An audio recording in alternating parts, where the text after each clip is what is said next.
Good afternoon, a very warm welcome to Privas for the finish of today's Tour de France stage. Yesterday was a day for the general classification. It was all about the climb to the legendary Orsia Millet, and the general tour contenders didn't disappoint.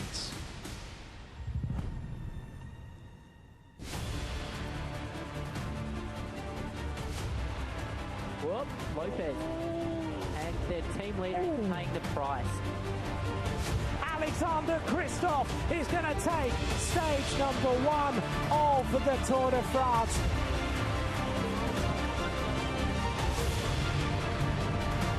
Alaphilippe with a massive attack. It's Julian Alaphilippe.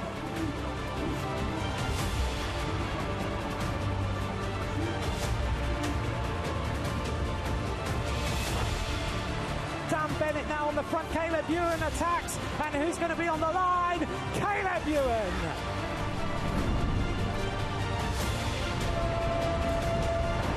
Wow, that's a heavy crash. Here we go. Attention de la journée, l'attention vers Pierre Merlet. Did you ask the question, could Roglic win the Tour? There's your answer. Roglic wins the stage. Sprinter.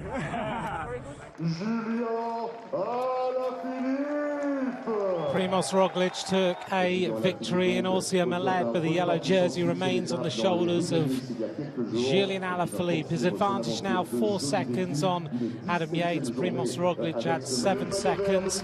The green jersey on the shoulders of Peter Sagan, and today he will need to think about what he does as far as the green jersey is concerned. The first sprint coming up at 47.5 kilometres. Benoit Cosnefroid again in the King of the Mountains. The white jersey switches from Mark Hirschi to Tadej Pogačar after the 4 stages we've seen so far.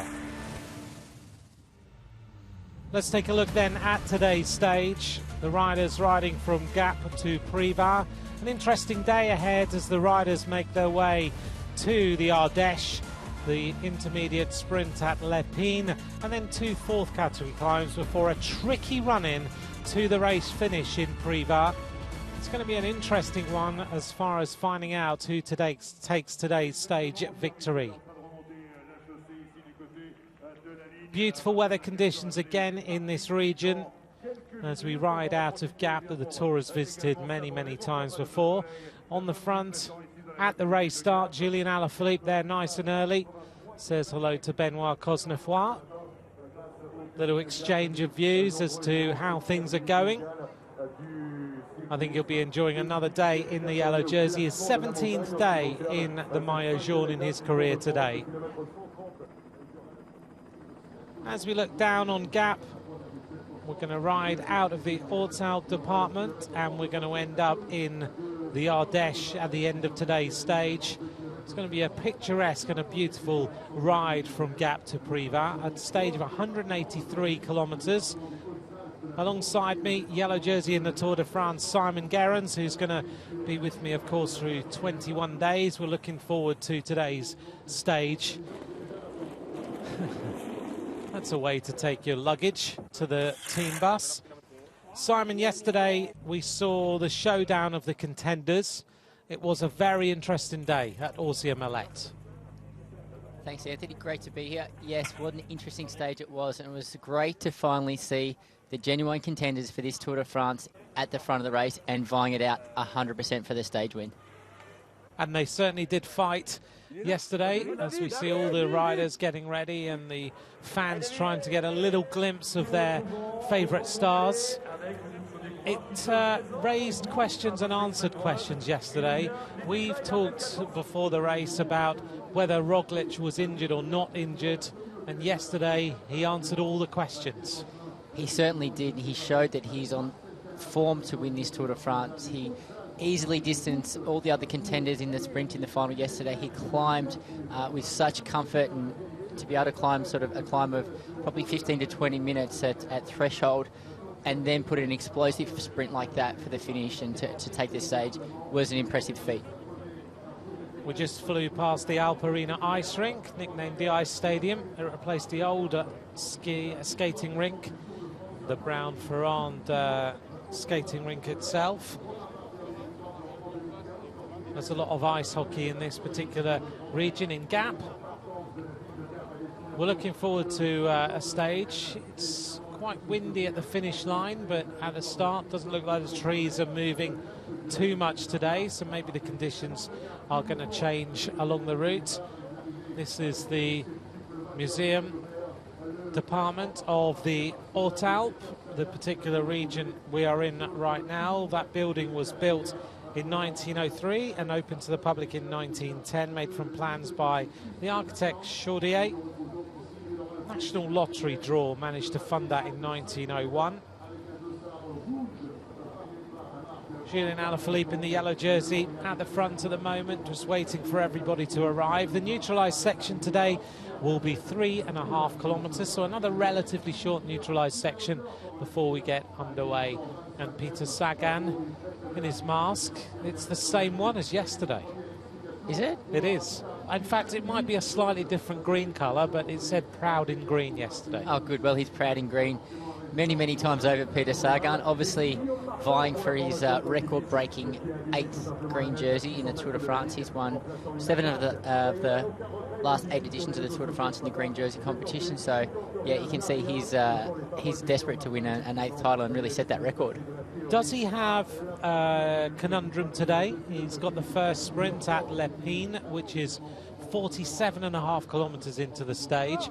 Does he have to go in the breakaway? Can he afford to just wait and see what happens? This is a similar scenario to the start of yesterday's stage, as in the intermediate sprint was before any of the difficulties of the stage. It was around the 50-kilometre markers as well yesterday, and the green jersey contenders showed no interest whatsoever in going the breakaway and going for this sprint. So I anticipate it to be much the same today.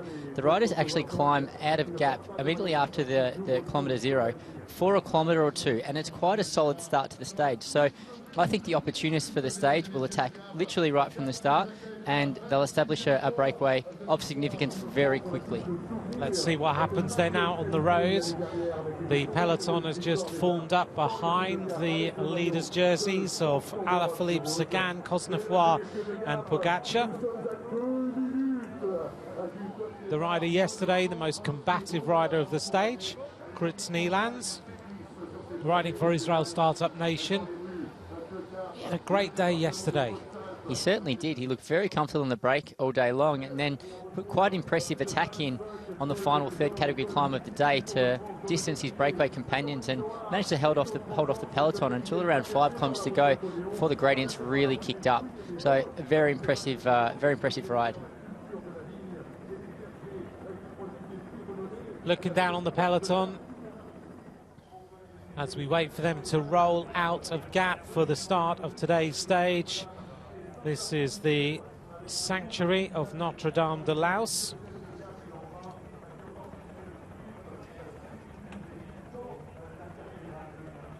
Just flying over that. We saw that structure on the run-in to yesterday's finish, you may remember. Team Sunweb. They had an interesting day yesterday. Things didn't really go to plan for them. We saw Tish Benoot with that difficult moment where he crashed and came off relatively unscathed. Mark Hirschi losing the white jersey yesterday. Not the best day for Team Sunweb. Not the best day, but it could have been a heck of a lot worse. When you saw the crash of Tish Benoot on that descent, tumbling over the guardrail, I think he was very lucky to walk away from a crash of that speed in that position of the race. So he was lucky to walk away, and then I don't think Mark Hirschi should be too disappointed with his ride up to the summit finish. It's only his first Tour de France. He's a very young rider, so he's got plenty of time. Peter Sagan exchanging some views with Elia Viviani. We're counting down then to the race start in the last few seconds before this race gets fully underway, and the riders now rolling out of Gap for the race start proper. 3.5 kilometres the riders face of neutralised section before we get the flag dropped and the race underway. Yesterday we saw the breakaway group go straight at the start, so we'll see whether that happens again today. As the riders roll out now, there'll be lots of names of possible winners on the lips of everybody. It's going to be one of those days we can talk about all sorts of different scenarios being played out by the time we reach the race finish when we get to Privas for the end of today's stage. Always useful to look at which riders are forming up behind the car to get a little indication, as always, as to who might go in the breakaway today. We get an indication of who may go in the breakaway. We also get an indication of the teams that are going to want to control the breakaway. You see, obviously, a lot of quick-step riders towards the front of the peloton, and they're going to try and limit the size of the break that goes up the road.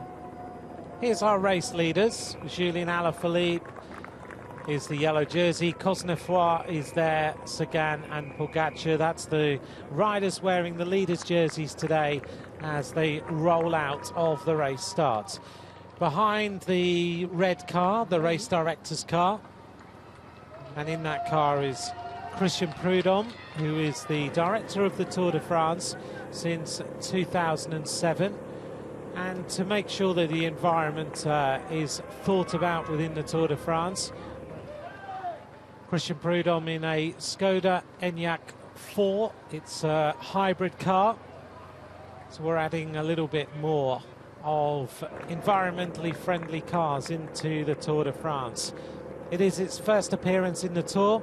The mobile control centre for Christian Prudhomme and the race commissaires of the Tour de France, who are all in these red hybrid cars that will help us think about the environment as we roll out of today's race start.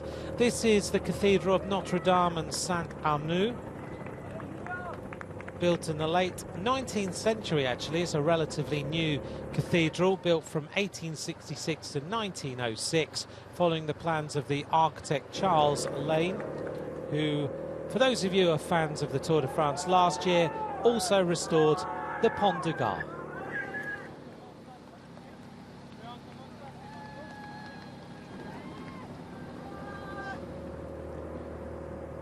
Here are some of the favourites. The journalists have thought about this, and people around the race. This is the 4 names who are being considered by people around the race as possible winners. Caleb Ewan, a stage winner already. Sam Bennett, second on the stage. Wout van Aert, and also Peter Sagan. You've ridden the course. We'll talk about it as we get the run in, but when you look at those race favourites, would you necessarily agree or disagree with those 4 names? I totally agree with those 4 names that have been picked as a pre-race favourites. I rode the final 20 kilometres or so of today's stage to have a good look at the run into the sprint, and my favourite for the day is Caleb Ewan. I think it's quite a technical run in, a few little ups and downs, quite a lot of corners, wind from various directions, and I think it's a finish that suits Caleb really well. Your pick of the day then is Caleb Ewan. And yourself, Anthony? My pick of the day is Elia Viviani. So far, you're winning by a long way. Yes, I think, today's stage that is more technical than the sprint finishes we've seen to date. It actually allows, I think, a number of other fast finishers to sort of vie for the victory as well. And I think we could see the likes of riders like Trentin being up there today, maybe Mesgets as well from Mitchelton Scott. So there's a huge number of riders that we think could potentially compete for the victory today. We'll talk about all the possible winners of today's stage. Let us know who you think might win the stage as well. You can message Simon and I on at McCrossan, at Simon Gerrans. We'll think about who you are predicting as your possible race winner of today's stage. And we look forward to hearing from you as far as that's concerned. On Instagram, Simon's put a little video because he'd just ridden the last bit of the stage, so that gives you a little bit more of an indication if you want to watch that and think about his thoughts, and then that might help you predict who might be the race winner. 1,400 metres then to go until the flag is dropped. We just caught a glimpse there of Roger Kluge. Sitting on the bumper of the car is Thomas de Gent of Lotto Soudal. Is this a day that Thomas has looked ahead, noted it down in his book, calculated everything, and thinks that the breakaway can go all the way to the finish in a temperature of 21 degrees. I think he's done all those things and decided this is not a day the breakaway is going to go to the finish. So I think the only reason Thomas de Gendt is towards the front of the bunch at the moment is, like the quick step riders, is just to purely limit the size of the breakaway that disappears up the road. Because I think Lotto Soudal will take some responsibility in chasing back the breakaway today. I always like it when Thomas is sitting near the front, because it gives everyone that taste that he might be thinking about it. But clearly you've looked at the course and you know that he thinks, okay, there's no springboard for him, is there? There's no possibility of the peloton not reeling them in. Yes, and I think if Thomas de Gendt was to go up the road today, he would be chased down very quickly by the Koenig Quick Step team and maybe the teams of the other sprinters, because if he is up the road, there's no way that Lotto Soudal are going to contribute to the chase behind to set up a bunch sprint. So they're going to mark all the sprinters team is going to mark each other out of the breakaway just to assure there's maximum firepower behind to drag that breakaway back again. This is a former convent turned into low-cost building for housing in 2020. 90 apartments conceived by the architect Jean-Michel Battesti. They're going to be built in that building, which dates from the 19th century. The chapel in there was built between 1894 and 1896. Just before we reach the kilometre zero point and the race kicks off, I think it's probably just worth acknowledging that we have received so many messages on social media. People have been really engaged. We're getting some great feedback, some great suggestions of things to talk about, and it's also fantastic to receive everybody's tips for the stage win as well. Absolutely, yeah. Thank you very much for all your messages. We had a long drive last night and we read loads of them. So we're just going through them and taking on board your thoughts. The flags are giving the riders a tailwind at this point as we head up towards kilometre zero. No one's had mechanical problems, so no issues at the back of the peloton at this moment in time, which means that Christian Prudhomme should appear out of the roof of this hybrid Skoda and then wave the flag to get this race underway very, very quickly. He hasn't appeared yet. Haven't heard anything on Radio Tour to the fact that we might not be underway. Maybe they're trying to work out how to open the sunroof.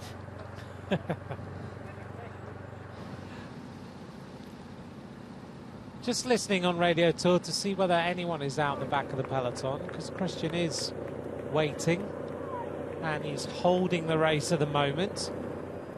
He normally appears a little bit earlier than this, gets the flag in his hand and starts to wave it. There must be a hold-up, there must be a mechanical issue at the back of the peloton that we haven't picked up on yet. But in normal circumstances, oh, here he comes. He's about to arrive. We're starting to climb now. He gets his footing and gets ready. It's a much bigger car, actually, to the cars that we normally see at the front of the Tour de France. And actually, here we go with kilometre zero. It's coming up now. Here's Christian Prudhomme. Pour le départ réel de la 5e étape du Tour de France. Stop, départ réel donné.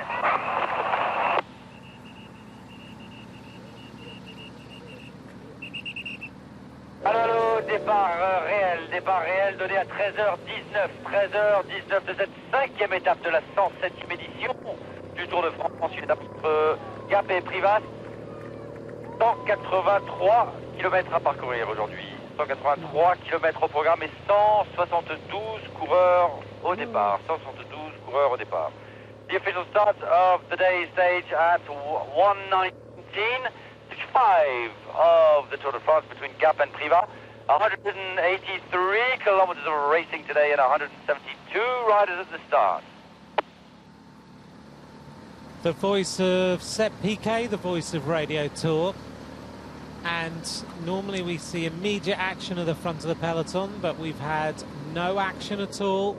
No one prepared to try and break away as we go past the Domaine du Chorance. This is a residence of the bishops in the 18th century, hosting the admin services of the National Park Les Écrins and the Alpine Botanical Conservatory, which watches over the fruit trees and wild flora and protects endangered species. No attacks at the front of the peloton. No interest whatsoever in a breakaway going. I think everyone's probably looked at today's profile, realised it's another opportunity for the sprinters. By my calculations, they're going to be climbing up here for a short period of time. It's potentially a slight headwind after they go over this ride. They're going to go into a forested area. There's a lot of downhill within the stage.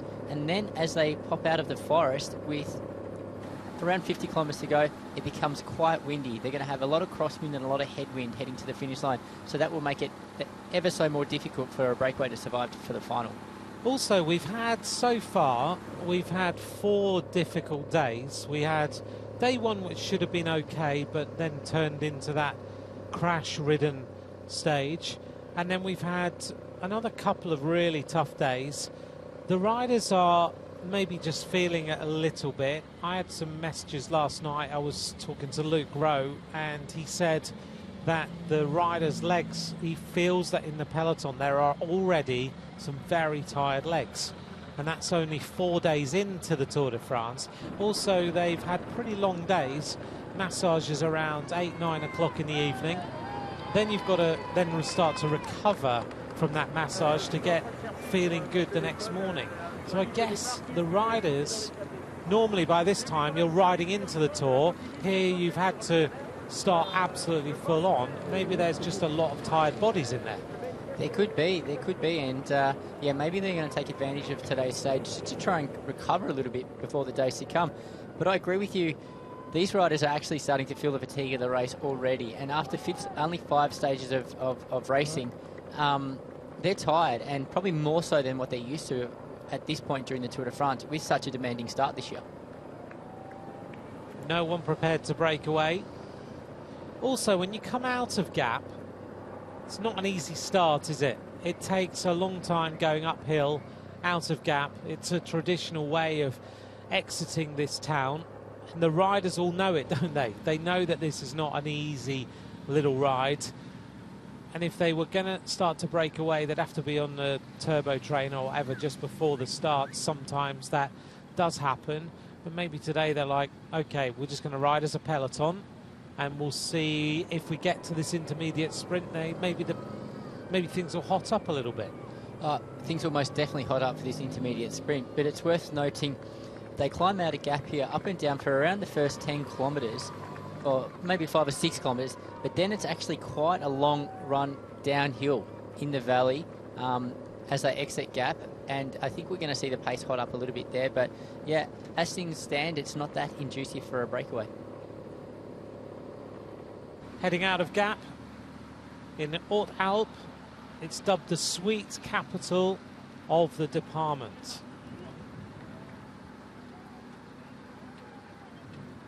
During the day then, before the race starts, there is a lot of discussion between everybody who is going to win today's stage. And throughout the race, we always ask some of the journalists, some of the team directors and other people around the race who have their thoughts as to who might win the stage. Everyone has a different view. Let's hear now from some of them. Who's going to win stage number 5?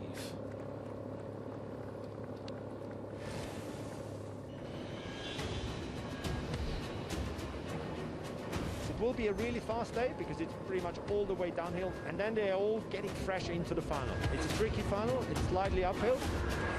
Before Privas, they will tackle 6 or 7 kilometres of false flat, and they will then have to put in maximum effort for the final sprint. Maybe you see a little bit stronger sprinters. Maybe Sagan will be a little bit further up, Trentin and this type of riders who can be also up there. Maybe Greg van Aert go slightly up, but still I think Bennett and this guy's Caleb will be there. When they're crossing the Rhone Valley around Montélimar, they're going to have to watch out for the wind. It generally blows from the north, so there could be crosswinds. The sprinters' teams will be riding hard at that point, so there could be splits in the peloton. The riders will have to make sure that they don't get caught out.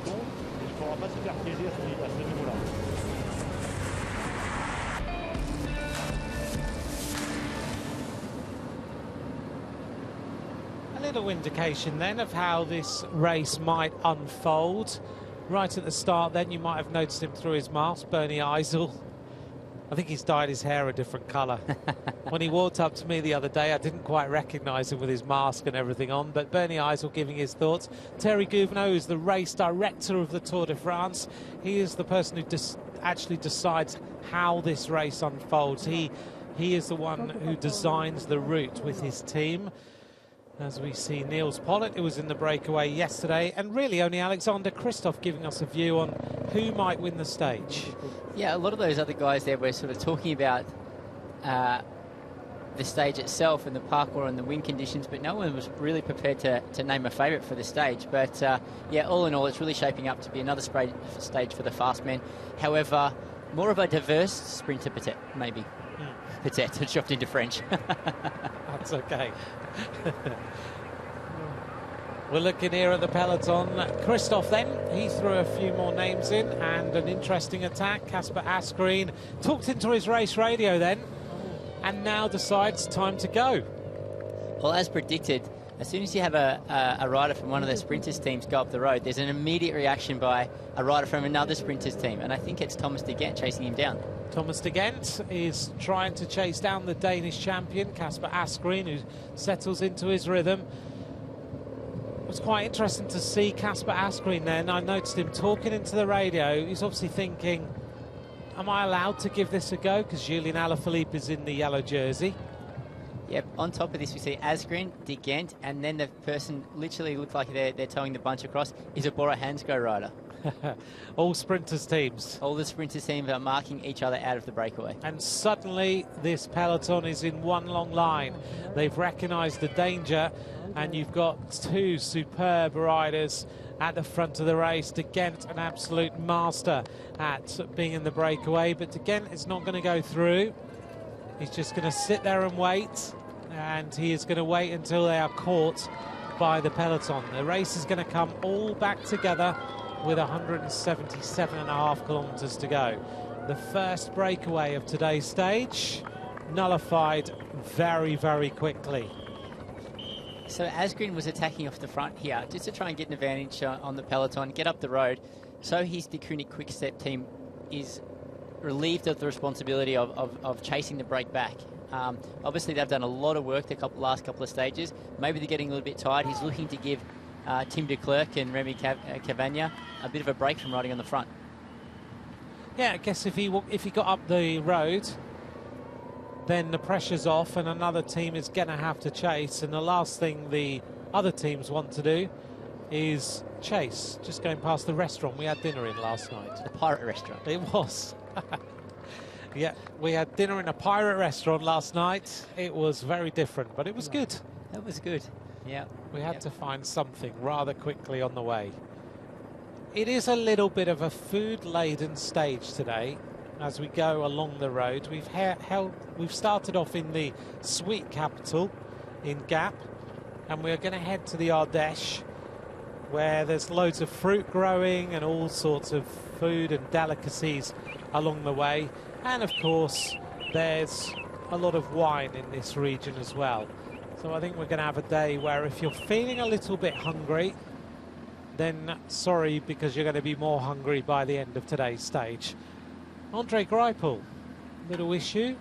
Yeah, he looks like he's just tuning his gears here. So Andre Greipel is running electronic gears on his bikes, as I think basically all the peloton is doing now. And the way you tune your gears, you make your slight adjustment, is with a little button that's at the end of his handlebar. So you can see him putting his hand around there, tapping that button and making some slight adjustment to the gears. So maybe not quite running as well as he'd like. And he can do that rather than the mechanic having to do it. I think Andre is a very capable guy. He will just try and fix that himself. A huge percentage of the peloton will just go back and get the mechanic to sort it out. But it's something if you know how to do is very simple. So he obviously knows what he's doing, Andre.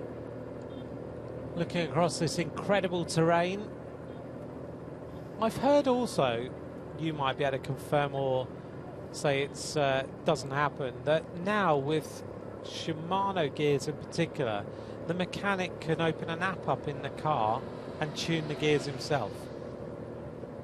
I'm not sure about that one, actually. Really? Yeah, Okay. I don't know. I know there's definitely apps for all the gears being electronic. They can check stuff via an app. But as far as an adjustment goes, I wasn't aware that Shimano could be adjusted via an app. But yeah, maybe someone from Shimano can drop us a message and let us know. Maybe they can. Right, Shimano, let us know. Is that the case or is it not the case? Trying to think who would be able to tell us from Shimano themselves. Leif Hoster. Is he with Shimano these days? I'm pretty sure he's with Shimano. He was quite a character in the bunch just a few years ago. Maybe we'll try and get hold of him over the coming 24 hours and we'll find out whether that is definitely the case. A little bit of cloud up here on the top of the mountain as the riders continue to just roll along. The first attack was totally nullified.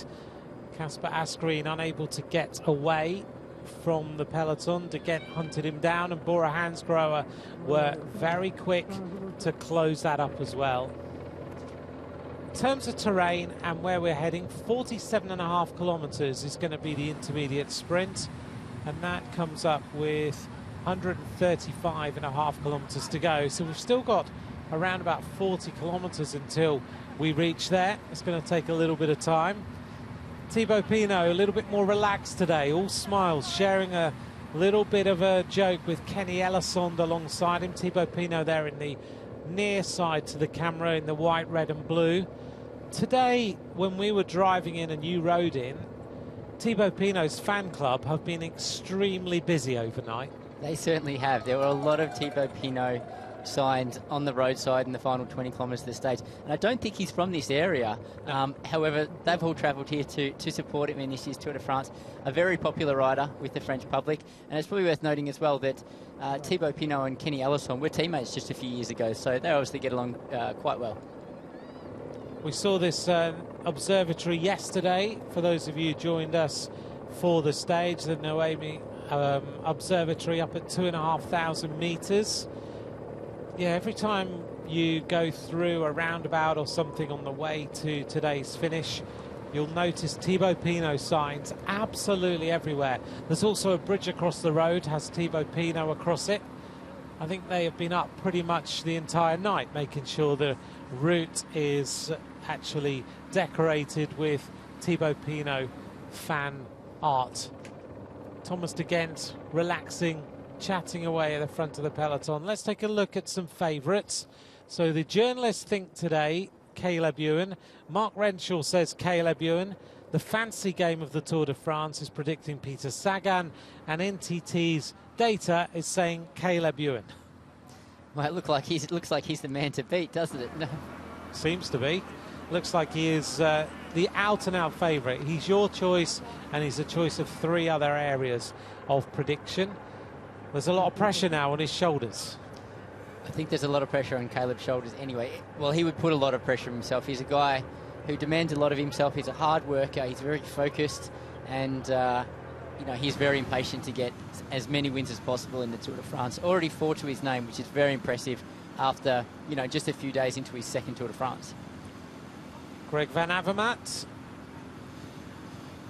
There he is with the gold around the sleeves, the gold shades and helmet, the gold bike. As Olympic champion, you may as well show that off. You may as well show your Olympic champion. Won that tremendous road race in Rio. And gets to hang on to that those colours for another year. He does. Another 12 months, and he's quite, I'm sure he's going to enjoy that. Yeah, he'd be very pleased about that. Yeah, absolutely. Again, just having a conversation at the front. Are we going to see any attacks today? I guess the wind direction is what is just putting everybody off, mainly. We have Kevin Reza there and Quintin Pichot, who was in the breakaway yesterday, taking the mountain sprints, the minor points along the road, which is great to see. Yeah, he had a good day out yesterday. Kevin Reza alongside him, just having a conversation. Thomas de Gent there on the right hand side, one of the Bora Hansgrohe riders moving up on the left hand side and just trying to get everyone going a little bit. Bit of fun going on in the peloton. when you're in this peloton, there's all sorts of times when you're under massive pressure, and there's times when you need to release that pressure. See, one of the Boransgrohe riders didn't quite catch who it was, having some fun. There's moments when you just have to release that and just have some time. Well, it's good to see these guys in this sort of more of a relaxed start today, just having a joke and having a laugh with their colleagues. There are some great characters in the bunch that always seem to, I think it was Postelberger there trying to pedal with one leg, but often get asked, is there much sort of chit-chat within the bunch? And times like this, there is a lot. Guys really have the opportunity to catch up with each other. Many of these riders have been teammates in the past. There's a lot of changing of teams year on year within the bunch. But then when the racing really hots up, there's very little opportunity to speak with one another. Everyone is so focused on the job at hand, so concentrated, and obviously so close to their limit a lot of the time that it's simply impossible to talk. But yeah, situations like this, it's a good opportunity to catch up with one another. Nice roll along then. Last night we were asked a question, which I have to say, and I hope not to offend the person who sent me this question, Ryan McCarthy, thank you for your question. But when I read it, I laughed and thought, there's no way we can discuss that because it's a non-question and it's a bit strange. And the question from Ryan McCarthy was, is there a smell in the peloton? Like, what does the peloton smell like as you roll along? Because there are so many riders in there. You're going along through different countryside. Today the theme will be lavender. There's sunflowers as well that we fly through. So you were sitting in the car in the back and I was in the front, and I asked you this question thinking you would just look at me like, what sort of question is that? And actually you started to tell me all sorts of things about how the peloton actually is, because it's like a workplace rolling along on so many wheels. What is, Simon, the smell of the peloton? The scent du peloton. Okay. The new perfume. We went through Grassa the other day. We'll go back there at the end of the tour and we'll sort out a perfume scent. Scent de peloton. So what does the peloton smell like? Well, fortunately, these guys are taking showers after every stage, so Thank it doesn't goodness. get progressively worse over the 3 weeks. But, yeah, there are certain guys that have a certain smell about them. You could say that.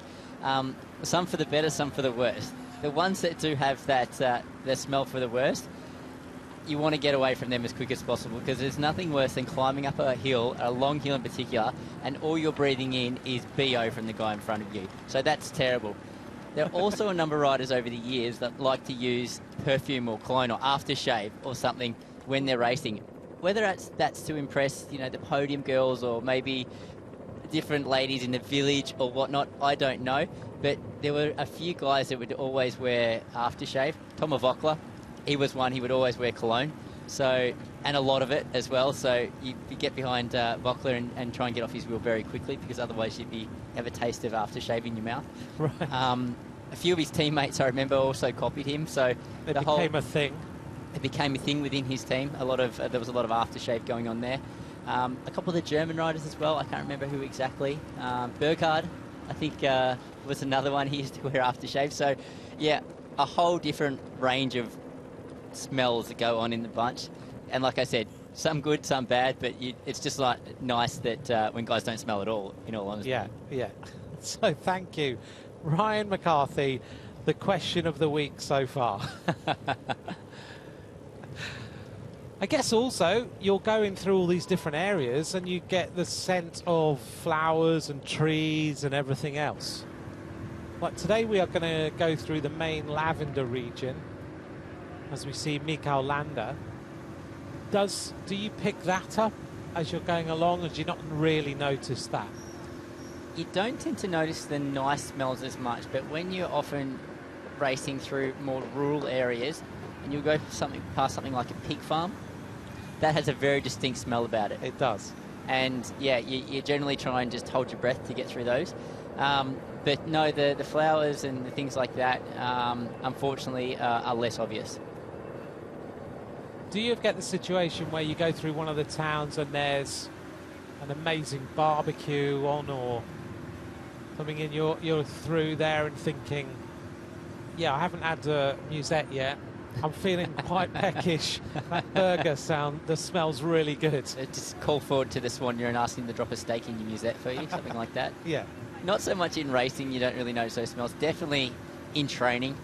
You might be out training in the middle of the day, doing a long training ride on a Sunday or something like that, and you ride through a town, you smell someone cooking a roast lunch on a Sunday. Yeah. Then you wish you were kind of back at home having a roast lunch rather than out working hard on your bike. But yeah, within the bunch, you don't pick up the smells of food as much.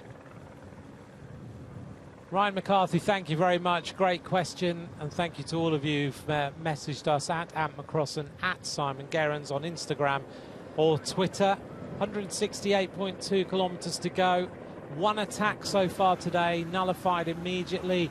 Here's the white jersey, Tadej Pogačar, who is now 4th overall, 11 seconds down on the general classification. Notice on the back of his neck, a little red tape. That's surgical tape to try and help with injuries or things like that. We're actually seeing quite a lot of riders with this tape up the back of their necks. I noticed Alaphilippe also had some on the start line. And what that tape is, we used to call it physio tape, actually, and it's just to relieve a little bit of the pressure on the muscles. So maybe these guys have tightened up a little bit across their sort of upper back into their necks. You often get very tight in that area of your neck and your upper back when the racing is really tense, or when it's raining or something like that. You just tend to tense up a little bit across your shoulders into your neck, and it can get quite sore and painful after a few days of that. So not only will the riders sort of get massage each night and try and relieve a bit of that pressure, they'll often tape that up as well. So that physio tape that we see on the riders is pretty common these days.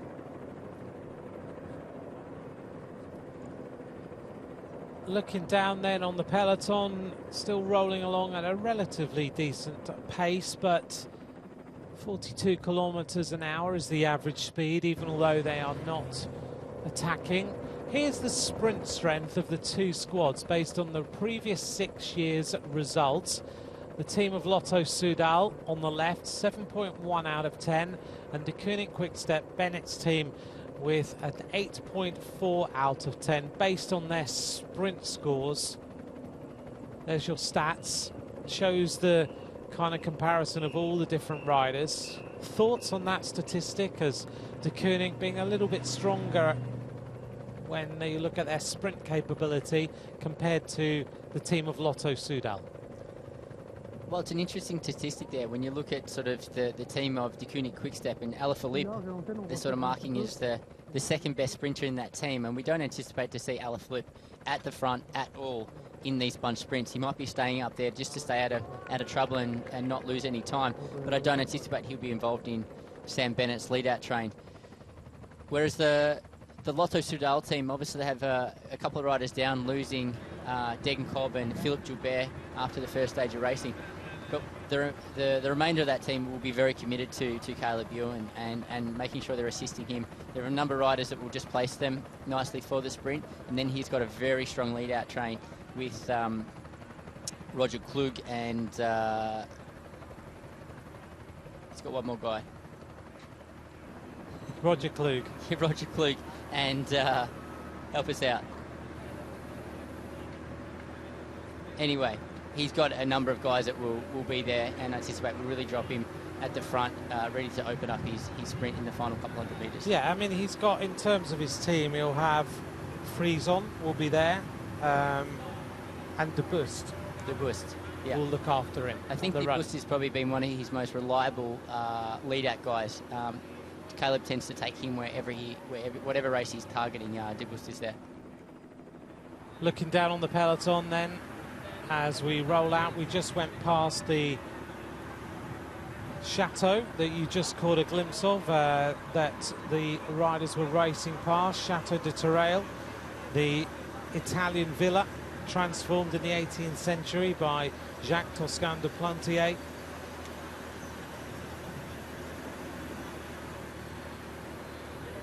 And the riders heading now towards Montélimar, which will be another point on today's route.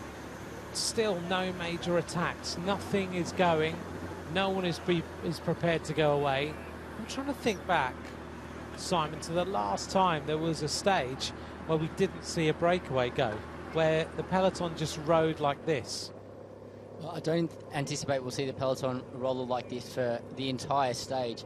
It might roll along like this for a while. Maybe the first intermediate sprint after 47.5k will be enough to sort of trigger a bit of activity in the peloton, string it out, and someone might take advantage of that and attack following the sprint. But yeah, it's not uncommon that we have a stage like this in the Tour de France, and like I said earlier, it's probably just showing that the riders are already a little bit tired from the first few days of tough racing, and obviously it's a stage as well with a lot of headwind in the final, so they're very realistic about the possibility of the breakaway staying all the way to the finish. And they may well just be riding at the beginning just to ride the legs in if they've had long days. The massages are late at 9 o'clock at night. The first 35-40 minutes just starting to ride in and recover and start to feel better. Yeah, quite possibly. It was a tough finish yesterday, and a lot of these riders went extremely deep in that final. Probably the deepest they've gone in the race so far. So yeah, maybe they're carrying a little bit of fatigue from that as well. Legs are a little bit sore, so they're quite happy to roll along a little bit easy and warm up and ride into the stage. Julian Alaphilippe, as Simon pointed out just a moment ago, has got the blue tape appearing above the maillot jaune, just showing he's taped up the back a little bit, just to help him out. Any stiffness, any soreness, keeping things in the right position so that he doesn't have any further problems. Remy Cavagna on the right-hand side for the Deceuninck Quick-Step team, shaking his head. Seems to be quite enjoying this ride. This looks like a cafe ride at the moment, although it's a fast one. They're still rolling along, even although we're looking at this and thinking this is pretty slow and nothing's really happening. 41 kilometers an hour is still the average speed. Well, they are rolling slightly downhill. The peloton is sort of strung out like that, so they're moving along quite fast. These guys all have very fast bikes, fast wheels, very good equipment, so they do roll along very quickly in this scenario. And maybe we can talk a little bit about the choice for the bikes today. Many of the riders will be using quite deep dish wheels for an aerodynamic advantage. Aerodynamic bikes as well. These bikes might be slightly heavier than the bikes they use in the mountains. Often riders will have a bike for the flatter stages and then a bike that's very close to the UCI legal weight limit of 6.8 kilos for the mountain stages. So these bikes, very aerodynamic. You can see there's next to no cables these days in the bikes. The frames are very streamlined, deep dish wheels, like I said. Often a lot of them have aerodynamic handlebars as well. So they have very nice equipment that roll along extremely fast. How do you make the decision then? Ben Hermans, we're on board with him, looking back at some of his teammates. How do you make the decision on a day about what section rims to wear? And when we talk about section, we mean the depth of the rim. You look at the right-hand side there, one rider has got relatively shallow rims, the other one deep section carbon rims on, and Thibaut Pinot kind of intermediate level carbon rims at the moment. How do you make that decision, and what is the right decision for certain days? Well, every rider has their own preferences when it comes to their wheel choice, but typically if it's a flatter stage and a faster stage, you want to go for more aerodynamic equipment. When it's a hillier stage and there's a lot more climbing, so you're looking for a lighter bike and a lighter setup, you might go for a shallower rim that has a little bit less weight and moving weight around the wheel. So yeah, it's very much dependent on the stage ahead, the conditions of the stage as well. So we see Thibaut Pinot here getting some medical assistance, so he might be a little bit sore from his crash at 3 kilometers to go on stage 1. Back at the doctor's car, you're allowed to do that anytime, and the doctor will look after him. He'll be aware of what injuries that Thibaut Pinot has already got. He doesn't want to stop. He'll just roll along by the side of the doctor's car and chat to them and make sure that he gets whatever treatment he actually needs. I guess today is a good day to just try and recover and get treatment, make sure you feel okay, and get ready for what is another big day tomorrow. Yeah, he's got quite a big dressing on that right shoulder. Well, when he did crash on stage one, all his jersey was torn around his right shoulder, so he obviously took quite a heavy impact on that right side.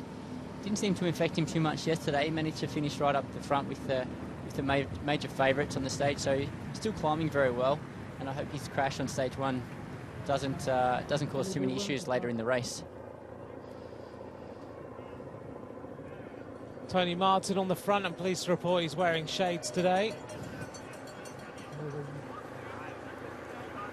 The last time we were in Gap was 2019. As we see Connor Swift just going out of the picture, there's Fabio Aru. The last time we were here, 2019, and it was a stage finish. We rode from the famed Pont de Gard to Gap in 2019. Stage number 17 it was. Matteo Trentin attacked solo from the day's breakaway, leading into the final 5.2-kilometre climb, the Col de la Sentinelle, and then soloed into victory on a very warm day into Gap. It was a very emotional finish for Matteo Trentin. He was extremely proud to win the stage as European champion for the Mitchelton Scott team. Great victory for Matteo Trentin into Gap last season. And today, you've mentioned him a couple of times already, there's a possibility that today's stage will suit Matteo Trentin. Yes, very much so. Matteo Trentin has demonstrated he's sprinting very well. He beat Sagan convincingly on a intermediate sprint on stage 2, so he's obviously thinking about the green jersey. But yeah, Matteo Trentin, fantastic all-round rider. He's won 3 stages now, the Tour de France, 2 of them being with the quick-step formation and last year with Mitchelton Scott. He's now across with the CCC team and representing really well. He's maybe hasn't reached the condition we saw of years gone past, but he's obviously back up there now and competing quite seriously for these wins. Looking down on a calm peloton at the moment. Just to let you know that the UCI, so the UCI is the governing body of world cycling, they have just announced that the 2020 UCI Road World Championships, which were cancelled as we go through Vignes, cancelled from Aigle Martigny in September, will now take place in Imola and the Emilia-Romagna region of Italy on a very challenging course. The event will be hosted from the 24th to the 27th of September. And that means that there will be an adaptation to the programme itself because of the coronavirus pandemic. And only the road races and the time trials in the elite categories will be contested this year. Most of the elite men and women are already in Europe, as opposed to juniors and under 23s. So the programme of events will be changed. The men's road race will be 259.2 kilometres with a total of 5,000 metres of climbing. The women's race will be 144 kilometres with 2,750 metres of elevation. The circuit will be the same for the men and the women, 28.8 kilometres. The men will do 9 laps, the women will do 5 laps. There will be 2 difficult climbs each of the laps with an average gradient of around 10% and sections of 14%, making it quite comparable to the Aigle Martigny course. Time trial will be fairly flat, measuring 32 kilometres by the men and women. So the city, some 40 kilometres from Bologna. Imola hosted, of course, the 1968 Road World Championships when we saw Adorni take the victory for the men and Kitty van Oostenhagen win the women's race. The programme will be Thursday the 24th September, the women's elite individual time trial. Friday the 25th, the men's elite time trial. Saturday the 26th, the women's elite road race. And Sunday the 27th, the men's elite road race. That's going to be the programme. the UCI have rescued the World Championships from the clutches of being cancelled for coronavirus, and they'll take place the same week, albeit at the end of the week after the Tour de France. There we go, Simon. What's your thoughts? Well, it's fantastic that the UCI have found a solution to continue to host the World Championships this year. Real shame for the junior and the under-23 categories. There's no racing for them, but I appreciate the difficulties around travelling within Europe and from internationally from other continents to Europe at the moment. So it's best that we are sort of limiting international travel. But on the course itself, that sounds like a very demanding circuit. 5,000 metres of climbing over around 250 kilometres of racing. That's above any sort of classic, from my understanding. Also a slightly longer lap to what we're used to as well. 27-kilometre lap with 2 climbs in there and only 9 circuits. So that sort of shows to me that the 2 climbs on the circuit must be very, very difficult. It's going to be different in terms of the build-up of the World Championships, but at least we have now a World Championships. It is going to happen. It looked like it wasn't going to happen, but I know there's been an awful lot of work in the background, looking at different courses, trying to make this happen, and finally we find out today that it is going to happen. I think the president of the UCI has been a bit sneaky, because he posted France as a venue the other day, but he was just testing us out. David Lepartien saying that he was going to announce the World Championships today, and he has done that. Well done to them. That's an awful lot of work to turn that around in what is about 3-4 weeks since the Martigny-Aigle World Championships had to be cancelled because of the laws in Switzerland relating to this COVID-19 pandemic.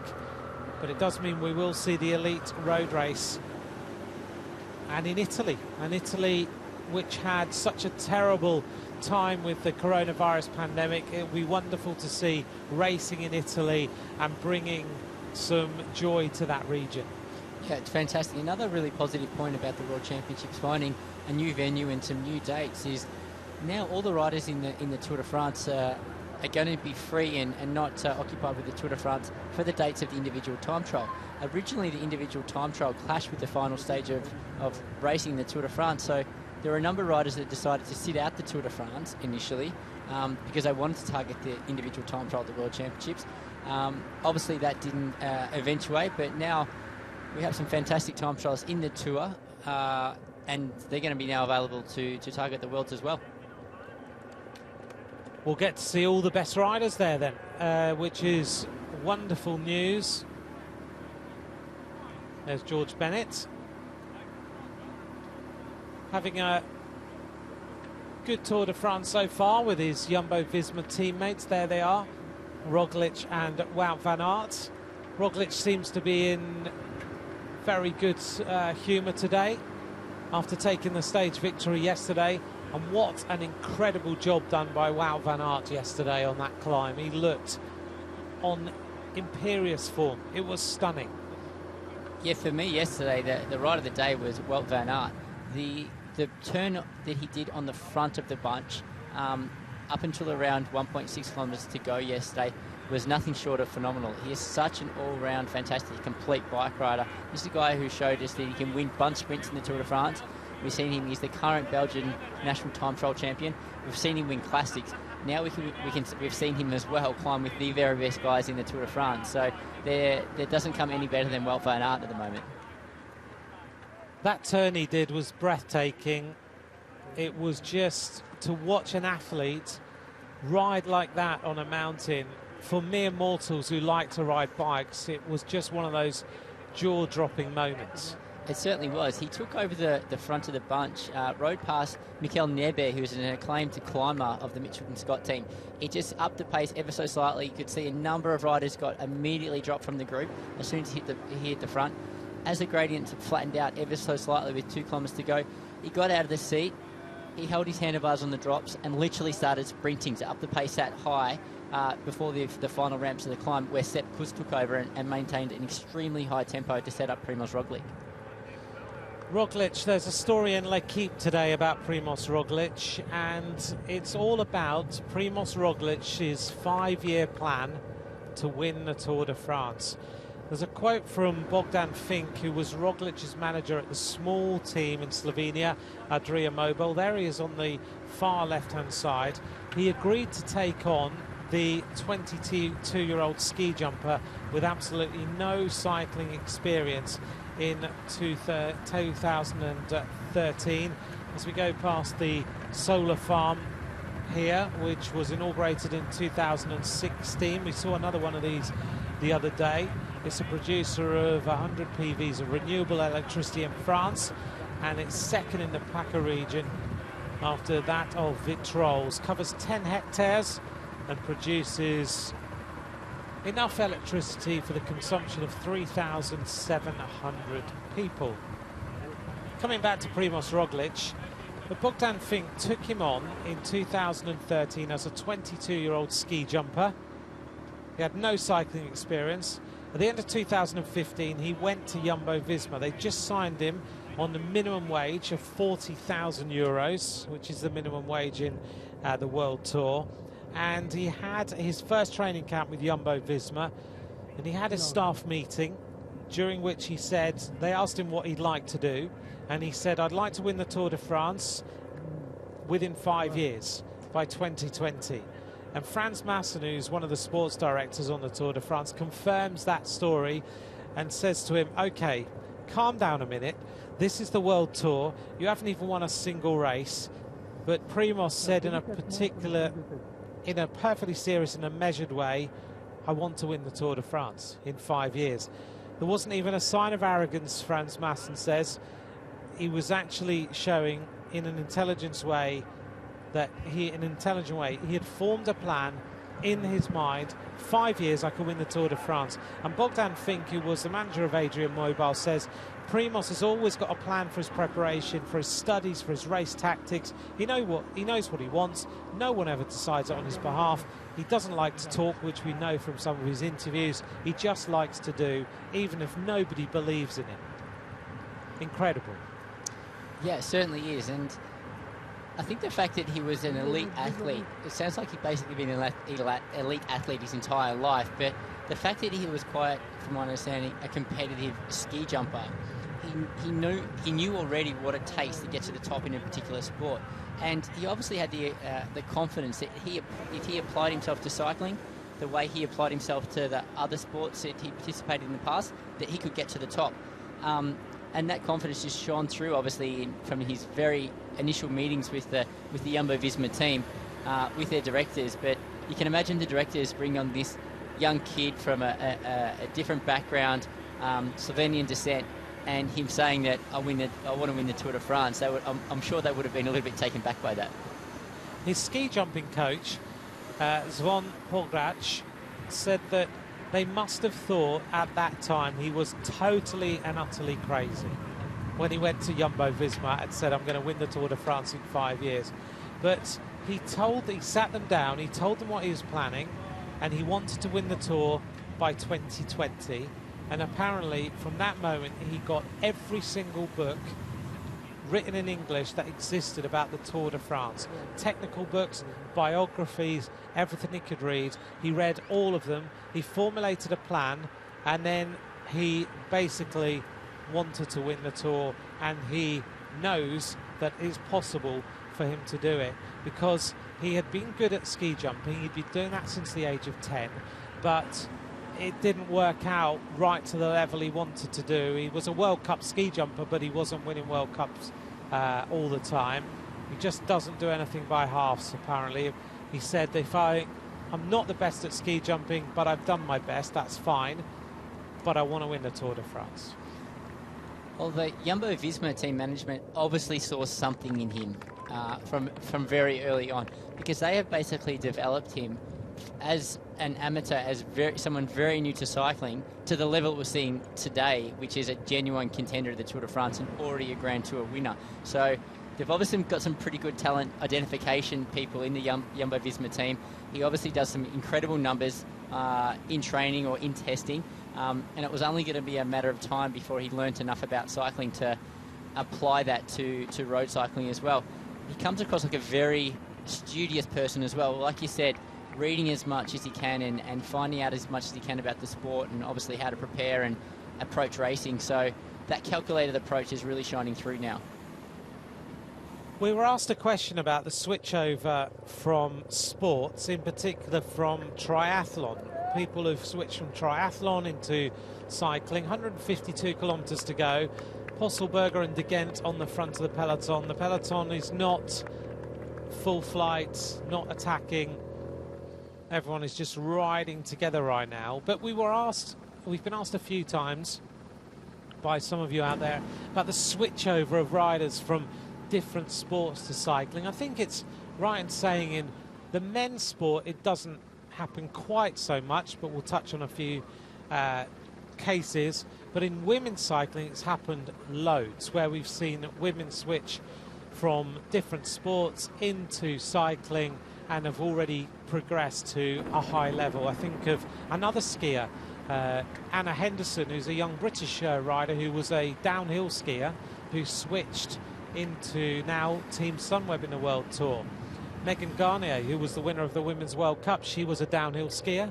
She switched into cycling and became extremely good very, very quickly, winning Giro Rosa and other races. But there are scenarios in men's cycling, aren't there, where they've switched sports and become incredibly good at cycling? Yeah, I think the question in particular is around triathlon, and I'm very aware of some Australians that have come from a triathlon background. Richie Porte was quite a competitive triathlete before he took up cycling. We have in the current, not in the Tour de France, but in the current World Tour peloton, Cameron Worth in the Ineos Grenadiers team. Now, he is a top-level triathlete, competes in the World Championships every year. He's done a lot of cycling in the past. He was a professional previously, deviated away to triathlon, and now he's back and he's actually competing in cycling and in triathlon as well. So they're few and far between, but there are a lot of riders that sort of have some kind of different background, but have managed to make it to the top in cycling as well. Looking at the peloton rolling along right now, it looks sedate, but it's 41 kilometres an hour. Alejandro Valverde there. And Morn van Bosch has replied to us to say Shimano has released the latest version of his eTube Di2 programming app for Android and iOS, which allows you to customize Di2, which is the electronic gears, wirelessly through Bluetooth-enabled tablets and mobile devices. But could you do it on the move when you're in the car? Don't know, maybe. I think you can potentially set the preferences. Like, there's all sorts of things that you can press the button once and it will change one gear, or if you hold the lever down, it will continue to move gears. Those sort of things you can change via app, but I'm not sure if you can adjust your gears on the move via Bluetooth app. I think that has to be done from the bike. You may be getting a little bit frustrated with the rubbish being thrown on the ground there, but that is one of our waste zones on the Tour de France. That's where the riders are allowed to throw their gel wrappers and their bottles. There are 6 of those along the route, and that means that everything gets cleared up. The riders know where they can throw their various bits of rubbish, and then they are cleaned up very quickly. By the time the peloton has just moved on a few kilometres, that road is completely clear, and it's all to do with the environment, but it's also all to do with coronavirus. Here's the sprint strength of Sagan and Viviani. 8.7 out of 10 for the Bora team and 9.6 out of 10 for Cofidis. Well, that's, again, a very interesting comparison there, and it sort of goes to show that statistics don't tell the entire story. I've got the Cofidis team there. They're classifying the 4th best sprinter as Martin, who is a featherweight climber. So I think both those teams actually have quite a limited number of riders for their sprint train. The Bora Hansgrohe team, pretty much Austin Posselberger to look after Sagan for the sprints, and the Cofidis team supporting Viviani have Consoni and Laporte. So both of those teams have sort of come to the Tour de France with dual ambitions. They both have very, very good GC riders and also top sprinters as well, and they've really tried to really divide the team and conquer those 2 classifications. The mountains in the background, 148.4 kilometres of racing to go. The sprint point comes up at 135.5, so 13 kilometres until we reach the intermediate sprint today. Those of you who've just joined us and looking at the peloton thinking, what is going on today?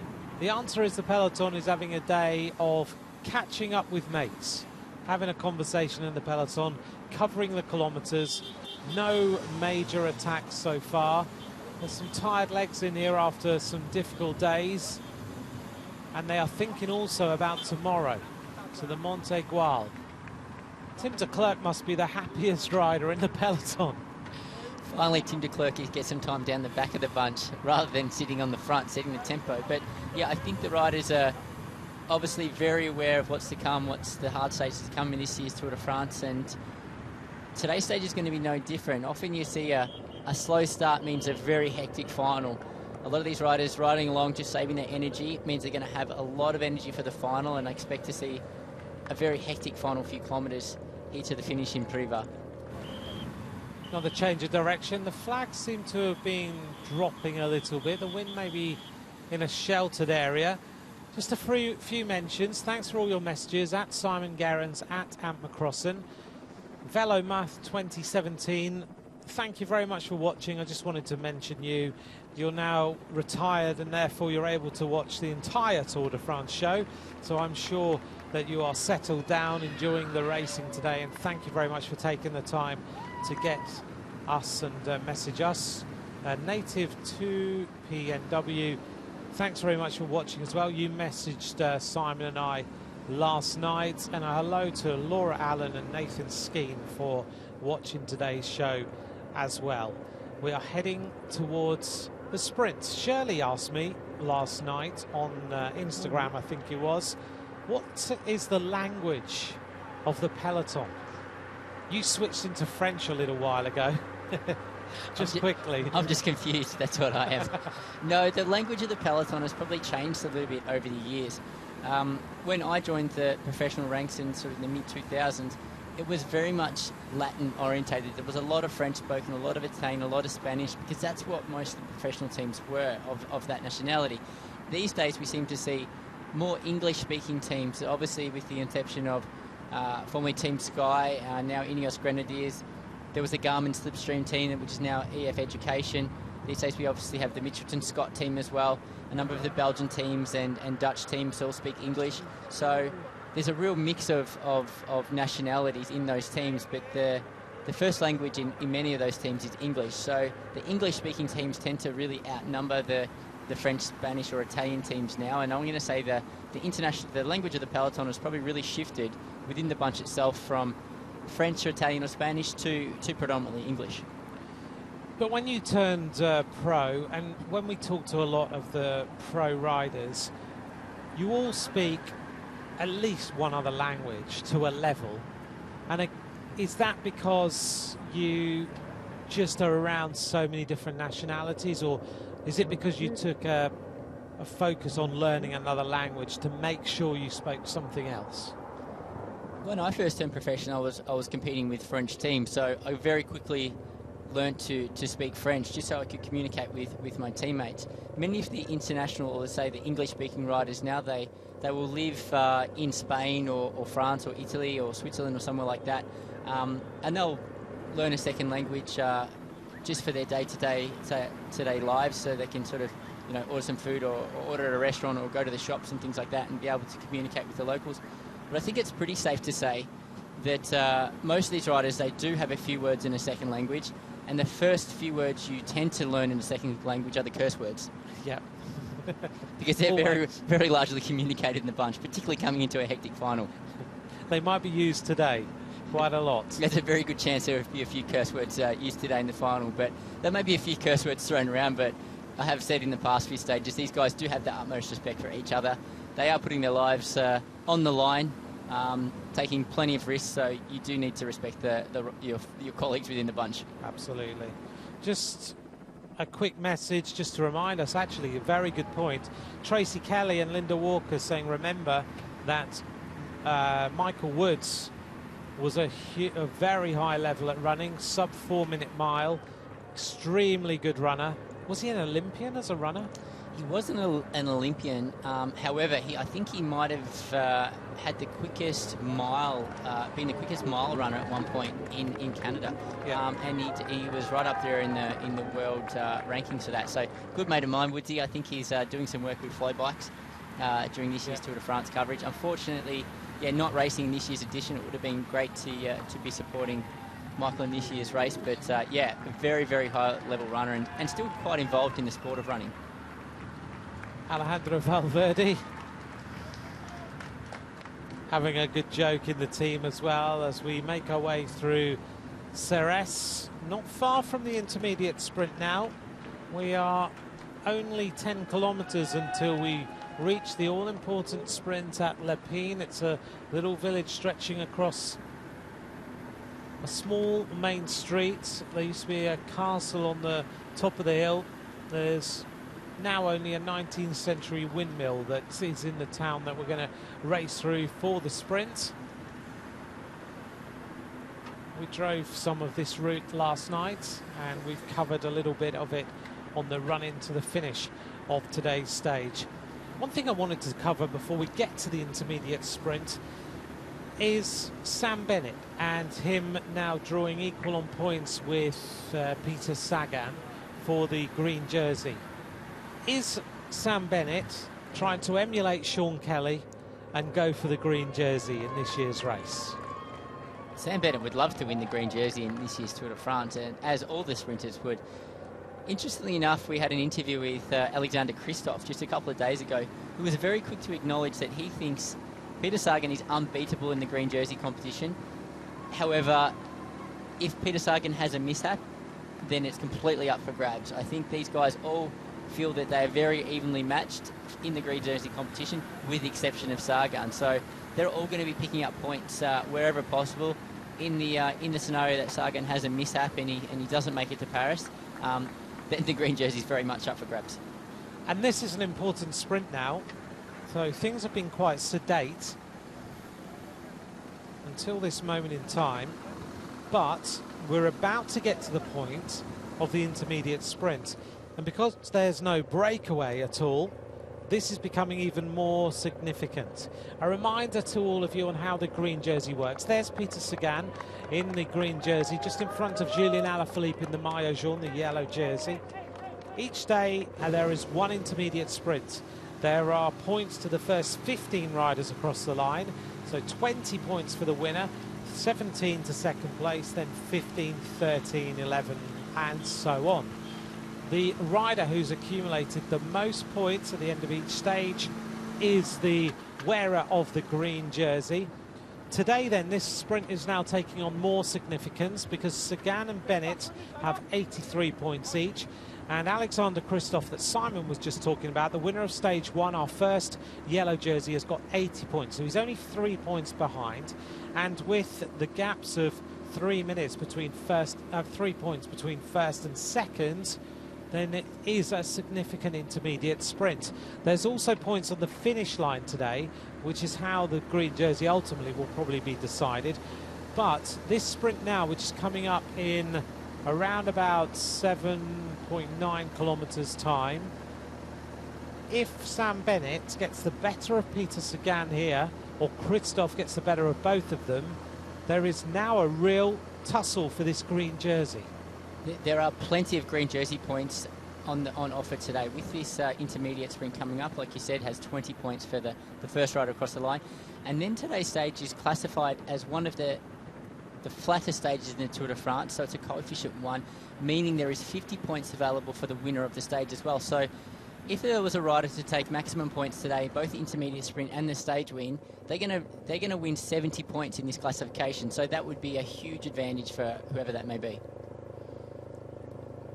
142.5 kilometres to go. Yesterday we saw the tussle at the top of the climb for the general classification and for the stage victory.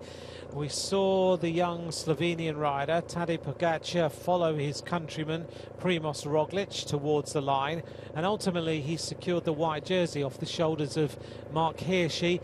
Let's hear now from the young Slovenian riding for the UAE Team Emirates, Tadej Pogačar, on his thoughts on today.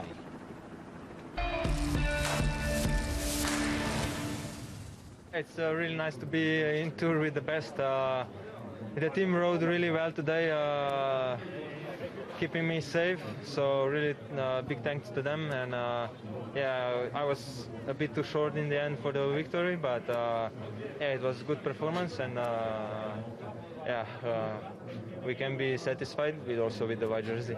Yeah, he was really strong. Yeah, if I would start the sprint right behind him, maybe I could be there but you never know. He was really strong, and I'm super happy for him also. And yeah, it's nice to be second place behind Roglic also. For sure, white jersey for a young rider.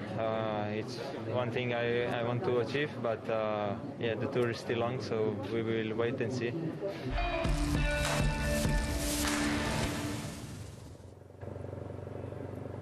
Tadej Pogačar, such a talented bike rider, and already now in the white jersey. We just caught a glimpse of him on the right-hand side. Front of the peloton now, Tom Skoins, the Latvian champion, there in that kind of burgundy-coloured kit, riding for the Trek Segafredo team. Alongside him, Lucas Posselberger, former Maglia Rosa of the Giro d'Italia, race leader of that race. And a number of other teams represented on the front of the group right now, nearly at the intermediate sprint. We've been talking a little bit today about equipment and the riders use. Simon, you've had another message asking us a little bit about equipment and different equipment the riders use. So this is about oval chainrings, and I have a message here from Tertus Van Zyl. Has asked, do any of the teams use oval chainrings, and if not, using why?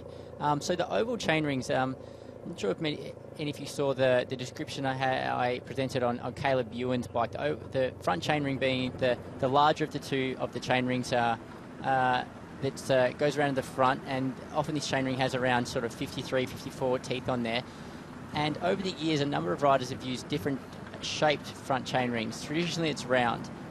We saw Bradley Wiggins, and I think we saw Chris Froome win their Tour de France on an oval-shaped chainring.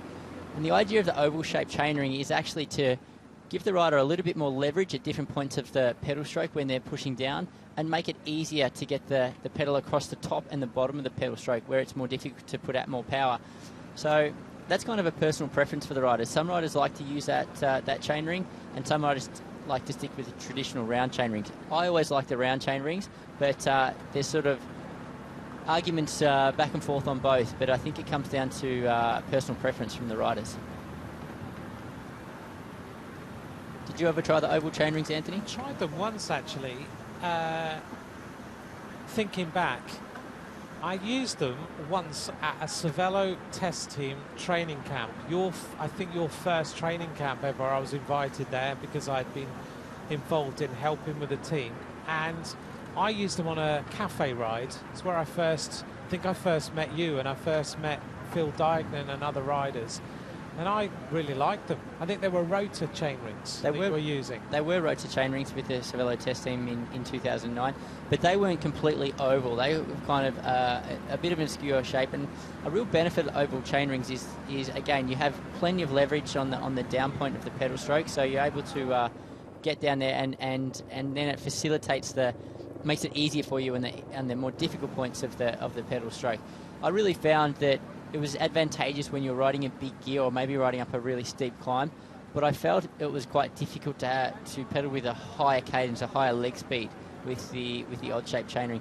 And what's really difficult is changing from an oval-shaped chainring to a round-shaped chainring, or back and forth the other way. It's very, very difficult to go from one to the other. I do remember a couple of years ago, one of the most impressive rides I saw from Chris Froome during the Tour de France. He crashed at the bottom of a final climb, of a summit finish, and he had to change bikes. He changed bikes to Geraint Thomas's bike, who was using round rings, whereas Chris Froome traditionally races on oval chain rings. So the fact that he was able to go from one bike to a different bike that wasn't his size with different shaped chain rings was one of the most impressive rides I've seen Chris Froome do. Right, and Bradley Wiggins used them, Chris Froome used them. They date back a long time, don't they, as a tool, something else to use. I have to admit, when I use them, I like the fact that maybe it's my ability to ride up climbs. Just I like the feeling that you could kick over the chainring a little bit quicker. Yeah, like I said, it's very much a personal preference. Some riders really enjoy them. Some riders like to stick with what's more traditional. There we are on the profile. We're heading to Lepine. Thanks for all your questions and messages.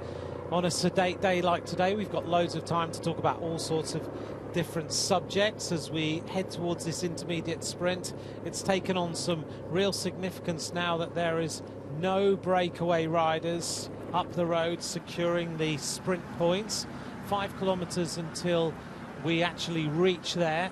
And again, we will have 20 points for the first rider across the line, 17 for second, 15 for third, 13 for the fourth place rider, and all the way down to 1 point for the 15th rider to cross the line. Bennett, Sagan and Alexander Kristoff are the riders who are in the top 3 places in the green jersey. They are separated by 3 points, which is why this sprint is all important. So we'll get set for that. Then we're going to head towards the first climb of the day, but we have a long ride until we reach there. 53 kilometres is when we are going to reach that first climb, the crest of that first climb, and then make our way over the top. And then things start to get a little bit more spicy on the run-in to the race finish. There's the Colombian champion in the yellow, Sergio Higuita, riding for EF. As he goes out of shot, another national champion, Luis Leon Sanchez.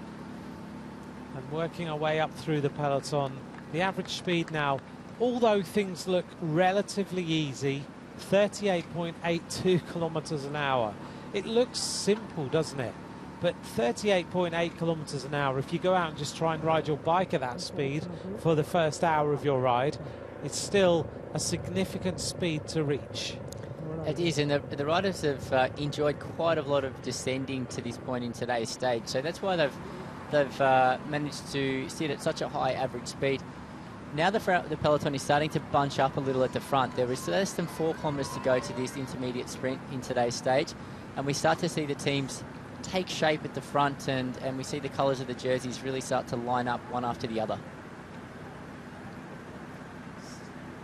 Sagan really needs to win this sprint, doesn't he? Otherwise, he's then got to win the stage or be high up in the stage, because Bennett and Kristoff, Bennett in particular, is one of the favourites for today's stage. Sagan, we've talked about earlier on as a possible winner. But the chances of Sagan winning the stage compared to Bennett are a little bit lower, in my mind, maybe not in yours. But it's an important sprint for Sagan today. I think there's 2 important sprints for Sagan coming up today. Obviously, this first intermediate, but then on the finish of the stage as well. Of all the sprint finishes in this year's Tour de France, I think today's finish is probably one that suits him more than the others. It's quite technical. There are a few corners that goes up and down a bit into the sprint. By the profile, it shows it basically climbing all the way to the sprint. But that's not the case. There are a few short descents in there. The road gets quite wide and it narrows once with a little over a kilometre to go. So it's a very technical finish and one that could suit Sagan really well. It's an important day for all commentators as well. An important sprint, certainly, because otherwise he's not going to be in the green jersey tomorrow. He might be hard to spot again, exactly. Back in his Bora Hansgrohe jersey. For about the 6th time ever in his career. Puncture then for Tadej Pogačar.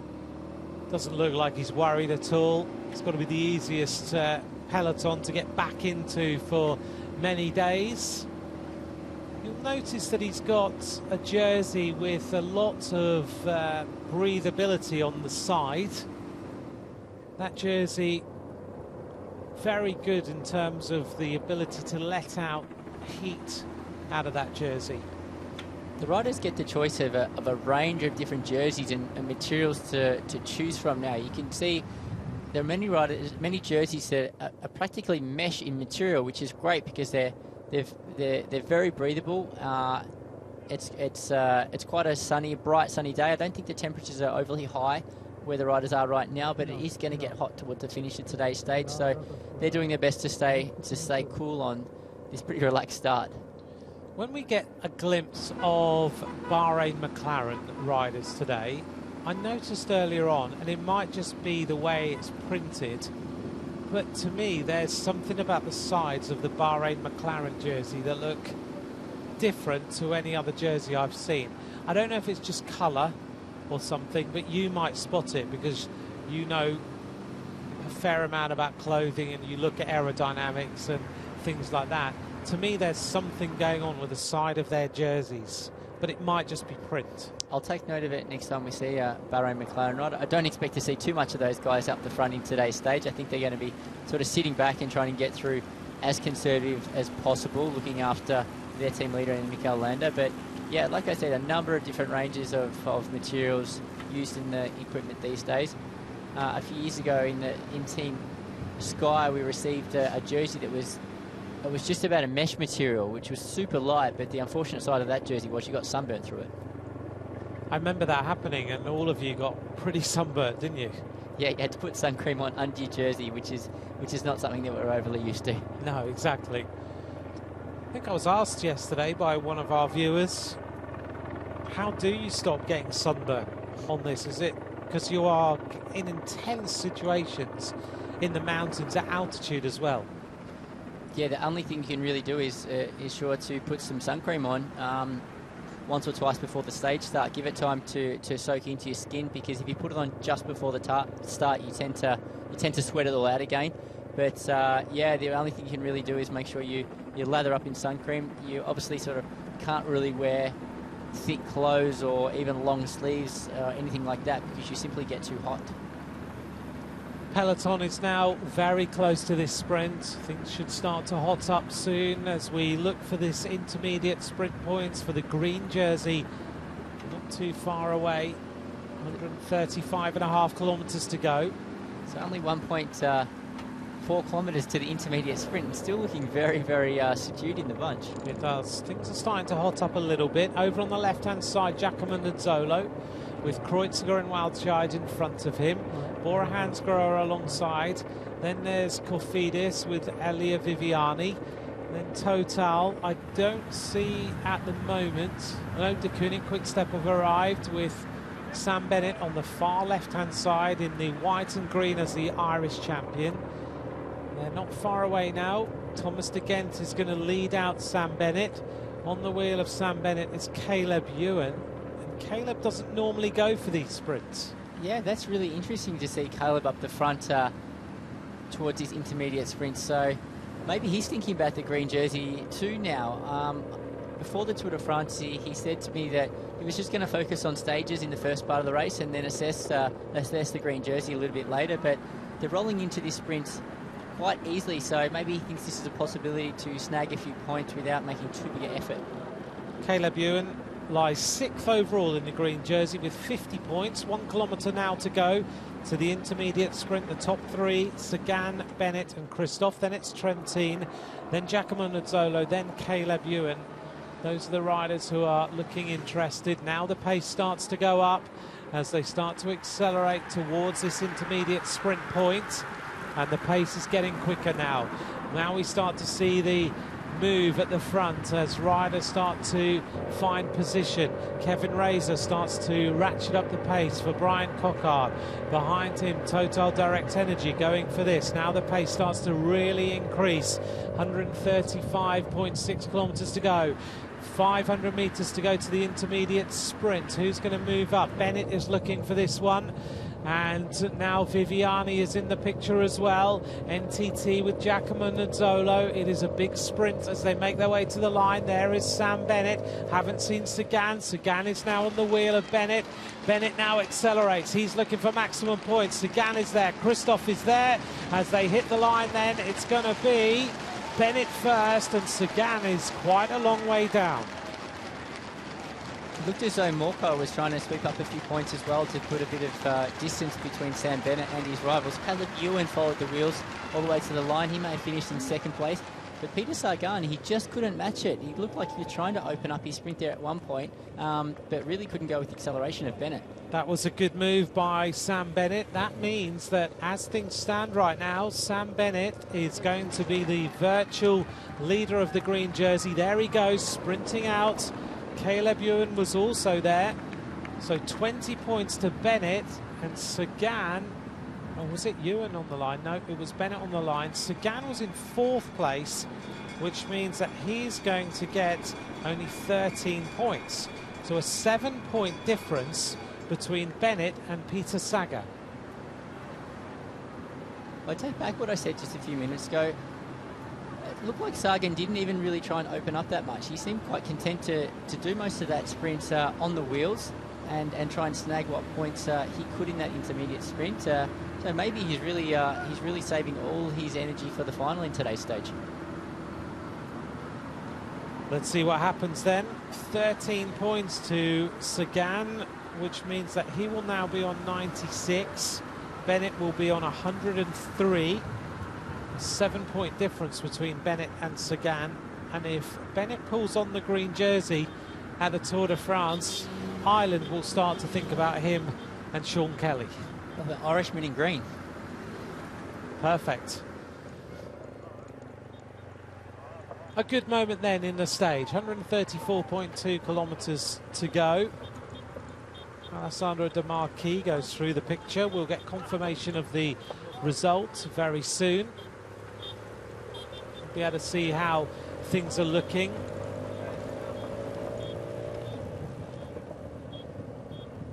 Now they settle back down to a conversation.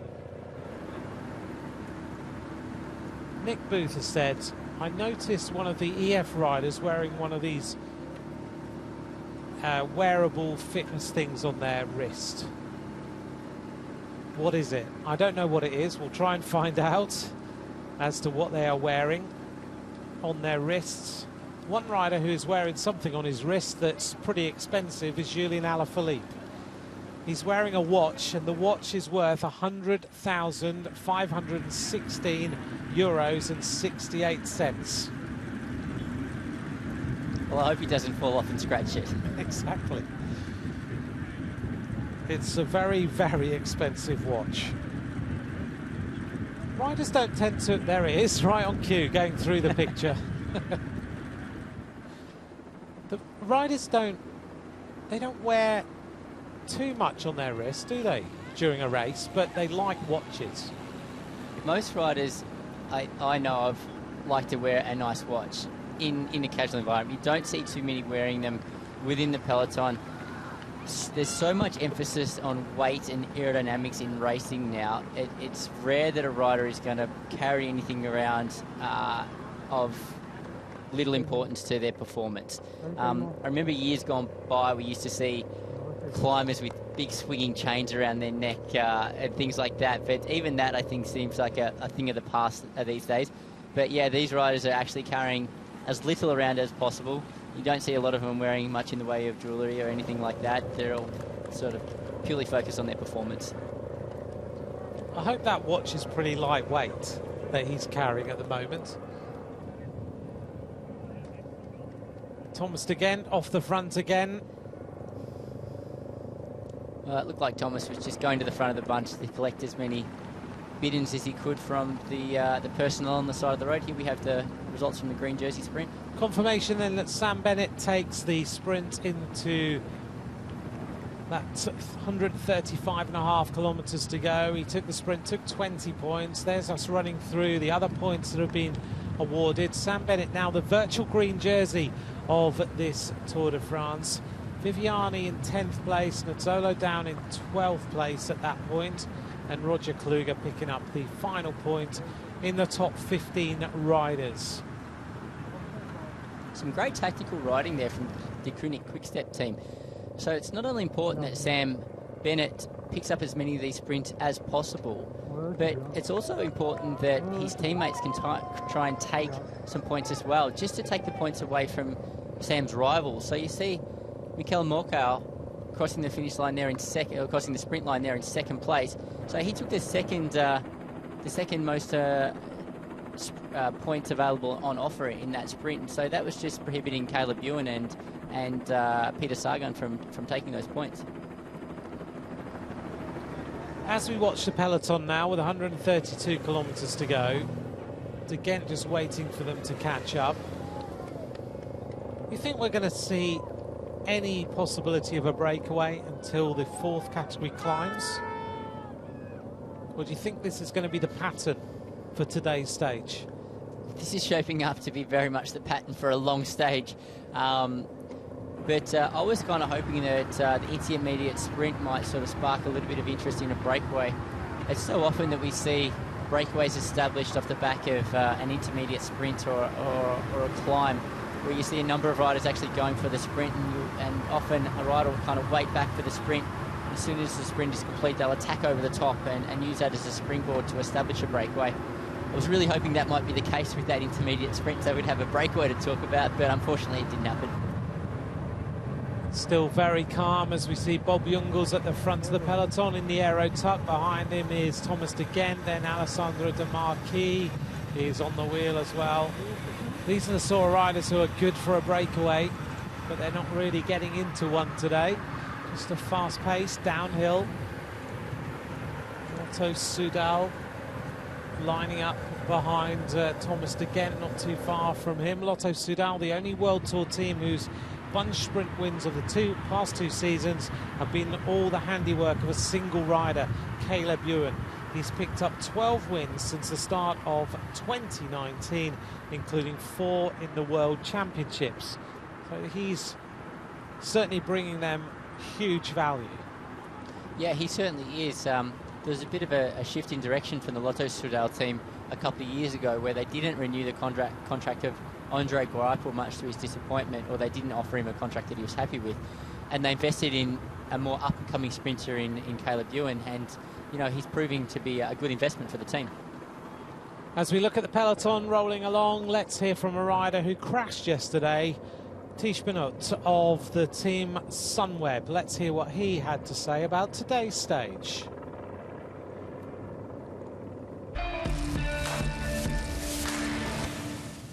Yeah, it was a fast corner to the left. We were going like 70 km per hour.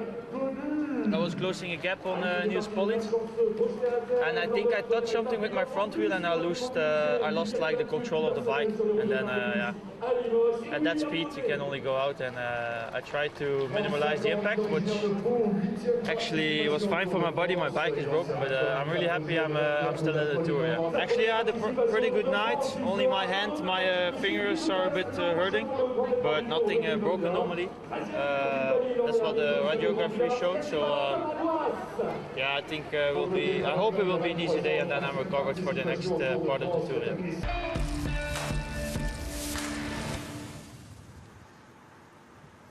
Tish Benoot of Team Sunweb, who came away with a very lucky end to his crash yesterday, where he lost the wheel going into that corner, going a little bit hot, and then somehow managed to save it by toppling over a barrier. Luckily no drop off at the side of the road, and broke nothing at high speed on a stage of the tour when he was in the breakaway. Extremely lucky yesterday, Tish Benoot. He certainly was. There's so many times we've seen in the Tour de France where riders will overshoot a corner ever so slightly and maybe go into a barrier on the side of the road, only to find a sheer drop down the other side. We've seen some horrific injuries in the Tour de France where riders have tumbled down a big drop. I remember Philippe Gilbert in the Tour just a few years ago. There's so much footage of him sliding off the road. He was in a breakaway at the time, fell down, and I think he may have broken his pelvis or something at the time. But yeah, some horrific crashes. So Tish Benoot was very, very lucky that he was able to not injure himself in yesterday's crash. He did mention that he wasn't that he just hurt his hand slightly. I've also noticed he's a rider that chooses not to wear gloves, which is an interesting choice, because when you do crash, generally the first thing that goes down is your hand. So if you're not wearing gloves and you lose skin in your hands, it makes it very, very difficult and uncomfortable to continue with graces on your hands on your bike. So it's an interesting choice. I always find the riders that choose not to wear gloves. Just looking at the front of the peloton, one rider who doesn't wear gloves, Alessandro De Marquis, and the majority of the others do. Yeah, that's right. Maybe some riders choose not to wear gloves in racing just so it's a little bit cooler. But as a protective measure, I think you've always got to take care of your hands in the scenario that you do crash, because like I said, you might be totally fine, but if you lose all the skin on your hands, you can't continue racing because you're simply not able to grip onto the handlebars. Thanks for that question about what are the EF riders, or some of them, wearing on their wrist. It's a performance tracker. Thanks to Doug Ellis, who was one of the investors in the team when they first started. He's messaged me to say this is what they're wearing.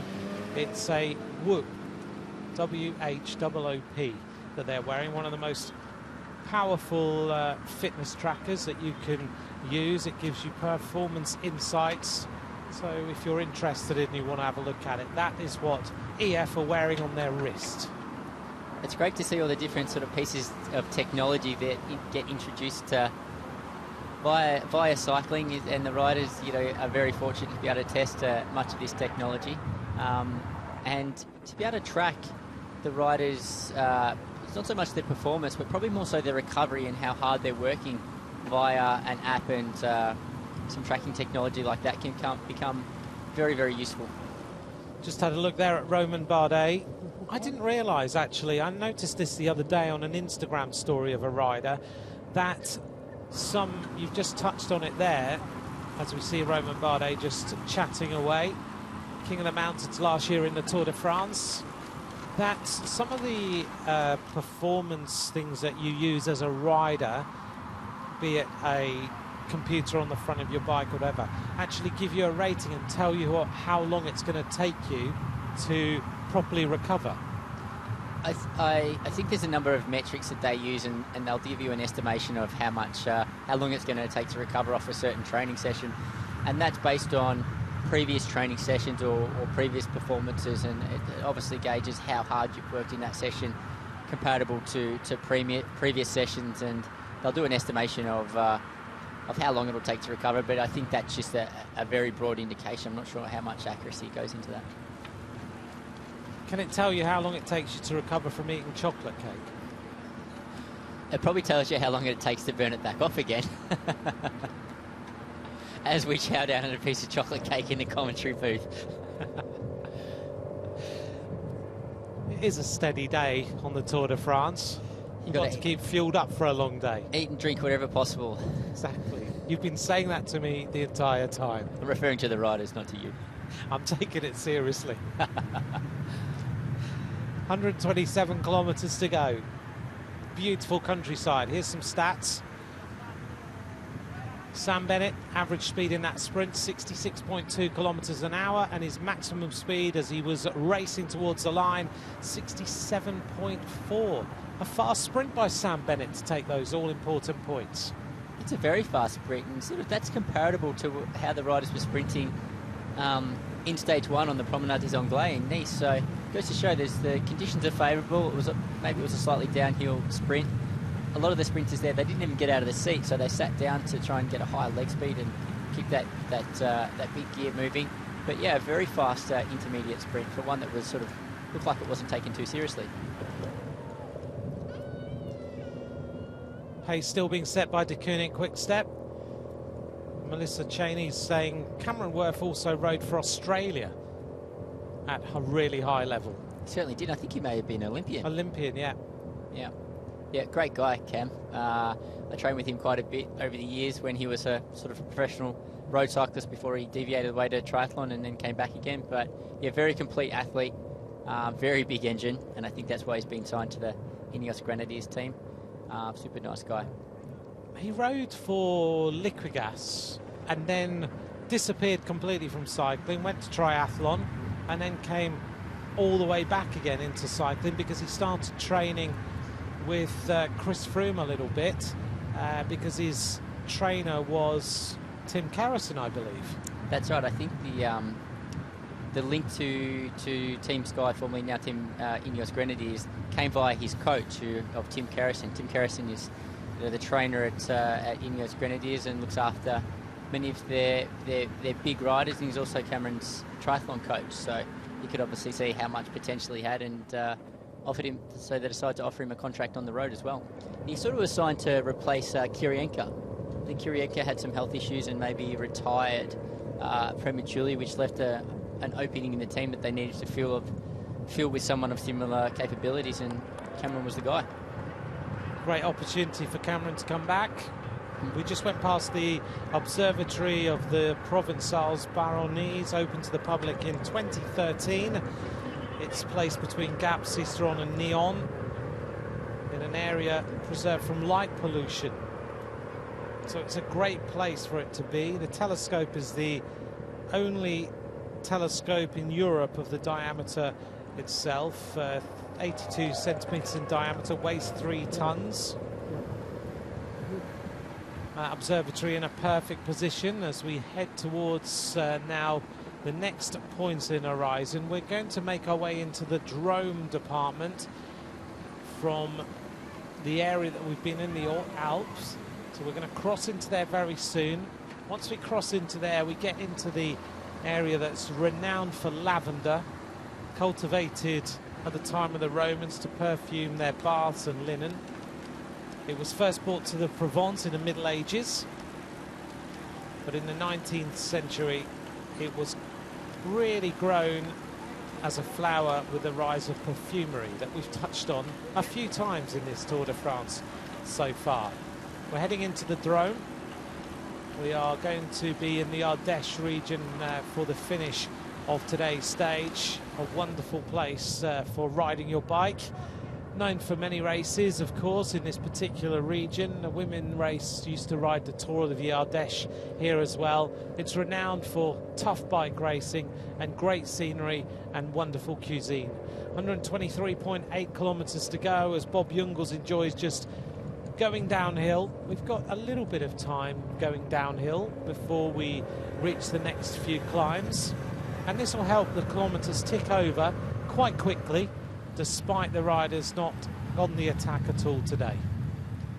Yeah, the peloton will ride along at a fairly quick pace. It doesn't look like we're going to see the traditional breakaway of the day where the opportunists will go up the road, but De Koenig have finally put a ride on the front to up the tempo so these guys get to the finish today.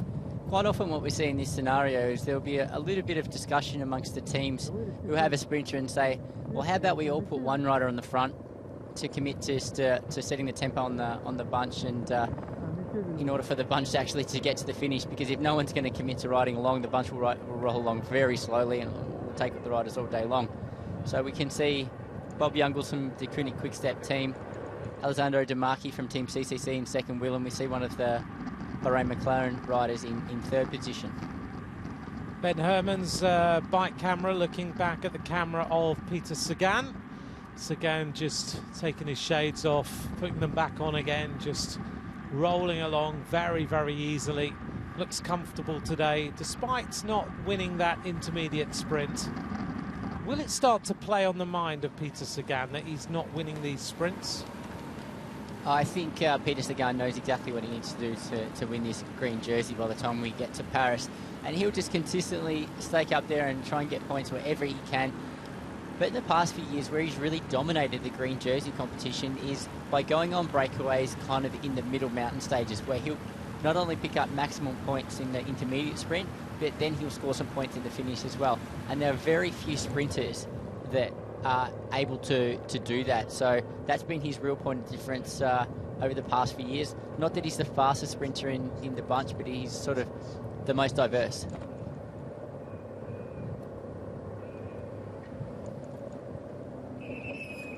121 kilometres of racing now remain. If you'd like to get in touch with Simon and I today, at Simon Gerrans, at Ant McCrossan. We're heading towards the all-important 100 kilometres to go. This is the church of Saint-Jacques-le-Majeur, built in 1848. It replaced the Notre-Dame-la Blanche, destroyed during the Wars of Religion, and also the Saint-Héré Church in the 12th century, which was too small and turned into an exhibition site. Sits there in that lovely little town, and the bells are ringing as always.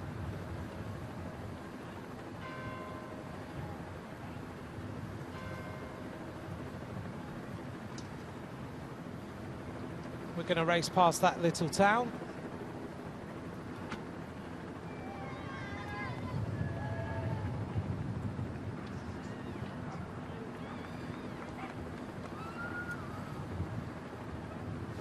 Today then we're expecting the riders to roll into Privas, and Simon has been out on the course and has looked at the course and thinks that today will be a sprint.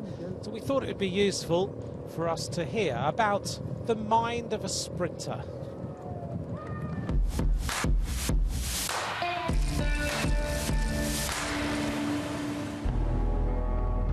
All the sprinters are a little bit crazy.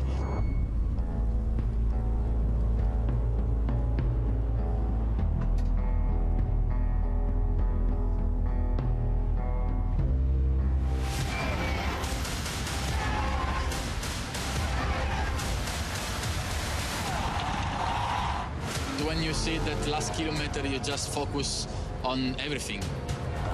You are just focused for the sprint to take position, and you have to be focused. You cannot switch off your brain.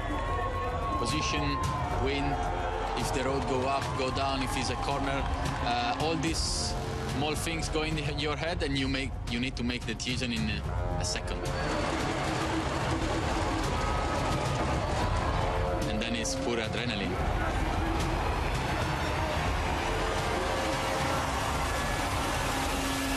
When the head decides, okay, go, it's just all powerful effort.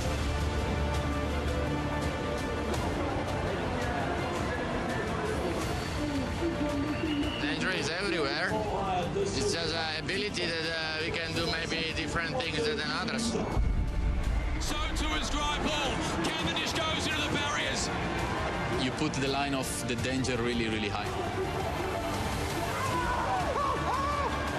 You need to be a little bit scared, because if not, you are totally crazy. You are not put just yourself in a danger, but also the other people.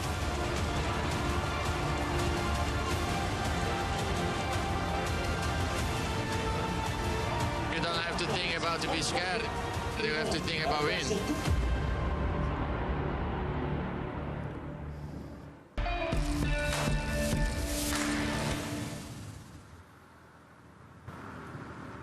Thank you for joining us for stage 5 of the Tour de France as we go past the Abbey of Notre Dame.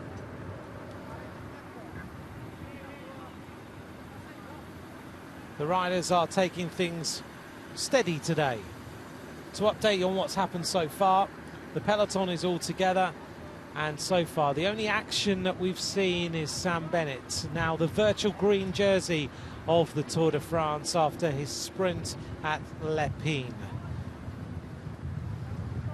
Coming back then to that little feature on the mind of a sprinter, I thought it was interesting, the contrast between Elia Viviani and Peter Sagan. Elia Viviani said, as you go into the finish, you need to be a little bit scared because you are risking everything.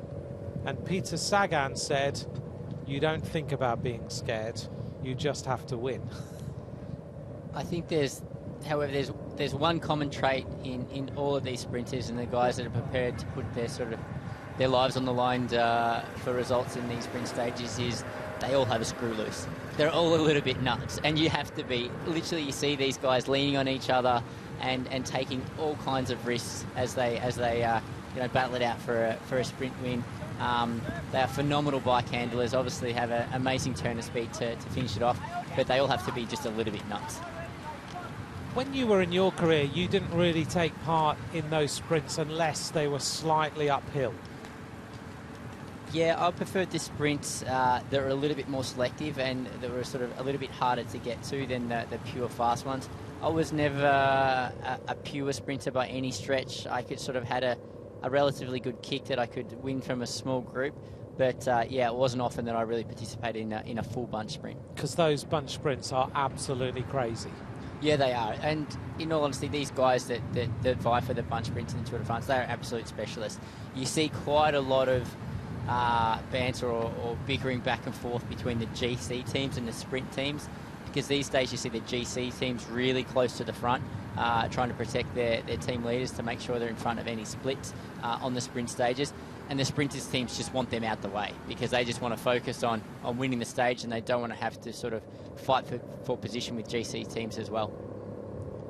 We've just gone through Verklaus, that's where we are. If some of you I know like to follow the race as we go through the different places, Verklaus, we've just gone into now the Drôme region of France. If you are looking to try and work out, right, where are we in terms of this race? Some of you like to look at the maps, like to look on Google Maps, like to know exactly where we are. Well, we're on the D94 going through Verklaus. For those of you who want to just follow along, I know many of you sit there either watching television, you might have another device in your hand, might be tweeting us, might be sending us a message on Instagram, might be just following the route along and saying, okay, where are they? And I know many of you like to just follow the various parts and historic monuments and the scenery that we're seeing. So many different ways to digest the Tour de France, to know what the race is all about, whether it be gastronomy, whether it be the scenery, whether it be that you're just mad on bike racing, you don't want to know about the different monuments, then it's got something for absolutely everybody. This is the Saint-Madeleine Church in the Verklaus. Verklaus is renowned for cherries, for plums, for pear and limes. Every year there's a small festival around this church. At the top of the old village is the 13th century keep, which we are just looking at now around the church. And it is certainly a region renowned for its fruit. It's also known for black truffle in this particular region, the Tricastin black truffle.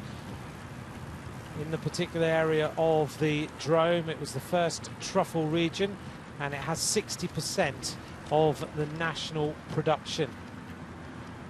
Recognised, of course, for its really powerful flavour. Haven't had any of that either. Geez, we should search for that, some of that for dinner tonight. We should. We'll be all right. Yep, absolutely. It's in particularly in La Combe, which we are going to go through in 5 kilometres time. That's where we need to head. Unfortunately, it's the wrong direction. In the other direction. Yeah, so we tend to follow the race. We're generally a stage in front of the race because we go directly to the finish line of each stage. They have our commentary tribune set up here right on the finish line. We're just, well, maybe 20 metres past the finish line. So this is where we're set up. So we often covering the race route the day before we get here. So in the evening after the stage, we'll transfer as close as we can to the finish to set up for the day. Still De Koning quick step on the front. No one has gone out to attack, a little bit like the Vultures do. The Vultures of Remusat, which are again just a few kilometres away. The Vultures were renowned in this particular region. They've largely disappeared from southern France over a century ago because of the poison which was used to destroy wolves and bears in this particular area. But it was a famous area for the Vultures of Remusat. Great scenery on today's stage. Thank you for joining us. If you're just joining us now, as we head towards 100 kilometres to go, it has all been about banter and relaxation and sharing a few stories in the peloton today. It's not been about attacks. There have been no major attacks apart from one by Kasper Asgreen, which was nullified by Thomas de Gent and then by Bora Hansgrohe after those two riders were slightly away. And it's all been about the green jersey sprint. We now have a virtual green jersey of Sam Bennett of Ireland riding for De Koning Quick-Step. One of the questions that I've received on social media, and I've received this again previously a few days ago, is about the jerseys and what the actually riders receive. So there are obviously 4 distinctive jerseys in the Tour de France: the yellow jersey, the green jersey, the white jersey for the young rider, and the polka dot jersey for the best climber. So the riders that have the honour of wearing those jerseys, who are leading those classifications, they will receive a little goodie bag, a little backpack before the stage start where they're to wear those jerseys, and in that backpack will be sort of a range of different clothing choices in that distinctive colour. The riders will receive the race jersey, the short sleeve jersey that you'll see a lot of them racing in today. They'll also receive a wind vest if it's a little bit cooler, a rain jacket and a long sleeve jersey. So they'll receive that in a little backpack as they arrive at the stage start. the race organisation will print the sponsors of the team on the front of that jersey, where there's often a white patch there to put the mark of the team in the sponsor. How they know the size of the jersey is the night before or following the previous stage, someone from the organisation will approach the rider and say, you know, you're obviously wearing this jersey the next day, what size are you after? And there's a full range of sizes from, you know, extra small for the little climbers through to the larger size jerseys generally worn by the sprinters. So the range of sizes and ready to go there, ready to put the name of the team on and deliver to the rider for the start of the following stage. On board with Roman Kreuziger. Great to know what the riders get if you're a leader of the Tour de France. Kind of a nice souvenir to keep the backpack and the jerseys and that sort of thing. It's also a really nice thing to give away, and a lot of the riders will give away the jerseys to their teammates or to their sponsors or supporters as a gesture of thanks. It's a pretty unique souvenir. You still have the pack that all your jersey came in during that time? I think it's in the bottom of a cupboard or packed in a suitcase somewhere. I really don't have any of my memorabilia from my cycling career framed up. I've given quite a few away over the years, but it's all packed up somewhere that we'll put on display at some point, I'm sure. Temperature 23 degrees, humidity now 39%, the wind at 20 kilometres an hour. The wind direction is switching a little bit when we're going in towards the finish, but 20 kilometres an hour starting to be on the borderline of riders being concerned about it. We'll talk about that in just a second, because I think we should hear now from Caleb Ewan, because we are heading in towards a sprint finish and the peloton is all together, already having won one stage with that stunning victory when he slung-shot out of the pack, weaved his way around Peter Sagan and beat Sam Bennett on the line. Caleb Ewan of Lotto Soudal, 4 stage wins in the Tour de France. Let's hear from him now.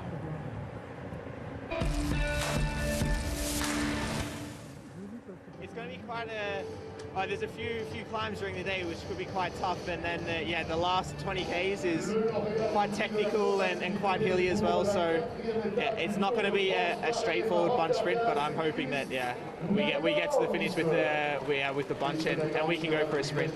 Usually I like kind of a technical finish. I think it's not going to be hard enough that the bunch will split, but it's one of those ones where all the GC riders want to be at the front, and then all the sprinters obviously want to be at the front.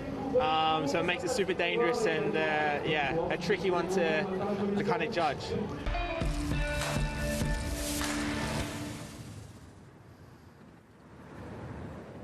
Caleb Ewan of Lotto Soudal already has broken his duck in this year's Tour de France. 3 stage victories last year.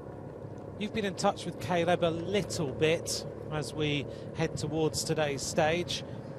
Any thoughts from him on how things are going to go today? Yeah, I think Caleb's very motivated for today's stage.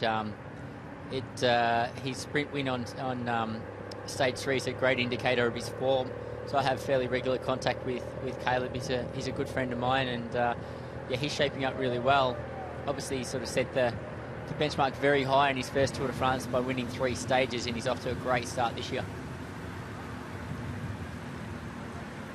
52, William Bonnet alongside Thibaut Pinot. They always ride next to each other or close to each other. Bonnet is the rider who looks after Thibaut Pinot constantly. Debbie Ensing, an interesting question. Do riders ever train for a crash? Like, is there anything you can prepare yourself to do, like how to minimize impact, how to deal with that sort of scenario?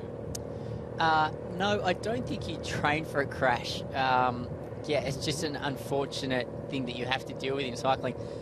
But in saying that, there are certain riders who react better to a crash than others. Just a few minutes ago, we were talking about Caleb Ewan. Unfortunately, when Caleb crashes, one of the things you always see him do is he tends to roll up into a ball. I think the reason he does that is just sort of protect your head, protect your face, but he also rolls in with his shoulders, and I think that's probably a way more of rolling down the road than putting a hand out and potentially, you know, breaking a collarbone or something like that. So, no, you don't train as much for crashing, but yeah, definitely riders. There's certain riders who crash better than others, you could say.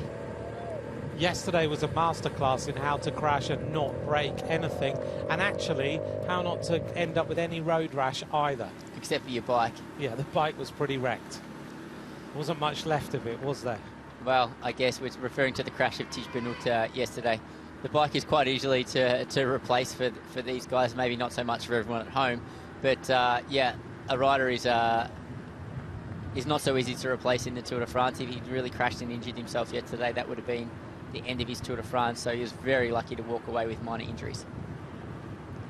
Looking down on a peloton that is still rolling along very well at the speed that they're doing. The average speed is still strong, over 40 kilometers an hour, 22 degrees centigrade at this moment in time. The average speed 41 kilometers an hour. The riders have been riding for 1 hour 50 minutes. Thanks for messaging us in at Ant McCrossan, at Simon Gerrans. Give us your predictions. Who do you think might win the stage? Simon has gone for Caleb Ewan. I've gone for Leah Viviani. Let's just mix it up a bit, just to see. The reason for Elia Viviani is a track rider. You've got to be able to corner on this run-in. No doubt there's a lot of swooshes and changes of direction and everything like that. Well, does that mean it has to be all left-hand corners for Has Viviani? to be all left-handers. Well, unfortunately for Viviani, there's quite a crucial right-hand corner that comes a little after 1 kilometre to go. So he might struggle with that one. He could do. Let's see. Fingers crossed he can get through a right-hander as well as a left. See what happens. Luke Beattie, thanks for your message. Thanks for joining us for today's stage. I know it's a little bit sedate as far as action is concerned today. We've seen the green jersey sprint taken by Sam Bennett. He's in the virtual green jersey. He now needs to get a good sprint at the race finish today in Privas to try and secure that green jersey, which would be a wonderful moment for Sam Bennett. We think back to all the great times of Sean Kelly, King Kelly in the green jersey. Sean, who won so much for Ireland in that great era of Sean Kelly, Stephen Roach, and never forget Martin Early. The three riders together, the three Irishmen who did so much for Irish cycling. As we make our way through L'Aiguille, winding our way through this left-hander, following the river. That is the name of the river that you can see there on the right-hand side. We've just gone through Le Pont de Cournier, and we're just heading there next, actually, winding our way along this river down towards Villeperdue, and then we will head and continue along the particular river, going past Bramard Rock, which we just saw a moment ago. No one ever really agrees what that rock looks like. Many people say it looks like a gorilla, an old bearded man, a sphinx. Have a little look at it if we get another helicopter shot, and you can decide what you think yourself. Mikael Landa sitting with the entire Movistar team behind him, former teammates. As we look there at Luke Rowe on the right-hand side, having a chat to Wout van Aert. Luke gives us a little wave, wearing a very aero top today. I don't know if that's a skin suit or whether he's wearing shorts and a top attached to it, but very sleek, the same as the Jumbo-Visma riders are wearing. Today, the Jumbo-Visma riders riding, some of them on the Bianchi green bikes, not on their black bikes, because they've actually been riding black bikes on the climbs, if you've noticed, to try and reduce weight of the paint. Often bikes will be produced in more of a raw carbon finish with maybe a very light lacquer over the top of it, and that's purely so they don't have the weight of the paint on the bikes. It may not sound like much, but to have a nice paint finish on a bike requires a couple of coats of paint, and that can add up to a couple 100 grams in weight. So that's why you often see a climber's bike, and even the bikes of Team Ineos Grenadiers, they're black, which which has enabled them to have a lighter frame and less weight to carry around in the mountains. Even the paint makes a difference to these riders. One rider we were just taking a look at there, he was the rider who did that massive turn on the climb to Orsia Millet yesterday, is Wout van Aert. He's a versatile rider. He's had a stunning start to this restarted season. Let's hear from him now. It's always great that you can be a part of a big team performance. Yeah, we're 8 riders here, and all 8 giving 100% for our leaders. And yesterday was a good day. Stage win and some bonus seconds for Primoz. Tom's still there, and yeah, really good day. Well, I think today for Tom and Primoz, it's not much to win. I think they just have to be focused and stay in the bunch. Don't lose time and don't waste too much energy. And for me, maybe it's a good finish. I think it's going uphill the last kilometers, and yeah, if it's harder before the sprint already, then my chances raise. So yeah, we'll see if I can give it a go. Of course, I always have the freedom, so it's also my own ambition to help the team, and I know how strong these guys are. So yeah. The biggest goal is to fight for yellow in Paris, but we don't waste chances.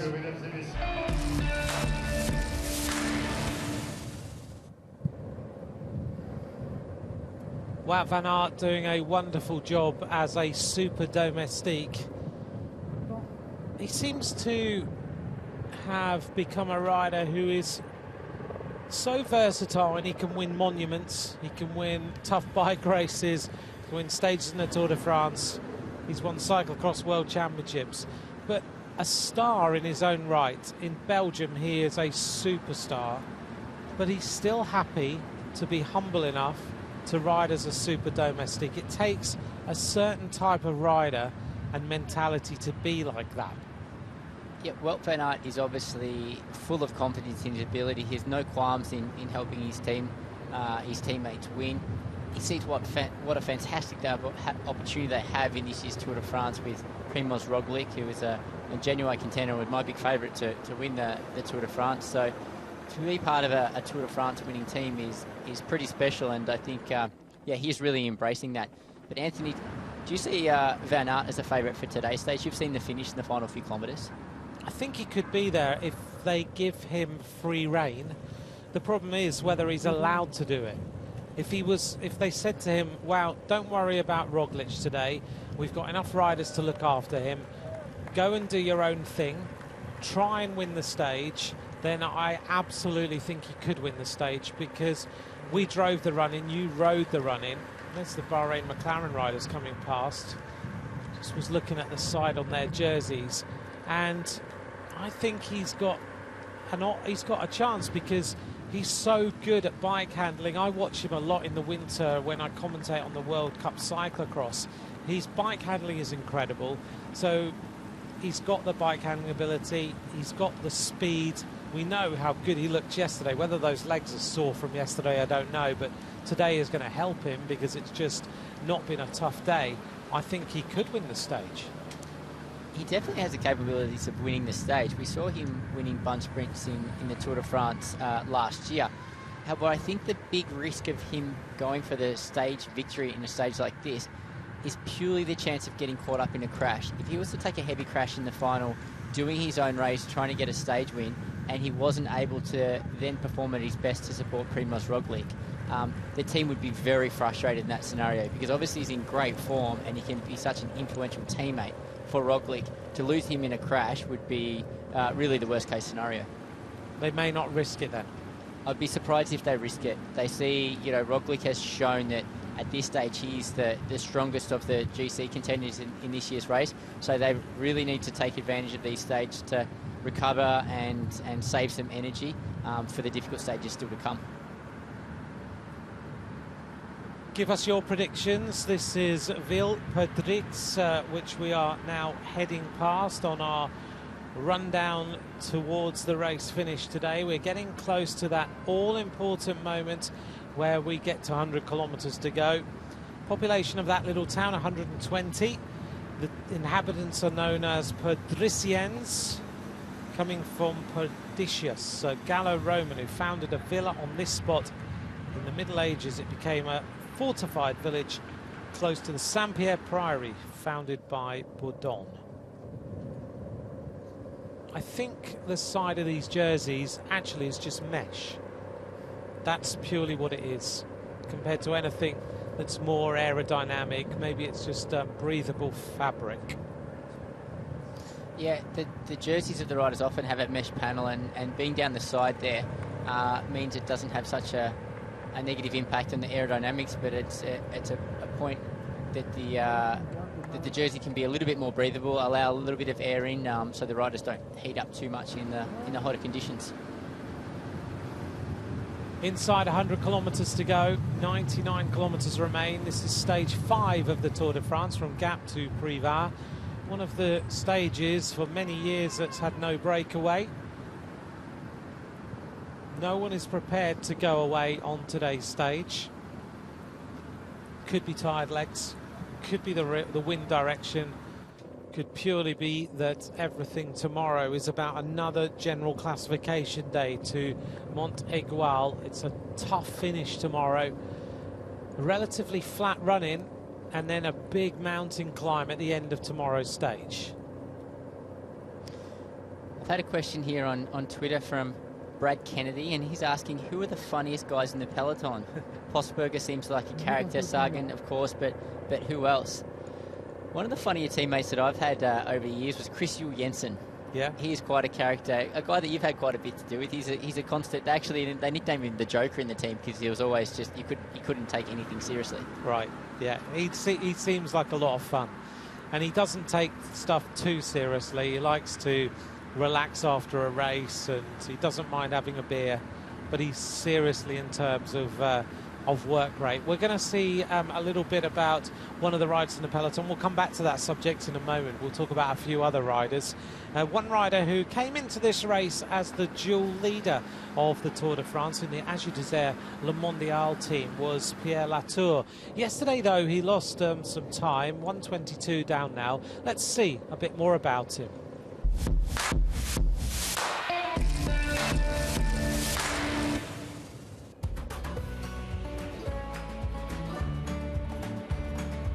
We're in the hills of Rome, just above Romans.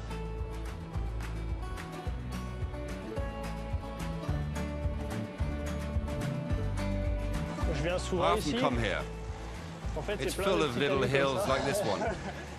We're in a very windy area, so in all these hills we're sheltered, and we can come back downhill when it's headwind.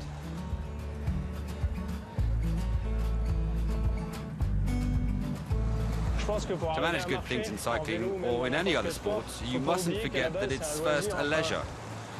When you ride as a kid, it's mainly to have fun. And when you don't have that anymore, it gets complicated to hang on when it hurts.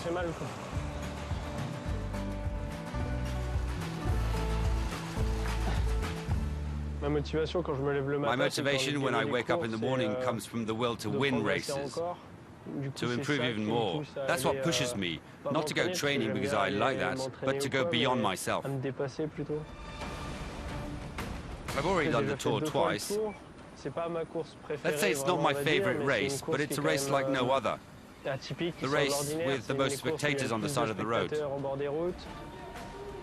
When you perform well on the Tour and manage something really good, it can change your career.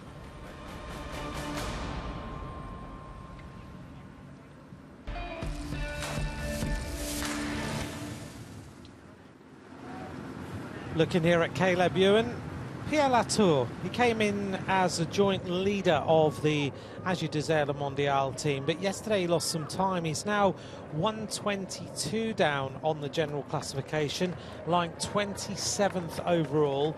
The rest of the race favourites are at 17 seconds predominantly. Not a good day yesterday for Pierre Latour. There's the average speed, 41.58 kilometres an hour, even although the peloton have not attacked at all today. They're still ticking along at a nice average speed. Pierre Latour, after yesterday, Simon, will be, I think, a little disappointed because now it's clear Romain Bardet is the team leader of this Azur Desert Le Mondial team. Well, I imagine Romain Bardet was always the clear, standout team leader for the general classification. With AG2R Le Mondial. But because he has a fantastic track record of the Tour de France, you can't question that. But Pierre Latour has had some great results in years gone past. He finished 13 in the Tour de France in 2018. It's his third appearance in the race, and he was kind of touted as a young GC hope for France in the Grand Tours. He's off to Total Direct Energy for next year. He's announced that he signed a contract with that team, so another sort of key GC rider that AG Tour Le Mondial are losing. Obviously, with Romain Bardet going to Team Sunweb, Team AG Tour are sort of really shifting their focus to a classic scene for next year. But yeah, Pierre Latour, again, I was sort of hoping a little more of him in the mountains so far. He dropped a little bit of time on stage 2 as well. So maybe he'll just reset, lose a bit more time now and refocus on stages. Bahrain McLaren all lined up behind the 2 riders from De Koenig Quick Step. Coming back then to funny riders who are good fun to be around in the peloton, who keep everybody going. So we've mentioned Chris Juhl Jensen. One rider I always find quite amusing, particularly in press conferences, is Rowan Dennis. He'll always give you something to talk about in a press conference. Rowan Dennis is a fantastic guy, you know, a guy that I'm relatively close with. But there's one thing that Rowan Dennis lacks is a filter. Exactly, and that's why he's great in a press conference. What's on his mind will come directly out his mouth. Yeah, exactly. Or on social media as well. Yeah. No, fantastic. Obviously, you know, strongest guy in the world these days in the individual time trial. He's a 2-time world champion in that discipline. Fantastic Palmars. He's won stages and led all 3 Grand Tours. He was recruited across to the Ineos Grenadiers team this year. Obviously, in this sort of broken season, he hasn't had a chance to show himself too much, but yeah, definitely a funny guy. Anyone else spring to mind? One, Antonio Fletcher. Yeah, great fun. Yeah, great fun. Bit of a joker. He didn't seem to take himself too seriously, so he was always good value to have around. And it is really important in teams that you do have guys, these characters that really sort of can ease the mood and sort of lighten things up a little bit. There's nothing worse than being on a team with everyone who's taking the race ultra seriously. It's always good to have a few characters around. Yeah, Juan Antonio Fletcher, who's retired now. He did a degree in marketing, and he is now still sometimes around bike races. Him and I were locked down in the UAE at the end of the UAE tour when the coronavirus pandemic first hit. We were in the same hotel for quite a few days. Well, at least you would have had some entertainment. Exactly. Adam Yates, Sam Bewley on the outside. Sam in his first Tour de France. I'm surprised he hasn't ridden the Tour de France before now. And another quite comical rider, actually. Yeah. He has quite a funny podcast that he and George Bennett and the former media guy from Mitchelton Scott, Dan Jones, record quite regularly. I haven't listened to that. It's very funny, and it's actually quite high up on the rankings, so those guys are doing a great job there. Sam was doing a number of quite comical videos when he was on lockdown as well. Yeah. Yeah, and I think it was just purely because he was locked down, lives by himself in Girona, and he'd run out of people to talk to, so he was recording videos and posting them on social media. Looking here at the King of the Mountains in the polka dot jersey, Benoit Cosnefroy. He hasn't had any problems so far today. We'll see whether he can take the points and extend his advantage. We've got 2 climbs coming up later on today's stage, just to give you an idea of where they are. One with 53 kilometres to go and one with 16 kilometres to go. They are both 4th category climbs, so there's 1 point on offer at the top of the climb for the rider who crests the top first. So he has to be on form today. Well, this is actually quite a good scenario for Cosnefroy, because I imagine he has a distinctive lead in the polka dot competition now, so he'll probably roll to the front of the bunch and try and take those 2 individual points that are on offer, just to extend his lead ever so slightly more. There's Guillaume Martin riding for the Cofidis team. I have to say, I was seriously impressed with him yesterday. I've not seen him ride like that on a tour stage. Very impressive attack in the final in yesterday's stage. During the stage, we were commenting that Guillaume Martin is not a rider who traditionally attacks. He follows. He obviously climbs extremely well and is able really to follow some of the best guys in the world into the really latter parts of mountain stages. But really to see him attack so aggressively in the last, 400 or 500 metres in yesterday's stage, he really lit the final up. His attack sort of caused Sepp Kuss to peel off the front, and it was actually Primoz Roglic who had to close the gap down to Guillaume Martin before opening up his sprint. Martin was then able to, through his good position in the final corners, sprint and finish third in the stage. So an amazing, amazing effort for Guillaume Martin in the final of yesterday's stage.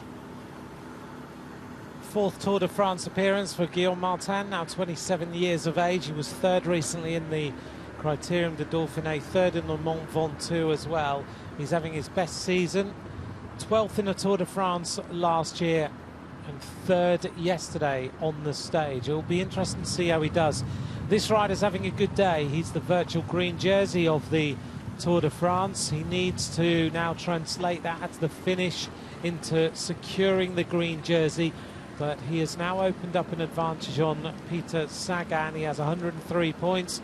Sagan has 96 as one rider makes his way up on the outside for the EF Education first team with Rigoberto Urán. I think it's TJ Gardner just sneaking through with Rigoberto Urán on his wheel. I was just asked by Barbara, why do some teams have yellow numbers?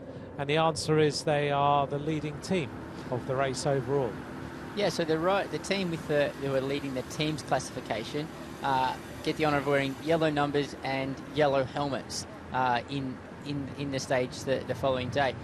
The way the team's classification is calculated is they take the combined time for the best three riders of each team on each stage, and the team with the aggregate lowest overall time in the Tour de France is the team that leads the team's classification. So this is a classification that's taken very seriously by a number of teams. We've seen AG Tour win that competition. Team Movistar often target, and we obviously see Team Ineos Grenadiers up there in that competition in most years. Taking a look then at Julian Alaphilippe. During the race, we have some cameras on board the various riders' bikes. We don't have them on everyone's, but we have them on a lot of riders. Here's Julian Alaphilippe. He's going to take us inside the peloton with some of his colleagues. Let's take a look at some of the best onboard footage of the race.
Et vainqueur de la quatrième étape du Tour de France. Sprinter.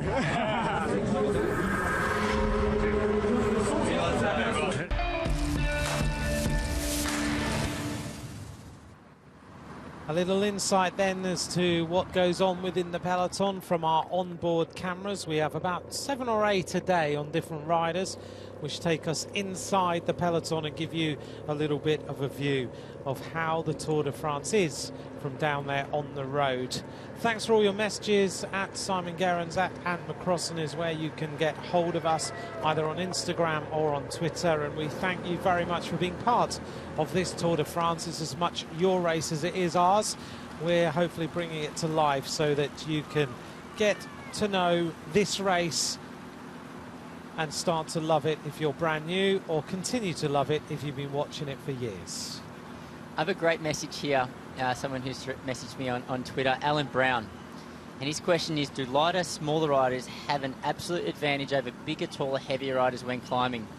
Alan's 6'4", 190 pounds, and he's always dropped by his smaller friends. But he's also said, but I'm also 75 years old. Brilliant. Good effort, Alan.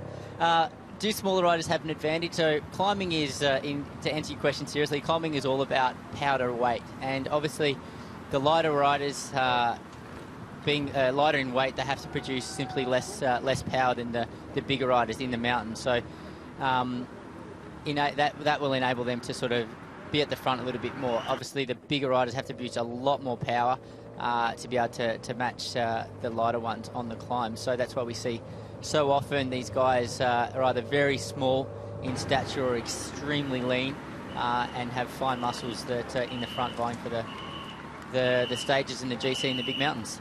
The answer is ride with them on the flat. Yeah, Alan, take your mates on the flat. Yeah. Give them a hammering that way.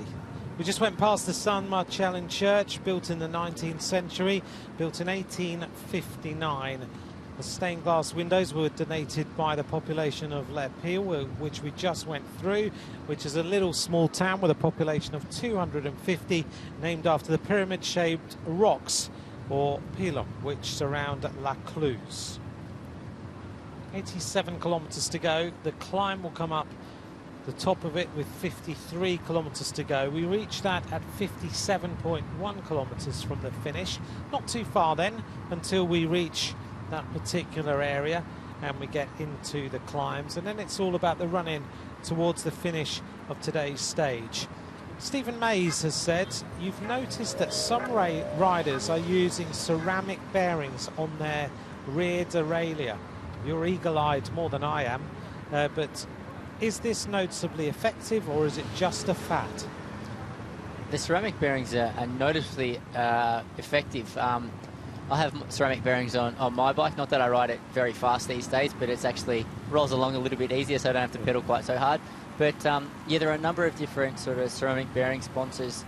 A notable one, Ceramic Speed, provide very good bearings. You can see, I think the Koenig Quick-Step team use Ceramic Speed, as do AG2R, Le Mondial. They have those on their bikes, and they're quite distinctive bearings to see because they have quite a large jockey wheel on the rear derailleur. It's significantly bigger than the Shimano ones or the Campagnolo ones. So they're quite easy to spot out when you're looking at one of these bikes. And yeah, the idea of the Ceramic Speed is just lower rolling resistance. So theoretically, the pedals and all the jockey wheels and the bottom bracket and everything will just turn with slightly less friction. Tish Benoit of Team Sunweb, 34 minutes down, rolling along in the peloton. Those of you who've just joined us now, we'll just recap very quickly. All we've had in terms of action today is Sam Bennett taking the green jersey sprint. He's now 7 points ahead of Peter Sagan. The peloton has been all together all day. Those of you who didn't hear earlier on, the UCI, which is the governing body of cycling, have awarded the 2020 UCI Road World Championships to Imola in the Emilia-Romagna region of Italy. They were originally going to be in Aigle Martini in Switzerland, but they were cancelled. The UCI said it would try and find another date. The dates of the Road World Championships are 1 week after the Tour de France, from the 24th to the 27th of September, and this year they will be for elite categories only. There will be a elite men's road race, elite women's road race, elite men's individual time trial, and women's individual time trial. The women's time trial on the Thursday, the men's time trial on the Friday, the Saturday the women's elite road race, and Sunday the men's elite road race. That region down near Imola, where the famous motor racing circuit is, they've been pulled together at very, very short notice. There is almost 5,000 metres of climbing in the men's race and almost, well, 2,750 metres of climbing in the women's 144k road race on a 28.8 kilometre course, with climbs with an average grading of 10% and sections on the course reaching 14%. It's going to be great to see that we have the World Road Race Championships back. It'll be interesting to see who is riding, but it does mean that a week after the Tour de France, all the elite riders can ride, and it also doesn't clash with the women's Giro Rosa, so it means that they can race as well. Jonathan Stiles has said, now that we've seen that the World Championships are happening and knowing the course, have we got any early thoughts on who we think might be the favourites for the World Championships? I think what we're going to see now is a few riders approach the final week of the Tour de France differently. I had a bit of contact with Romain Bardet prior to the Tour de France, and he told me he would love to just chase stages in this year's Tour de France so he can actually ride the last week a little bit easier, with the idea of targeting the World Championships. And that's when it was in Switzerland, and that's when, you know, it was quite a hilly parkour. Obviously that was taken away, and now it's back again with what sounds like a very, very demanding course. So I think we'll see some climbers, some quite all-round good climbers really target the world titles this year. We've just clicked past the 800 kilometres gone of this year's Tour de France, and we'll keep updating that over the coming days. As you will see, the riders reaching the Paris finish in 3 weeks' time. The riders then, 800 kilometres gone. It is a little bit of a milestone. Not too long until we'll reach 1,000 kilometres of racing. We're going to reach that not tomorrow, I don't think. Maybe just at the end of tomorrow's stage. We'll just click past the 1,000 kilometres, and that's another little milestone for the riders. Do the riders think about, right, I've covered 1,000k, or is it more another page of the road book? It's more another page of the road book. I don't think the riders are focusing on the overall distance too much until you're in the final couple of stages of the race, because then it's really nice to count down. You think, okay, with 2 days to go, there's basically only a time trial left, which is really being targeted by the time trial specialists and the riders that are up there on the general classification. Everyone else is just using that stage to recover a little bit, and then there's the race into Paris on the final stage. So the final 2 days of the race go past quite quickly, and it's only really at that point you start counting down. Long line then of the peloton. Just a quick hello to Stefan Kluck. Thanks very much for your message. Lovely to hear from you, and I hope you're enjoying this Tour de France, albeit it's a slow day. Well, it's a slow day in terms of action, but it's not a slow day in the peloton. 42 kilometres an hour. No one has gone away. Here's the workload on the front today, which is split between 4 teams, really. Bahrain McLaren 18% of the work, Bora Hansgrohe 21%, De Kooning Quick-Step 33%, and Movistar have done 18% of the work so far. Well, it looks like a Quick-Step sort of leading the charge again, and obviously they're taking on the most of the responsibility right in the front of today's stage. They have the yellow jersey within the team with Julian Alaphilippe.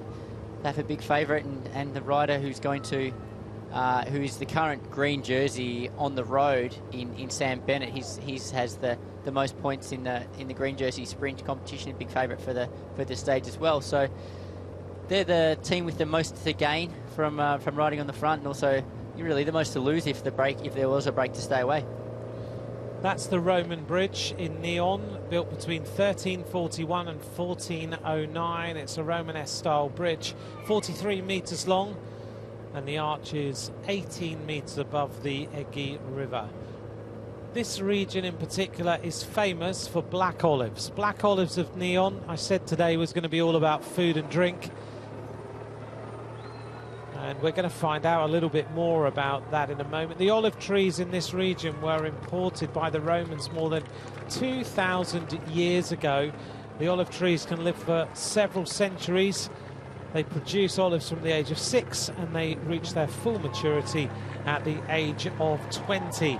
Nyon, which is this town that we are heading through, is a medieval town at the bottom of a rocky outcrop near Ventoux, but it's protected by its winds. It's nicknamed the Petit Nice, thanks to its sunny climate, and very, very famous for the black olives in this region. So we're going to find out a little bit more about that delicacy of this particular region of France. We're going to hear more now about the black olives of Nyon.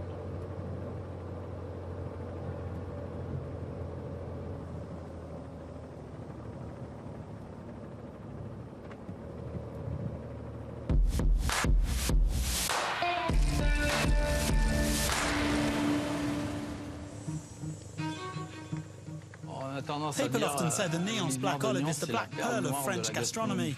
This olive is simply unique both in France and worldwide. My name is Patrick Fleuret. I'm president of the local association of black olive growers in Nyons and the Baronnie, and I'm an olive farmer, first and foremost. Nyons olives are the result of olive farming expertise and the rich soil of the Nyons and Baronnie regions. A black olive from Nyons has to have these fine wrinkles. It's the cold that gives the olives this wrinkled look. And they also have to have this dark brown colour of a monk's robe. When people taste a Nyons black olive, they are surprised by the quality of the aromas and the unique flavour of the olives. They are plump, they have a taste of the undergrowth, of chocolate and vanilla, and even of red fruit.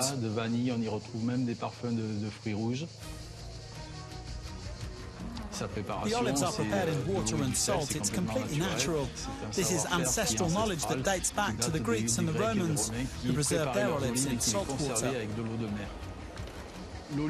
Olive trees are a heritage passed down from generation to generation. For the trees, our time is fleeting because they are immortal. So we have to protect this heritage and pass it on with great care.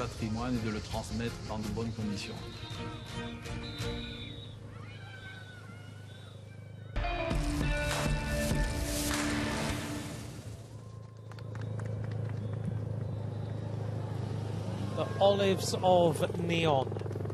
We've missed out on truffles and we've missed out on olives so far on our journey from Gap to Privas. Do you know what we've not done? What we've not done is gone over the book of the next day in our preparation to recap our minds, and we're sitting here thinking what we should have done, not what we should do on the travel. We did eat at the Pirate restaurant though. Exactly. Not many people have. We managed to find a little restaurant on the roadside last night that happened to be pirate themed. When I found it on the way there, I said to you, I'm not sure about this place. This is the real France. This is the real side of France that you don't get to enjoy simply by watching the tour. Exactly. But actually, it was very good. And there were black olives in my salad, so maybe there were black olives of Nyon. Okay, now we're waffling. Exactly. 80 kilometres to go, inside 80 kilometres to go. And we are looking here at Bahrain McLaren on the right-hand side. We are going to get to the King of the Mountains at 57.1 kilometres to go. Around about 22k until we reach that point. Then we're going to go over this climb. There's our olive groves as we make our way through this particular region. And then we're going to make our way downhill and then head towards the Côte de Saint-Vincent de Barret, which is with 16 kilometres to go. That's a 2.7 kilometre climb at 4.2%. And then it's all about this technical run-in to the finish of today's particular stage. Stage number 5 from Gap to Privas. If you're just joining us now at inside 80 kilometres to go, no real action today in terms of the peloton. They have decided to have a more sedate day. In terms of the peloton itself, is this something that's just happened, or is this something where the riders have all declared that tomorrow is a massive day and therefore they're going to take it like this? Or how has this really happened? This is not something that's been, you know, pre-organised prior to the stage start. It's not like there's been a truce called on today's stage and everyone has said, okay, we want an easy day today, how about nobody attack? I think everyone has just come to the conclusion that the likely scenario is a bunch sprint in today's stage. So there's very little incentive for the breakaway to go away off the front, apart from maybe get a bit of TV time for their team jersey and sponsors. And there's just very little incentive to attack. So the peloton is rolling along very, very slowly. We had De Koenig Quickstep riding the front for a number of kilometres there with Bob Youngles. However, he's peeled off the front. You can see how much the pace has slowed down. The peloton's completely bunched up and they're riding along extremely slow. So, yeah, the pace is going to drop off again here now. When is it that they turn and head into a block headwind?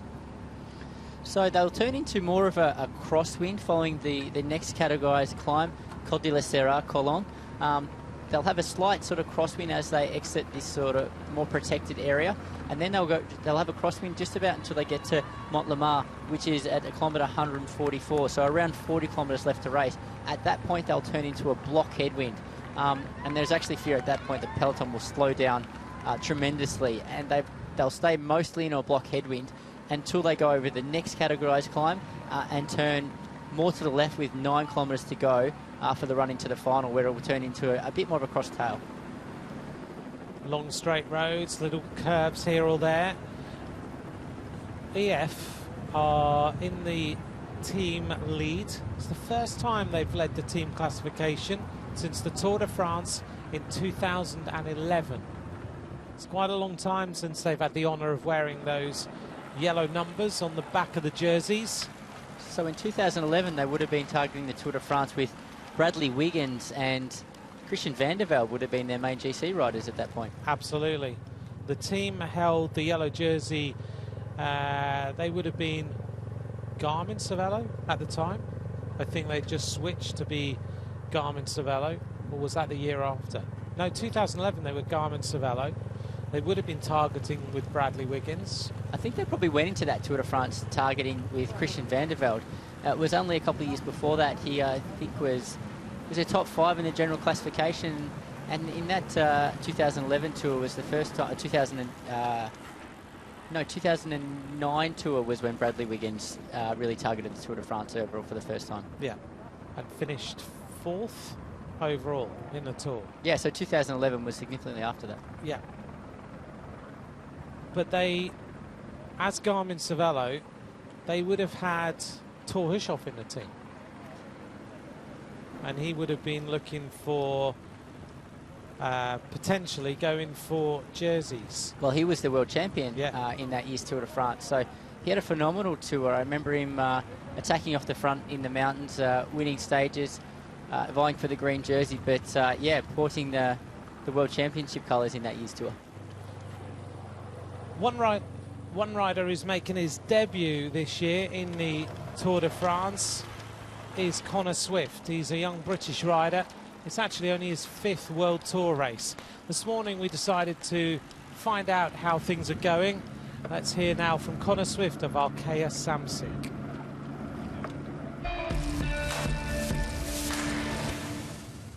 Nothing from me, just helping Narrow and making sure, you know, there's no problems in the final and that he doesn't lose any time today, which he shouldn't do. It's a pretty straightforward stage. But yeah, no personal opportunities for me. Yeah, because it could have suited you today. Is that not a little bit frustrating? No, because obviously the bigger objective is if we roll into, you know, the Champs-Élysées and Narrow's got the yellow jersey on his back, then I think that's a bit better than me potentially getting like a top 10 or something like that. And plus there's plenty more years to come.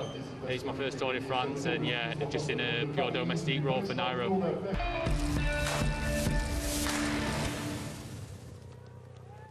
Connor Swift in his first Tour de France, looking after Nairo Quintana.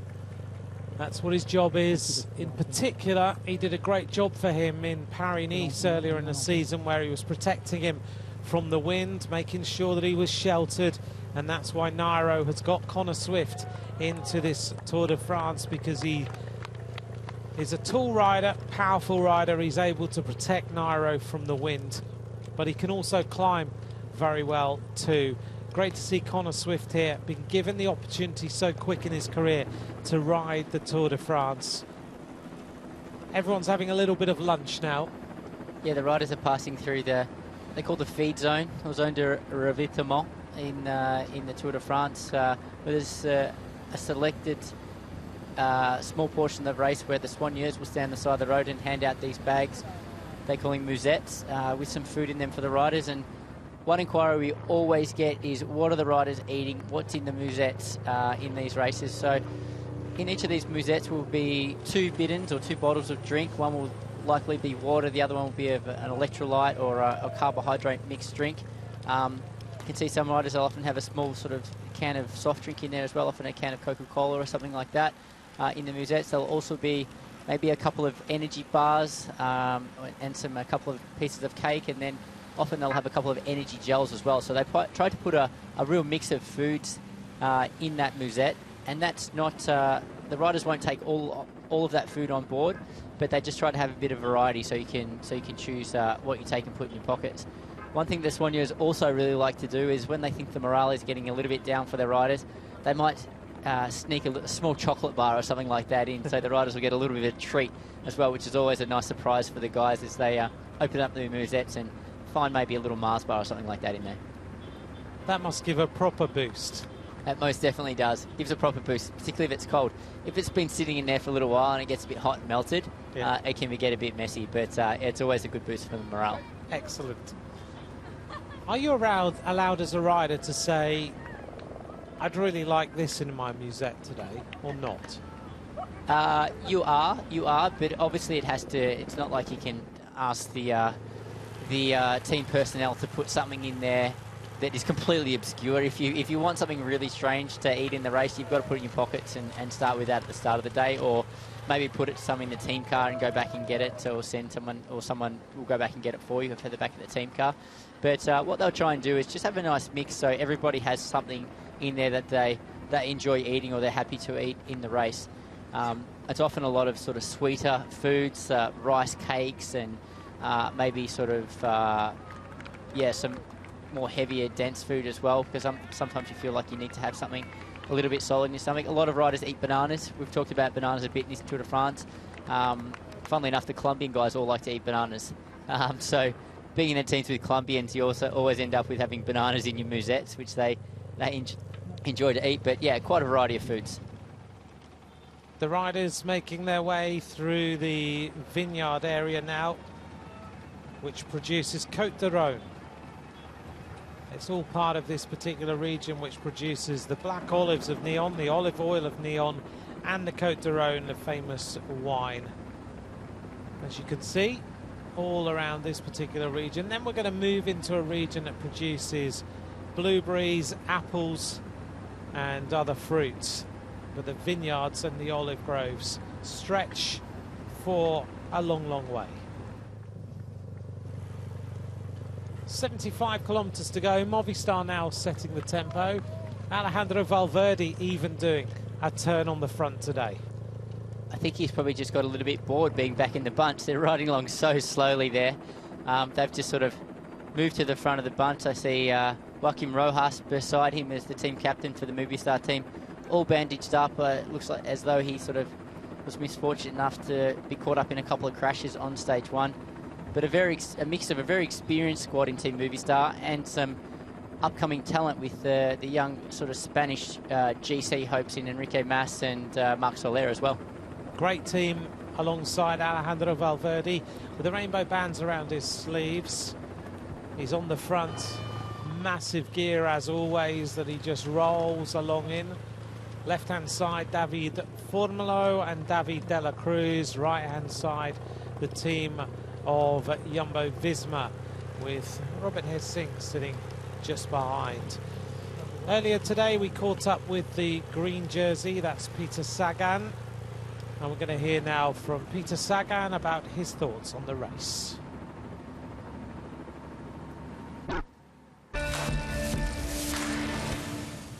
Well, until now it was always like or sprint or finishing the climb. Then,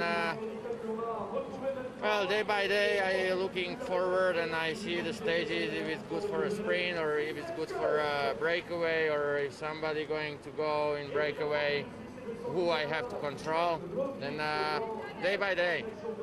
I don't know, we will see, because it's not that steep the climb. I think we are gonna come the big group for a sprint, but I try my best as always.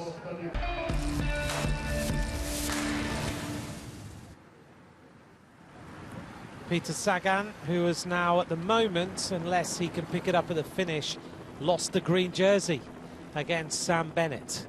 But Sagan, let's come back to the race finish again today. Sagan has got a huge opportunity to win today's stage. Yeah, this is the ideal stage finish for Peter Sagan. It's technical. There's a few sort of rolling hills in the final kilometres as well, so it's going to really string the peloton out. There's points in the final kilometres where position is very, very important, as it goes from quite a wide road down to maybe a single lane.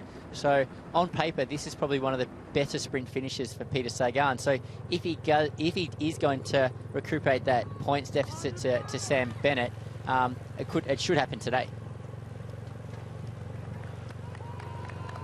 We'll talk a little bit more about the race finish as we head towards there, and we'll get the insight of Simon, who's ridden the run into the finish, to just see how this is all going to come together. 74 kilometres to go. Thank you very much for joining us. We really appreciate you sitting, enjoying the countryside today with the colours of the peloton rolling steadily towards Privas. Hope you've enjoyed the insights and the chat and the thoughts on today's stage in particular. Tomorrow is going to be big action on the final mountain as we head up the Mont Aigual. The yellow helmets on the leader here of Julian Alaphilippe, signifying the overall race leader, and he's chosen to have the yellow helmet, still wearing black shorts, a little bit of yellow piping around them. He's decided not to go with yellow shorts, a la Alexander Kristoff. The flags are flying, as you can see, wind coming from slightly the right-hand shoulder. But the yellow helmets you see on EF Pro Cycling, the team in the pink jerseys, are the team of the leader of the overall classification for teams, and every night it's awarded to the team that are leading that classification overall. EF Pro Cycling with Rigoberto Urán, Alberto Bettiol, the winner of the Tour of Flanders, British rider Hugh Carthy, the Colombian champion Sergio Higuita, Jens Kukler from Belgium, Danny Martinez, Nielsen Paulus and TJ Van Garderen. Wonderful to see David Gaudu still in this race, having a little bit of lunch. He has recovered significantly from a couple of days ago when Simon and I were pretty much talking about him leaving the Tour de France and wishing him just to be able to hold on a little bit longer. It's a great transformation for David Gaudu of the Groupama FDJ team to see him now looking comfortable on his bike, no longer that pained expression and that look of I'm about to leave the Tour. Yeah, it certainly is great to see him, sitting comfortably in the peloton there. He was pulling some awful faces there at the sort of start of stage 2. He looked like he was in immense pain from his crash on stage 1, but that sort of goes to show why these riders will battle on once they've been dropped by the bunch in the Tour de France.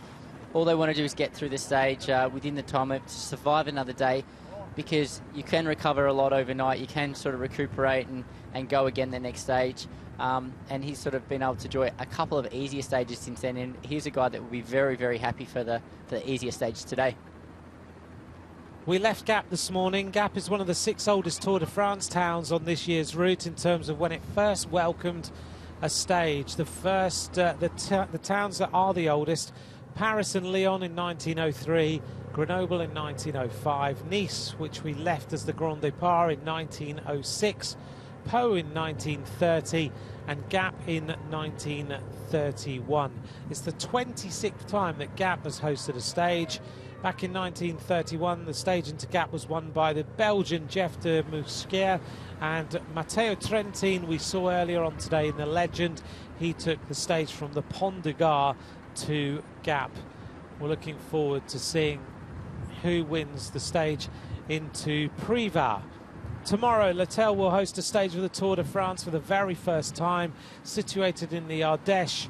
Women's cycling used to have the Tour of the Ardèche, and it's coming back. The race gets underway tomorrow in Saint-Martin d'Ardèche, the 3rd of September. 7 stages, finishing in Beauchastel on Wednesday the 9th. The riders in the Tour of the Ardèche getting ready, some of them, of course, for the World Road Race Championships that have just been rejigged as far as their dates are concerned and also their location is concerned, as we head to Privas, which is famous for roasted chestnuts. Roasted chestnuts. Maybe we could get a few of those before we leave today. We haven't missed our chance there. We haven't missed it at all. I'm getting quite a lot of messages again on social with their tips for the day. A lot of people are picking Sam Bennett, and I'm wondering whether that's because he won the one and only intermediate sprint of today's stage so convincingly. He looked very powerful there, and Michael Malkow did a great lead out and rolled across the line in second place to that intermediate sprint. So Sam Bennett is a guy that is on everybody's radar for the final today. Who do you think is going to win? Tell us what your prediction is for today's stage. Simon has gone for Caleb Ewan. I've gone for Elia Viviani. There are lots more sprinters in this field that you could possibly pick. Or is it going to be a surprise? Is someone going to jump away on the little climb just before the finish, hold everyone off, race into the finish, raise their arms and surprise everybody? Is there one rider out of anyone who could do that? Is there one rider that could catch everybody by surprise in today's final? When was the last time we saw a rider really attack away in the final like that on a sprint stage? Postelberger did it in the Giro to take the pink jersey on the first stage.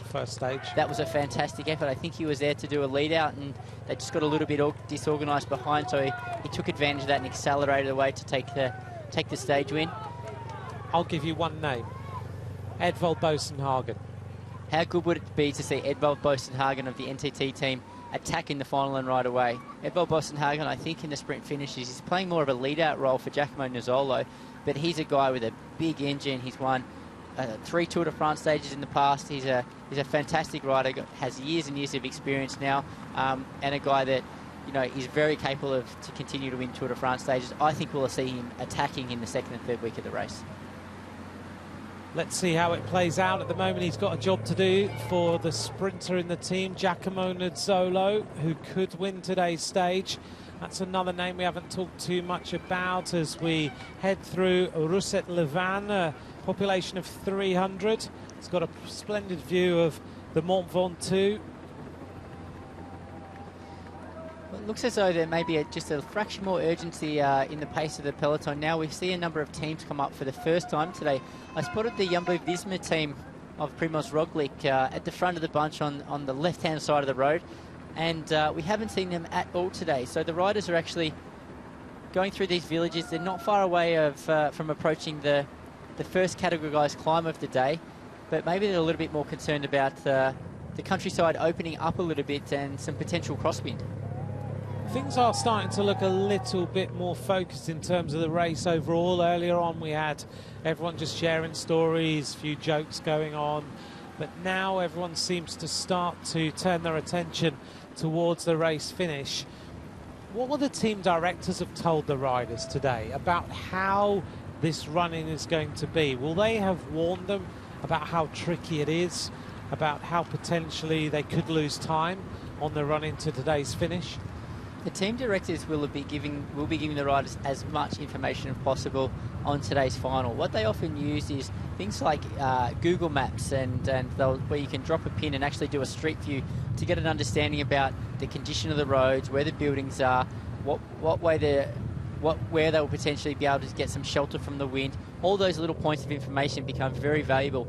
another thing that they'll do is a thing that we touched on in yesterday's stage is they'll send what they call a reconnaissance car ahead of the race to scout the finish, and the person from the team that's in that reconnaissance car will be taking notes of all the road conditions and every bit of information they can gather, feed that back to the director sportif this following the race, who will then relay that information onto the riders. And that will be all parts about where there may be some crosswind like what we're seeing now.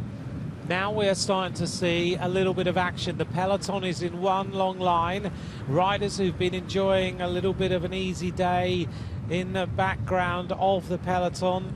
Mont Ventoux right in the background here. There is the famous climb of so many bike races, but in particular the famous climb of the Tour de France. A stunning sight and so clear, so many kilometers away. The race now is full on. In fact, it's calmed right down. It was full on for a second.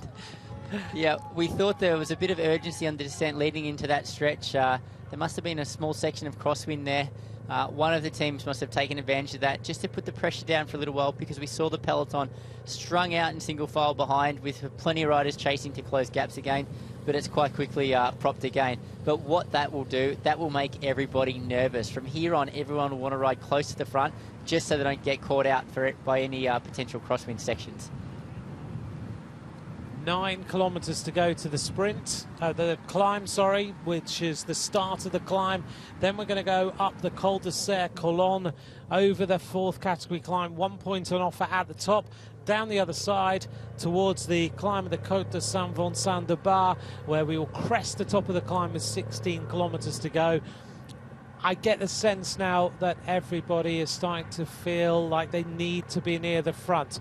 If you've just joined us now, we're going to just update you on what's happened on today's stage so far.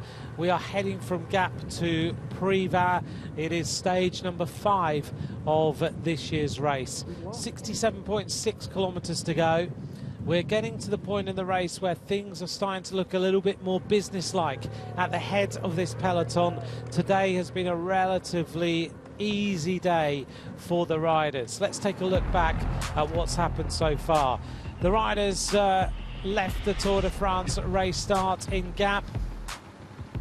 For the first time, we saw absolutely no attacks really. Everyone's just had a little bit of fun along the way. We've gone through some beautiful countryside. It has been a chance for riders just to catch up, to chat, to renew acquaintances in this Tour de France peloton. Whilst it looks sedate today, it's still relatively quick. The most important point on today's race was the intermediate sprint, with Sam Bennett and Peter Sagan joined together with 83 points. It was Bennett who got the better of Sagan, and he is now the virtual green jersey of this year's race. We're heading now towards the race finish in Privas. We've only been here one time. The yellow jersey, Julian Alaphilippe's keeping an eye on everyone around him.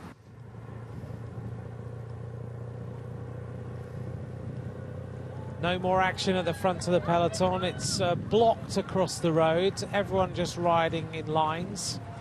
The wind now is getting pretty strong. It looks as though by the flag there on the side of the road that the wind is really starting to pick up as the riders enter the valley. There's predicted to be a strong northerly wind, which the riders will sort of initially feel on their right shoulder, and then they'll turn right, like I said earlier, Mont-Lemar, into a predominantly headwind for the following 30-odd kilometres. Nice shot here of the riders as they pass all the fruit trees, the olive trees and everything. Still nice and steady. At what point do you think this is really going to start to pick up? There'll be a couple of points where I anticipate the pace to really pick up, and that's in a few kilometres after this Category 4 climb, Col de Serre-Colonne, where the riders will potentially have a bit of crosswind, although it'll be a head crosswind, so I don't anticipate the pace to be super high. It will then settle down again as they head into the headwind section. and again, finally really heat up on the final Category 4 climb of the day, because at that point there's only 16 kilometres to go to the stage finish, where position will become very, very important. 65.5 kilometres to go.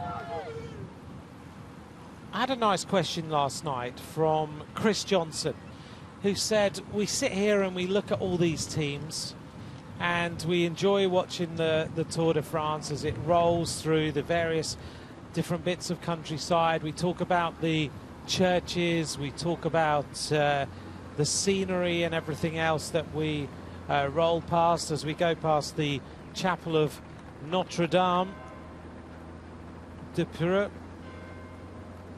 Another beautiful church in this particular area that we just go past in the area of Côte d'Aron. And he said, but what we don't really do, and what we haven't covered at all yet so far, is the teams and who owns them and what the team sponsors are, which I thought was a really interesting question, because I guess it is something that we haven't really covered yet as to, and lots of people know what the various teams do, but some new viewers and other people who just maybe been watching cycling for a short period of time don't necessarily know what the teams are and who owns them. That is a really good question, and I think within the peloton, probably a number of riders wouldn't understand what the team sponsors were from the other teams. I think they'd be very aware of their own sponsors, but as far as the names maybe coming from different countries in other teams, they would have no idea. Well, maybe we'll cover a few of them now. Let's pick out some of the teams and let you know what some of these squads do. So let me just pick a few teams at random. Ineos Grenadiers, owned by Jim Radcliffe, who's the richest man in Britain. He's based in Monaco. Who doesn't live in Britain? Exactly. But he owns a company called Ineos, which is a huge company. But they're called Ineos Grenadiers, rebranded for a particular reason. Which is? Jim has just released a forward drive. He has. Well done. He's just built a car. So the Grenadier is a car, and so they are branded in the name of the new car, which the Ineos company has just developed. Now 26 degrees almost, with the wind picking up to 25 kilometres an hour. Let's pick a few more teams. Are we going to turn this into a quiz, are we? We might do. Are you worried about that? A little. Jumbo-Visma. Do you know what Jumbo is? Supermarket? Well done. It is a supermarket. And you know what? 1 point in the team's classification for me. Exactly. And Visma? No clue. Visma is an software company, and not based in the Netherlands. It's based in Scandinavia. So Jumbo-Visma combining as two different sponsors. That's what they do. Bora Hansgrohe. Bora a kitchen exhaust fans. Absolutely right. Hansgrohe. Once you know what they do, you'll notice it everywhere. Taps, no? Taps. There you go. There you go. Hansgrohe do taps for bathrooms as we go past La Tour d'Alençon. This is in La Roche-Saint-Circuit-Besson as we race through here. This is a 12th century keep, the Alençon Tower, isolated on a hill looking over the Les Valley. Pick a few more for you. McLaren. Cars. Bahrain McLaren. Bahrain, of course, owned by the Crown Prince of Bahrain. And McLaren, very nice cars. Exactly. Very expensive cars. Movistar. Telecommunications. Let's just take a quick look at this 3D positioning as we look at the head of the race. The wind at 25 kilometres an hour. And I think we've got the wind direction here for you, Simon.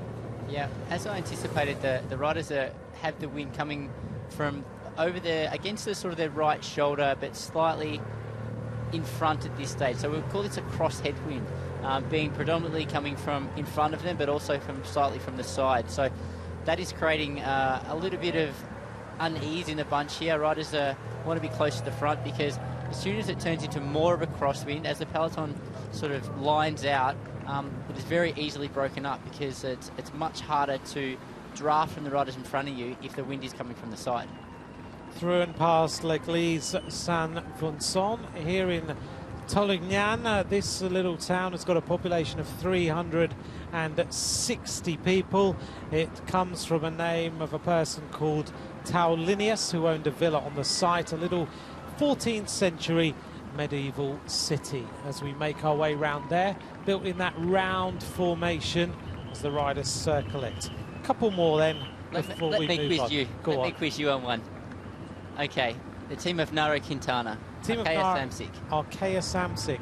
Arkea, an insurance company, and Samsic is a logistics company that does logistics around airlines and airports and all sorts of third-party logistics. Fantastic. Obviously made a increase their investment in the team to recruit the likes of Nairo Quintana, who's a genuine contender in this year's Tour de France. So we expect to see their jersey front and present in the big mountain stages, and Nairo Quintana, who was looking very good in yesterday's first summit finish, yesterday's stage. He was right up there and looking very comfortable. Arkea based down in Provence, so a team that likes to do well in this particular region, which is why in the Tour de la Provence earlier on in the season, Nairo Quintana rode so well. One more. De Koenig of the De Koenig Quick-Step team. De Koenig make windows. Very good. And Quick-Step make flooring. They do. Perfect. There we are. There's a few ideas about teams. And you rode for Agi Duzert. The insurance company. They did. Pensioners Insurance predominantly. They've been around for many, many years as a race sponsor. They'd have to be one of the longest standing sponsors in professional cycling. I think they are, alongside Movistar. In fact, I think Agi Duzert is probably the longest standing, isn't it? With FDJ, which is the Groupama FDJ team. Groupama being another insurance company. Hopefully that gives you a little idea of what some of the teams do and who owns them. The owner of Israel Startup Nation is Sylvan Adams, who's a billionaire businessman who is actually a World Masters track champion. Let's take a look back then at a legend time of the Tour de France. The time of Privas being part of the Tour, the only time was in 1966.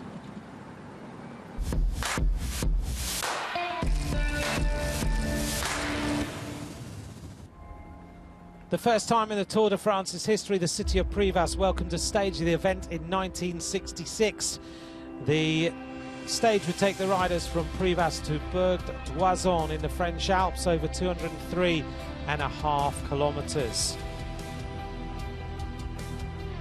There was a breakaway rider who raced away. There was a massive storm along the way as well. And a rider called Luis Otano, a Spanish rider, went away to steer clear of his rivals and finish with a 2:34 advantage over Joaquim Galera and Julio Jimenez.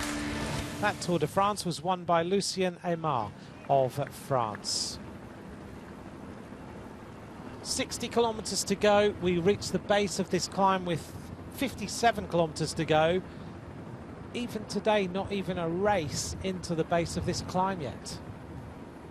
No, but there's not a significant climb. It's only a Category 3 climb of 4.1 kilometres, 3.7%. So it's a very gradual climb compared to what the riders have been racing across for the past few days. So no real sense of urgency there. There's no big concern about the peloton splitting over this climb. We expect to see Constafoy from AG2R Le Mondial sort of making his way to the front to take the one sole mountain point on offer on this Category 4 climb. As we head in towards this climb, and yesterday on the climb to Orsia-Malette, we talked a little bit about the formation of the team and the way that they form up with the various riders in position. And one thing that Patrick End asked me on Twitter or Instagram was, you notice that there's always the team leader and then there's a rider behind them. Why do they position a rider behind Nairo Quintana or behind Thibaut Pinot or behind Primoz Roglic? Because yesterday we saw Sepp Kuss there a lot of the time for Roglic. Often the team leader will like to have one rider, one teammate sitting behind them for a couple of reasons. first and foremost, when you're sitting on the back of a lineup of your teammates, the last rider on the line often gets pushed off his team just by riders trying to come around them and that sort of thing. So if you're the last person on the train, you often get pushed off just purely because other teams will come up and they might move across, and you might get squeezed into the gutter or into another lineup of riders or something like that. So if you've got someone else at the back of the line that's able to sort of take that pressure away, that can be very useful to the team leader. The other reason there is often a rider behind the team leader is because if the team leader has some kind of mechanical issue or a mishap and is unable to communicate that quick enough to his teammates that are all positioned in front of him, the rider behind him is going to see that straight away and be able to react, help the team leader, or communicate the problem to the rest of his teammates and the team director who are back in the car. So that rider that's sitting on the back of the lineup can have a very valuable, is a very important position in the team. Left-hand side of the peloton, Bahrain McLaren with Marco Haller, the Austrian rider. We're only a kilometre away now from this fourth category climb. It's the next challenge for these riders today. In the centre, the team of NTT with Ryan Gibbons with his fractured ribs, sitting on the front of the peloton, looking after the interests of the Italian champion and European champion, Giacomo Nizzolo. And the right-hand side of the peloton as we look, the left-hand side as they sit, is Jumbo-Visma looking after the interests of Primoz Roglic, the stage winner of yesterday. Things are starting to get a little bit hotter. 40 kilometres an hour, the average speed. The last hour has been a bit more steady at 38k an hour, but before that, the pace was relatively fast. Let's remind you of the King of the Mountains very quickly. We've got Benoit Cosnefroy is the leader of the King of the Mountains as we head up towards this next climb.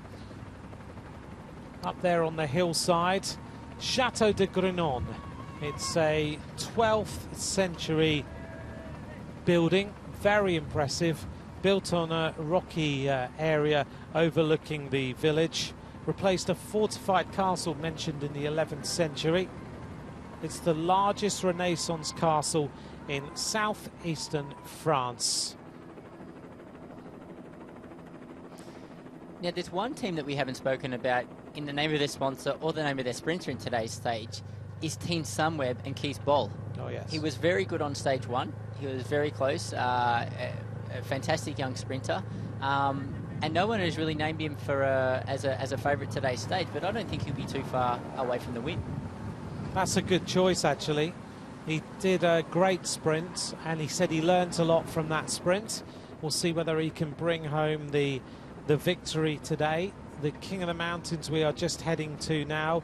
Benoit Cosnefroy, the leader. He has a clear lead in that competition overall. He has a total of 21 points. There's another 1 point on offer here at the top of this climb.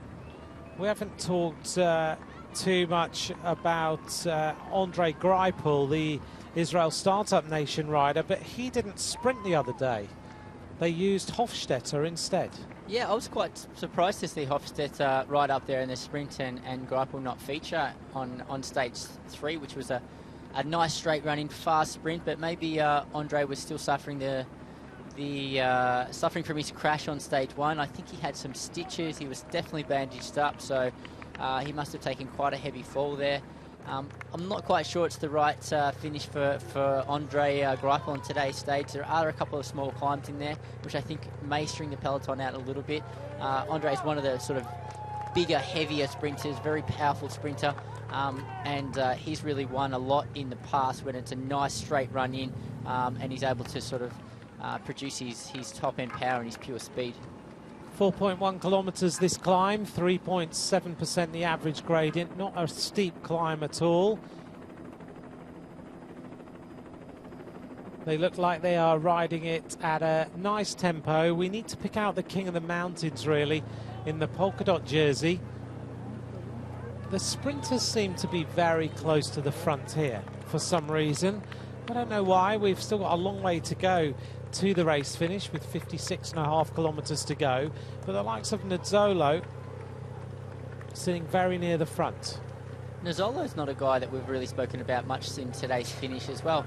Anthony, you've tipped him on a number of occasions to intermediate sprints and also for the finals in the stages today, but you haven't mentioned him today. You don't think he'll feature? I think Nizzolo could feature today. I'm wondering whether he had amazing form for that 1 week period where he won Italian national champs, Euro champs, and as a rider sometimes it's difficult to hold on to your form for a lot longer. You get onto that sudden crest where everything is going right and you win everything, and then it can take a few weeks then to come back to that sort of form, and I wonder whether he had his best legs for that 1 week. We must find out how he's doing, because also I remember at stage 1 we were looking at Nizzolo as he was getting distance off the back of the peloton, and he was holding his stomach like he had some kind of stomach pain. We wondered if there was some kind of sickness with him or something like that, and he just really hasn't had the top end speed to be really present in these fast finishes so far. Maybe we'll try and find out tonight from NTT as to how Giacomo Nizzolo is, and pass on to you all what is going on. As we've talked about before, during the Tour de France, normally it's really easy for us to go and just see the riders and ask them how they are. In this Tour de France, it's not. We're coming up with new ways of getting hold of riders, finding out information, but we'll get hold of NTT and we'll try and get hold of Giacomo and find out how is he doing and what was the problem he had the other day. He certainly looks all right now. Those of you who don't know who he is, the South African champion is on the front in the colours of NTT, with a white jersey with the colours of the South African flag on his head, and just behind him is Giacomo Nizzolo in a white jersey with blue with stars on it, which is the European champions jersey.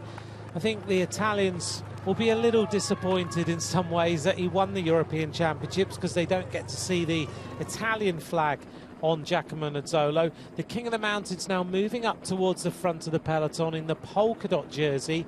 He's looking to just cement his lead and get another day in that all-important jersey, which is so well spotted by all the fans and everyone in the peloton. But he's got a little bit of work to do, squeezed in there on the right-hand side in the gutter with no runoff. It's purely grass. So he's got to pick his moment to get through to the front and jump away to get the 1 point. It is very, very difficult for any rider trying to move up at this point in time. The road is completely blocked, completely full with riders, and that's why placement is ever so important to get to the front before the road becomes blocked like this. So you see the riders actually have a point. They say, I need to be at the front in this point because I think the road will be blocked afterwards. So they try and get to the front nice and early. And I think that's maybe why we saw the peloton really speed up just a few kilometres to go. Look at this forest. An amazing area as we see Luke Rowe now arrive at the front, the Welshman, the team captain of Ineos Grenadiers, as he looks across. Now, Luke Rowe is a rider who he's always at the front when he needs to be. He's become such a loyal teammate for the leaders at Ineos Grenadiers over the past few years.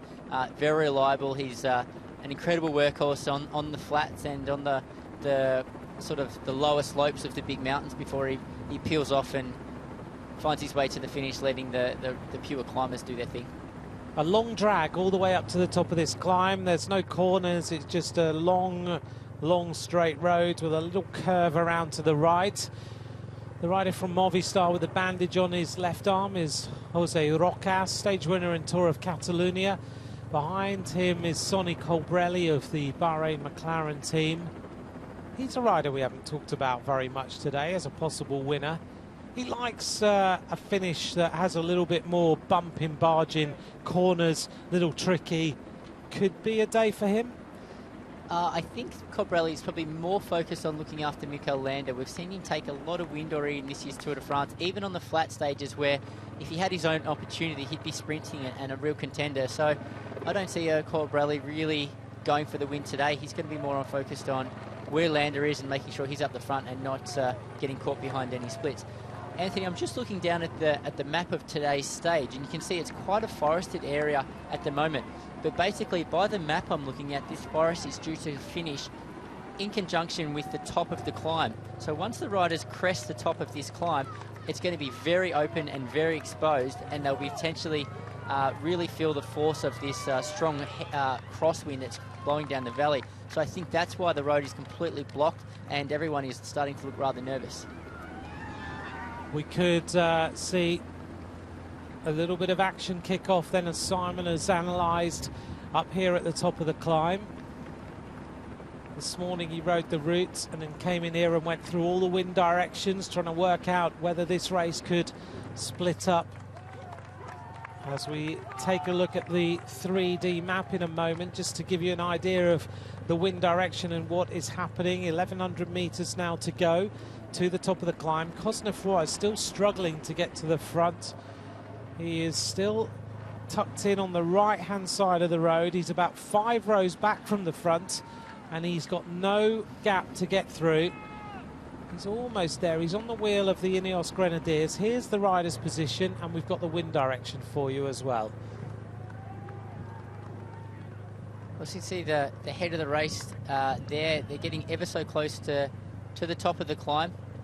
As they go over the top of the climb, by my calculations there, it will open up ever so slightly, and the riders won't have the shelter from the wind that they're enjoying by this forest at the moment. How does Cosnefroy get out of this problem he's got? He begs and pleads. There is no room whatsoever for him to get past, so he'll be shouting out. I think it's Mikhail Kwiatkowski right in front of him there now, and he'll be saying, you know, can I hop out?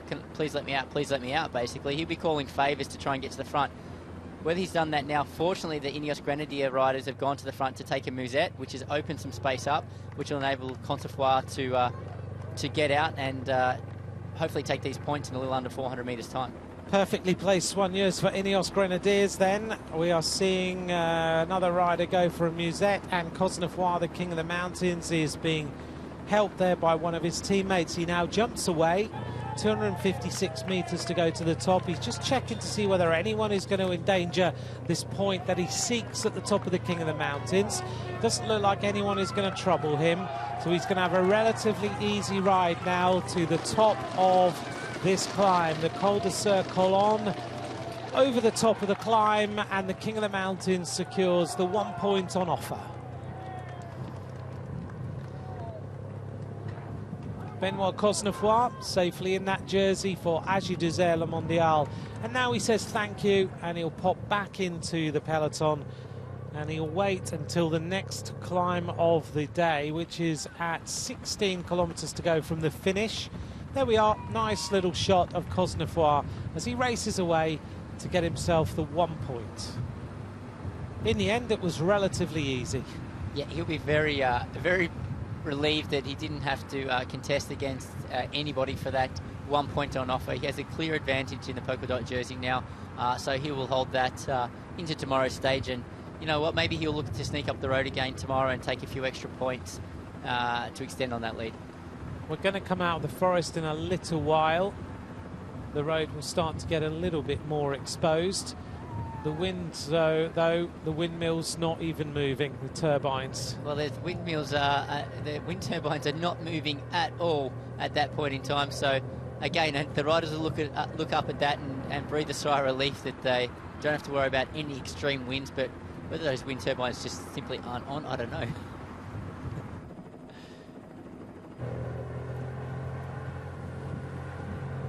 Fast little descent here. Movistar just saying careful round this little bridge. Confirmation of the Col de Cerf-Colon. Benoit Cosnefroy took 1 point at the top of the climb. And that is the second point of today's race. The green jersey sprint was taken by Sam Bennett. Just to recap for you then, as we head towards 51 kilometres to go, the riders have had a relatively simple day. No breakaway has gone away. We saw Sam Bennett take the green jersey sprint.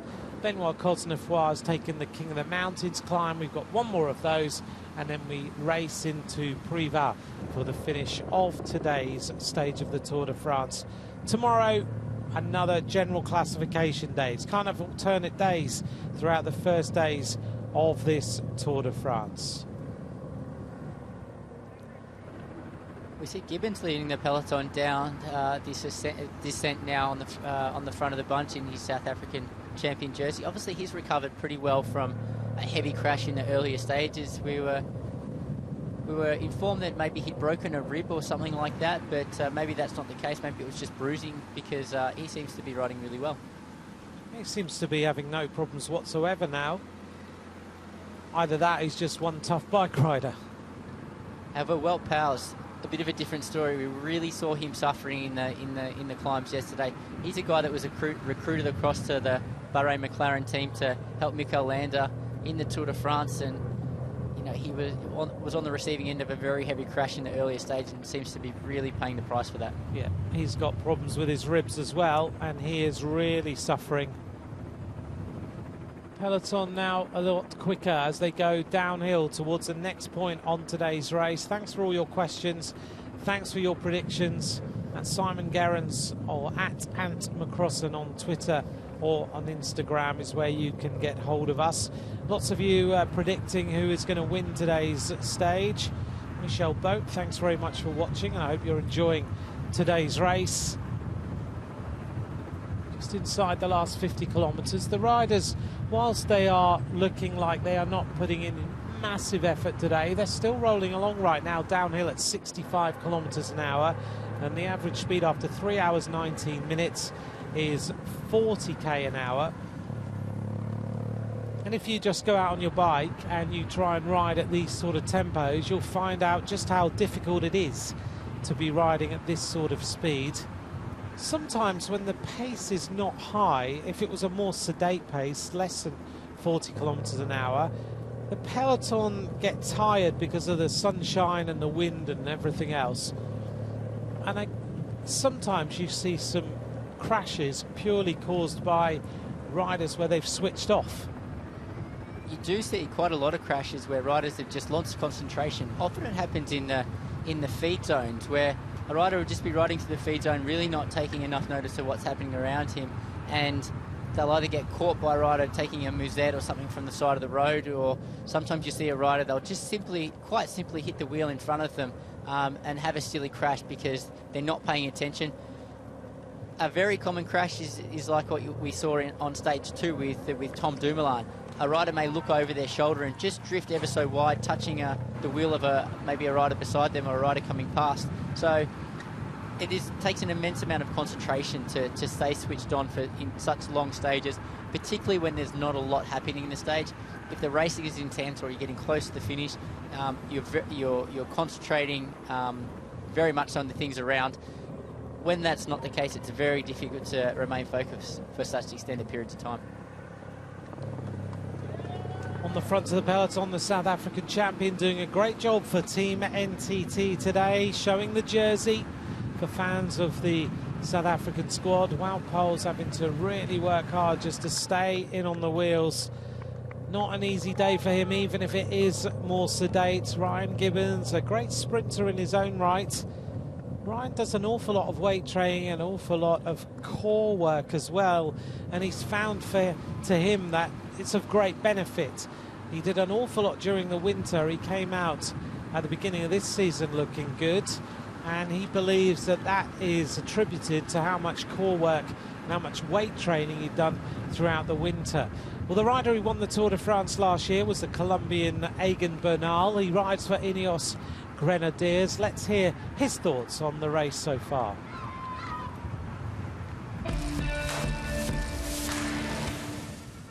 I think in the end yesterday was actually a pretty good stage. It was the first summit finish, and we managed to get ourselves up there without losing too much time, and the sensations were pretty good. So yeah, I would say it was a decent stage for us. As I say, it was the first uphill finish, so it was a good test. I arrived at the front with all the other GC favourites, so that was good for me. I'm happy that I was able to keep pace with all of them and just be able to see exactly where I was at. I'm happy. Well, Roglic is a rider with a lot of class, and he can win the Tour. He won the Vuelta last year, and clearly he is a very strong rider. Yesterday he attacked and he won the stage, so I'm happy for him.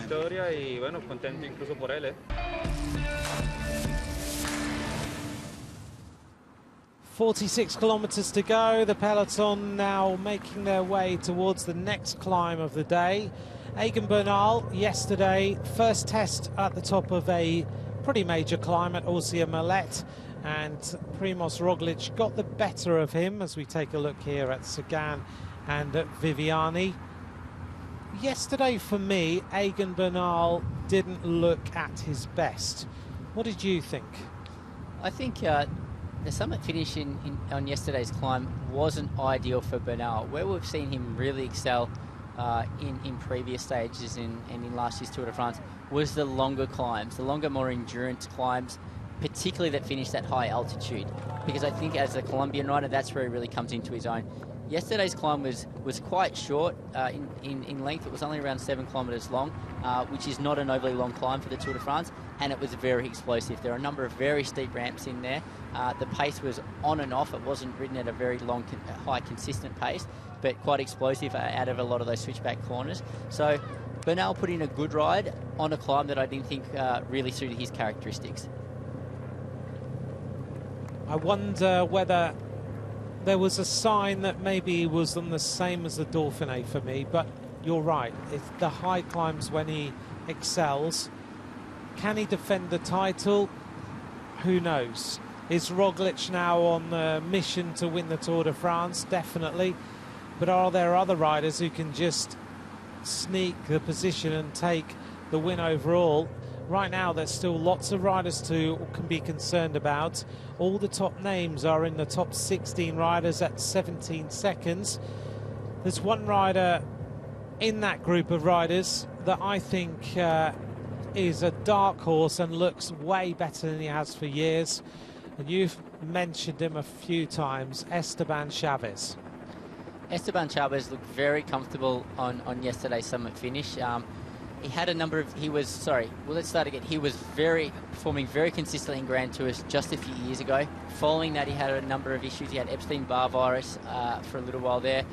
He had some serious struggles coming back from that, but he looks to be now back close to his best. So I'd love to see Esteban back up there and sort of competing for a podium spot in this year's Tour. Let's see if Esteban can continue the way he goes. Normally, Esteban would lose time in the time trial. This year, there is no flat time trial. The only time trial is uphill to La Planche de Belleville. It absolutely is the best opportunity for a rider like Esteban to get on the podium of the Tour de France. This year's Tour de France is a parcours that suits so many of the climbers in the race. If you look at across the field, the likes of Adam Yates, Thibaut Pinot, Romain Bardet, climbers like this, even Guillaume Martin, who would have normally lose a significant amount of time to the GC riders who also specialise in time trialling. This year, that's not the case, so they could very, very likely fight for an overall victory. Let's see whether he can fight for the victory. A teammate then of rider we've been talking about, Ryan Gibbons, is Edvald Boasson. We just talked about him just a moment ago as a rider who potentially could jump away and win today's stage. So we thought we'd catch up with Edvald, find out his thoughts on today's stage and see whether he thinks what he thinks of the race overall, and we think whether he could take today's stage victory. Here is Edvald Boasson.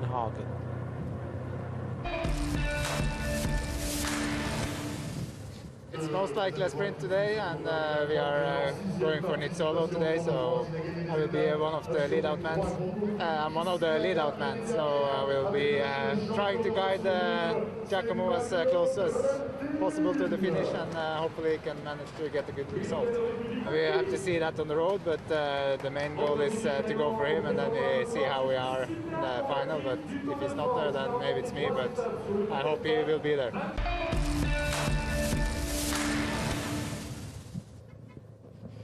Edvald Boasson and his thoughts on today and what can happen on today's stage. There's Ryan Gibbons on the right-hand side. I think Karen Gibbons is related to Ryan and confirms that he does have broken ribs and he is a tough bike rider. Well, chapeau, Ryan. Riding with broken ribs is one of the most painful things you can do, so the effort he's putting in there to set the tempo of the peloton and keep his teammates up the front and out of trouble is quite simply amazing. To go deep when you have broken ribs, when you're breathing quite hard and your chest is expanding, it hurts every breath you take. So he is one tough cookie. He is, and he's doing a great job for his NTT team, riding on the front, albeit on a steady day, but to even be able to just ride on the front like this is very impressive. Puy-Giron is a small town. 450 people live in that particular area, and it includes the Saint-Bonnet Church, which faces a mulberry tree planted 400 years ago, and also has a castle. The pace to me is starting to notch up bit by bit, and there looks to me like a little bit of a fight for supremacy at the front of this peloton between different sprinters teams. There seems to be a real mix of sprinters teams and GC teams at the front of the peloton. We see the team Movistar right up there, Bahrain McLaren, Group Armour, FDJ there as well, Astana riders. So there seems to be a real mix of sprinters teams and GC teams trying to keep their leaders up the front. Certainly starting to speed up a little bit. We are seeing all sorts of riders get involved in the mix at the front. Just on the back then is Niels Pollitt. Is there a reason for this acceleration? The reason for this acceleration is they're about to race into Mont-Lemar, which is quite a reasonable sized centre for this area in France. So as they're racing through a city centre like this, the riders are going to come across quite a lot of road furniture. So a lot of obstacles in the road, traffic islands, speed humps, roundabouts. And every time they go round an obstacle like this, the peloton will string out, and there's also a big danger of a crash. So there'll be quite a fight for position to be at the front to avoid any of these crashes, and to make sure that these obstacles on the roads are easily visible. On top of that, after they go through Mont-Lemar, there is a change in direction. The riders will turn to the right, where I thought they would take on a little bit more of a headwind, but it doesn't seem to be a massive wind influencing the peloton at the moment. The pace then, now and then, just little increases in tempo as the riders make their way now towards Mont-Lemar. 1.4 kilometres until we reach Mont-Lemar itself. It's the second city of the Drôme region after Valence. Valence not too far away from here. Mont-Lemar, for those of you who are following the Tour for all sorts of reasons, maybe the scenery, maybe the food, maybe you just love the bike racing. Well, if you love your food, Mont-Lemar, famous of course for nougat. First mentions of this delicacy date from 1097, and the city became the capital of this provincial delicacy around the 17th century. The first recipes for nougat come from the 10th century Arab book from Baghdad, and it's my mum's favourite sweet. Never ceases to amaze me how much you know about things like nougat, Anthony.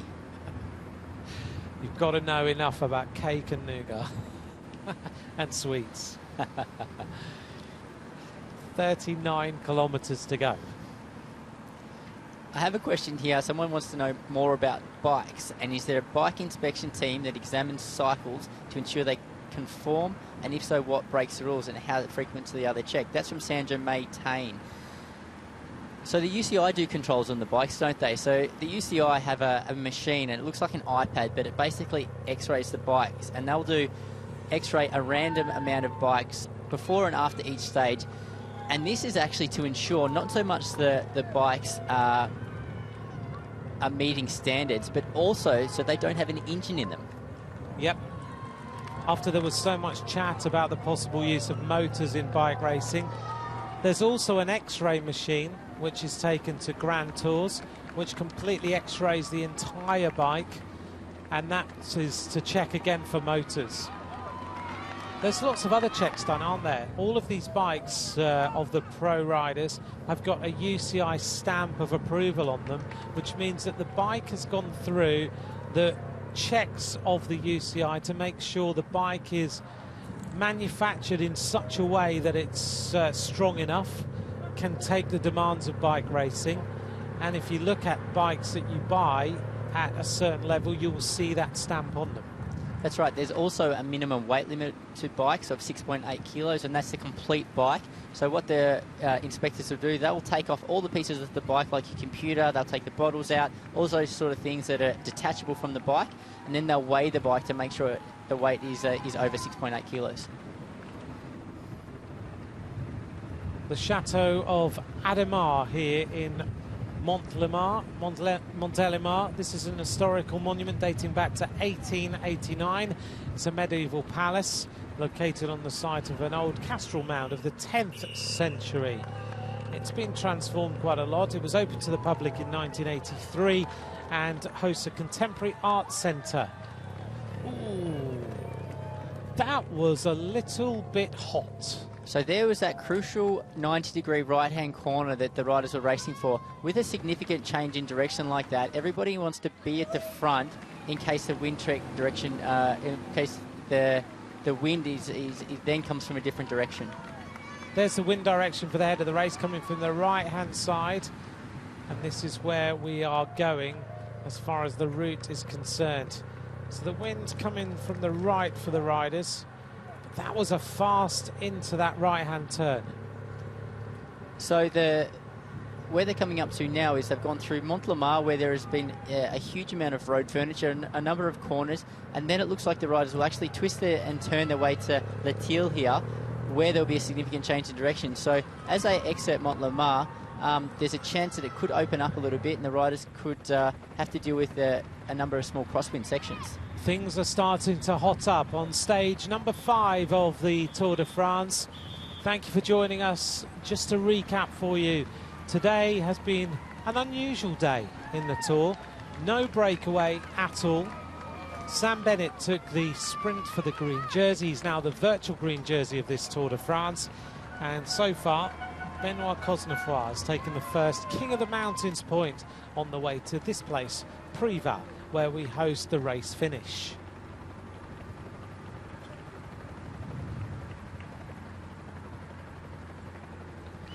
Montélimar has hosted the Tour de France 3 times. In 2006, for the only finish in the town, Jens Vogt won a stage from Béziers, whilst Oscar Pereiro seized the yellow jersey. In 2009, the start of the stage was won at Mont Ventoux by Juan Manuel Garate, and in 2016 we raced from Montélimar to Villard-le-Dôme, where Mark Cavendish won the bunch sprint.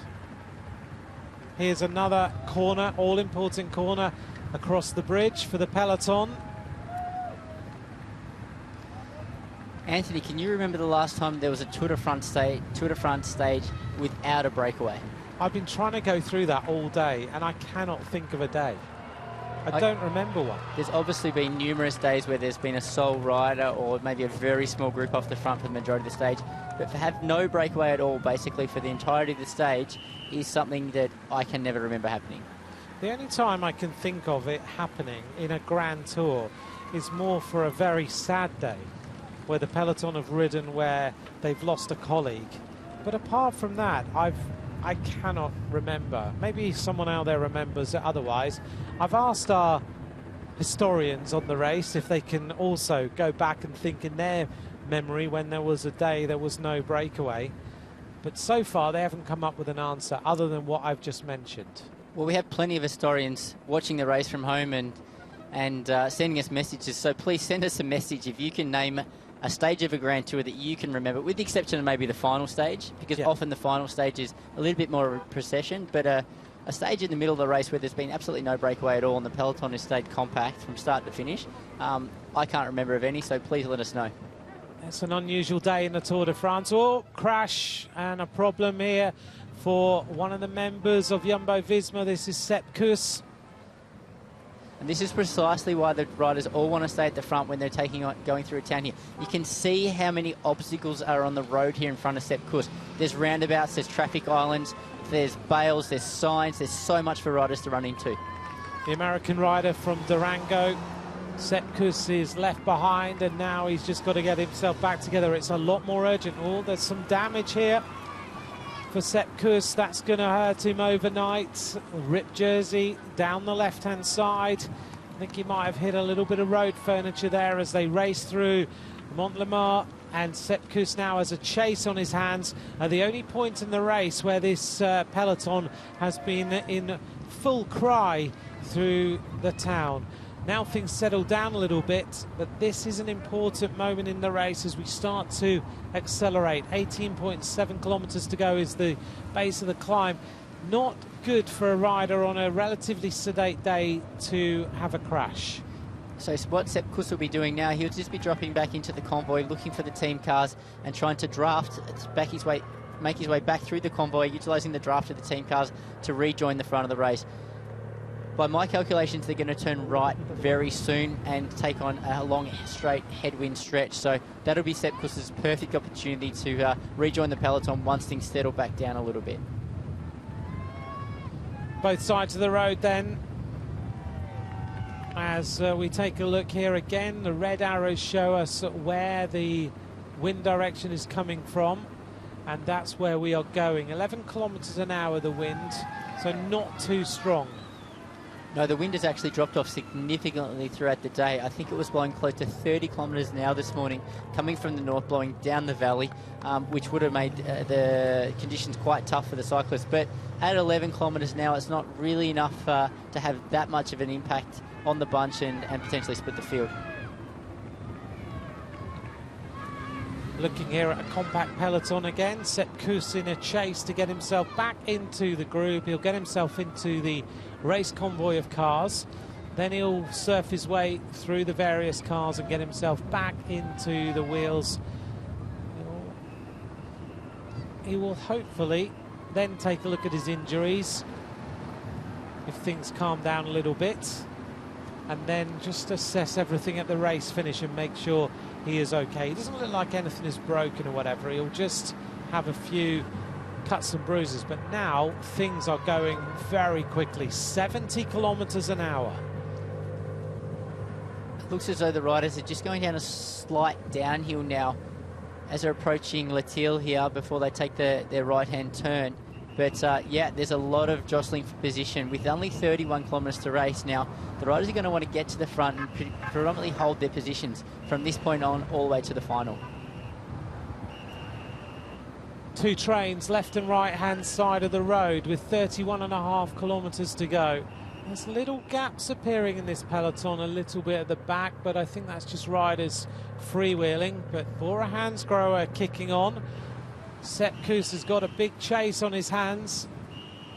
He's a rider who's not going for the general classification, so if he loses time it doesn't really matter.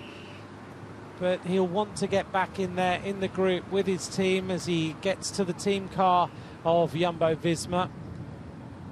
The team will just be making sure he's okay. He doesn't look to be in too much trouble. Now it's Astana, left-hand side, led by Alexei Lutsenko. Behind him, a couple of places back, Luis Leon Sanchez, the Spanish champion. Right-hand side is the Danish champion, Kasper Asgreen, as we go over the bridge in Tail. This was built between 1928 and 1931, 315 metres long. The first time a bridge was put across this river was in 1839. There were lots of floods that took it down, and then it was rebuilt in 1926. We're going over the Rhone River now.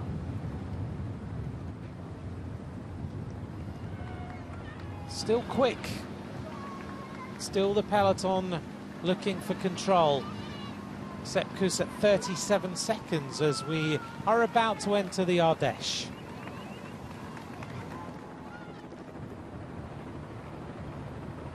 Another right-hand turn for the peloton as we snake our way through the roundabouts. You never know how Sepp Kuss is. He has got the best poker face in his squad. We can say that Sepp Kuss is pretty good based on his performance on yesterday's summit finish. He was the last Jumbo-Visma rider left in front of Primoz Roglic, and he rode the front of the bunch from around 1.6 kilometres to go to about 400 metres to go, and Guillaume Martac when Roglic then had to respond. But at that point in time, for that 1 kilometre or so, he was looking extremely strong and extremely good in the mountains.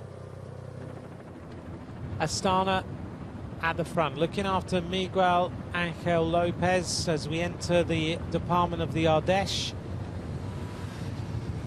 The wind coming right now from the front or the right? The wind will become predominantly coming from the front now, so it's a northerly wind that the riders will be riding up the Rhone Valley directly into. So you can see the peloton's really bunched up at the front, and it's strung out in single line behind just for the pure acceleration out of the corner. Sepp Kuss still at 35 seconds. He's allowed to draft the cars for a short period of time. Well, a good indication to see how far back he actually is. You see he was behind the Bora Hansgrohe car there, which had a number 14 on the back.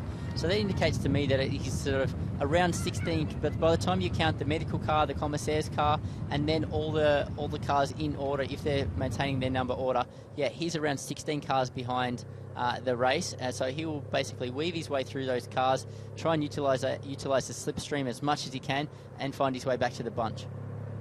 Meanwhile, his team is setting the pace on the front. Jumbo-Visma take control with Roglic sitting in 4th place. And now the peloton will rejoin after they go round this roundabout.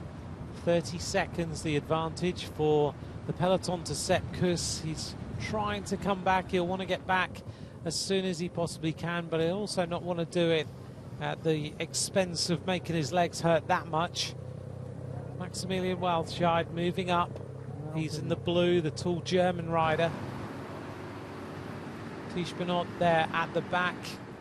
Sam Bennett staying out of trouble on the left-hand side. You can pick him out easily in that white jersey with the green stripe across the chest, which is the Irish champions' colours. Sepp Kuss still hasn't really moved much further up this convoy yet. Just shows how fast this peloton is going. The average speed now after 3 hours and 44 minutes, 41 kilometres an hour. Well, that's quite impressive speed, considering they haven't really been racing that hard for the majority of the stage. It was only really leading into the first categorised climb of the day, the Col d'Israël-Colon, that they actually sped up. Before that, it was a very gentle pace, which indicates to me that if they actually had to race this stage hard, we would have had a very, very high average. Looking back from the onboard of Nicolas Adet at various riders, he's towards the back of the peloton. Another change of direction coming up for the peloton. 27 kilometres to go. We're getting close now to this stage finish. The next climb comes up at 18.7 kilometres from the finish. Israel Startup Nation are also near the front now in the blue and white jerseys. Jumbo-Visma through that next roundabout. Ineos Grenadiers up towards the front. A little bit more road furniture for the riders to avoid. Everyone looking after each other though, as always. You find the riders, they'll point out the road furniture as they go past it, just to indicate to the riders that are behind them that there's an obstacle coming up. So the race organisation will often put people on the obstacles on the road, and they'll have a whistle there and a flag indicating there's an obstacle coming up, or there'll be an illuminated sign, again, just indicating the direction the rider should take to avoid the obstacle. One thing I noticed on this Tour de France, on the run-in to the various finishes, is the use of illuminated flashing signs on the worst of the road furniture, which are built high above the level of the peloton. I don't know if you noticed it on the run-in this morning when you were riding. I did notice that, and I think that's a new addition to the race, because that was something I never saw when I was competing a few years ago, but it's something that they've brought in now just to increase awareness and try and look after the safety of the riders. That was the Chateau of Rochemau. It's built between the 11th and 12th centuries by the Ademar family on the dike. Problem here for one rider, and this looks to me like Felix Großschartner. It is. We normally see him and pick him out with his moustache, but I couldn't see there as he was standing facing the mechanic. He's had a problem with his rear wheel, whether it be just a rear wheel puncher or something like that, and a quick wheel change. His team car can't have been too far behind to get up there and fix that for him quickly and send him on his way. An important moment on today's stage. 25 kilometres of racing to go as we race through Rochemau. This place has a population of 2,000. One rider we haven't mentioned today so far is another medalist on the track. He's a nimble rider when it comes to getting through the various corners. He rides for the B&B Hotels Vital Concept squad. He's an Olympic medalist. We should hear a little bit about him now as we find out the thoughts of Brian Coquard, who rides for that French squad. Let's go to him and hear his thoughts at the race start earlier on today.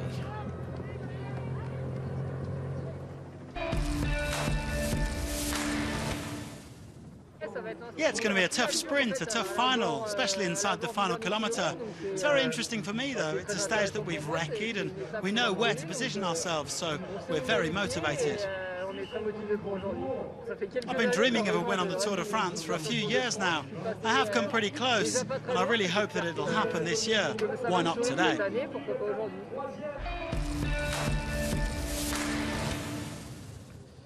Brian Coquard of B&B Hotels Vital Concept, dreaming of winning a stage of the Tour de France. What is it going to take to get him to win a stage of the Tour?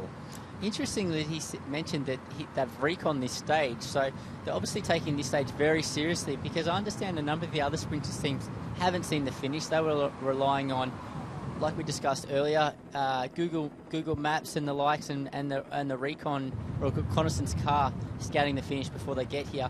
But it is so valuable actually to see the finish in person, and he's been here with his teammates, so he's going to have a really good understanding of today's finish. So maybe it's a day for him. Lots of teams now trying to take control of the front of this peloton. It's a more nervous and fast peloton as we head towards the critical stages of what has been a relatively steady day on the Tour de France, with no chase, no attacks, but could be a more difficult day in the fact that the riders have all been together and the average speed is over 40 kilometers an hour. So whilst we've been watching thinking there's nothing going on today, if you're sitting at home and maybe you've just watched a little bit of bike race and you're thinking, well, it's just a pack rolling along. For me, I don't know about you, what your analysis would be. Is today actually quite a hard day? One of the sayings in cycling is the easier the start, the harder the finish. And these guys rolled out very gently this morning, so they're going to have a lot of energy for today's final. They've just taken the left-hand corner with a little over 20 kilometres left to race. So at this point in time, they're going to come up, approach the Category 4 next Category 4 climb of the day. They're going to go past the Thibaut Pinot fan club and really take on the final kilometres of the stage. Heading through Mesa, which is our next point, a population of 1,400 people. We're right in the centre of the blueberry growing region of the Ardèche. Of course, the Ardèche is the #1 French department for the production of blueberries. 400 tons of blueberries are picked annually in this region and shipped all across the world. One rider that Simon mentioned a little while ago is a rider from Team Sunweb, Case Boll. Oh, Carapaz has got a problem here. Puncture for Richard Carapaz. He had not a great day yesterday, losing some time, and now he's punctured at not a great time. No, this is far from an ideal time to have any kind of mechanical mishap. And look, his inexperience showing here. He's actually sitting on his bike when I think the mechanic went to change the wheel here. So very nervous. He wants to get going as fast as he can and try and rejoin the group before we take on this Category 4 climb. Richard Carapaz, Ecuadorian rider. First Ecuadorian to win the Giro d'Italia. And meanwhile, his teammates are there on the left-hand side of the peloton. He hasn't been racing really that long at this level, but he's done so much, and they're not great to be sitting on the bike like that and making the mechanic's job pretty difficult. Well, I'm not sure if the camera just wasn't on him when he was getting the wheel changed and it flashed back as he was getting back over his bike, but it looked as though he had his bike in between his legs as the mechanic was trying to change the rear wheel. That makes it very difficult for the mechanic to change the wheel while you're still sitting with the bike between your legs. So if he's done that, he's obviously very nervous about this Tour de France and you know, concerned about getting back to the front of the race in time to be there for the final. Left-hand side of the peloton, I just got a glimpse of Richie Porte. Carapaz is heading up to one of his teammates. I think that's Sivakov who have just dropped off the back. Sivakov sort of held the back position of of the bunch for the last few days. He's still trying to recover from his injuries from the Dauphiné potentially, and particularly his crashes on stage 1. So he would have saw that Carapaz had an issue and just drifted back ever so slightly, and he'll try and help him now rejoin his teammates at the front of the bunch. We're just about to hit the final climb of the day. A little while to go yet, a couple of kilometres. Carapaz being paced back on. We were talking a moment ago before we heard from Richard Carapaz having a puncture. Let's hear from Case Bowl now. Yeah, starting to feel the legs, but I only think it's normal. And yeah, like you say, another opportunity today, and yeah, we go for it. Yeah, if the legs are good, then I like it. So we have to see how it is today.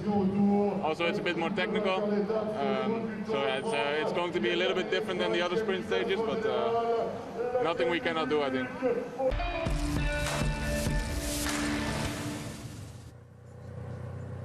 Case Bowl's got a massive opportunity today, and he rode so well on the first day of racing.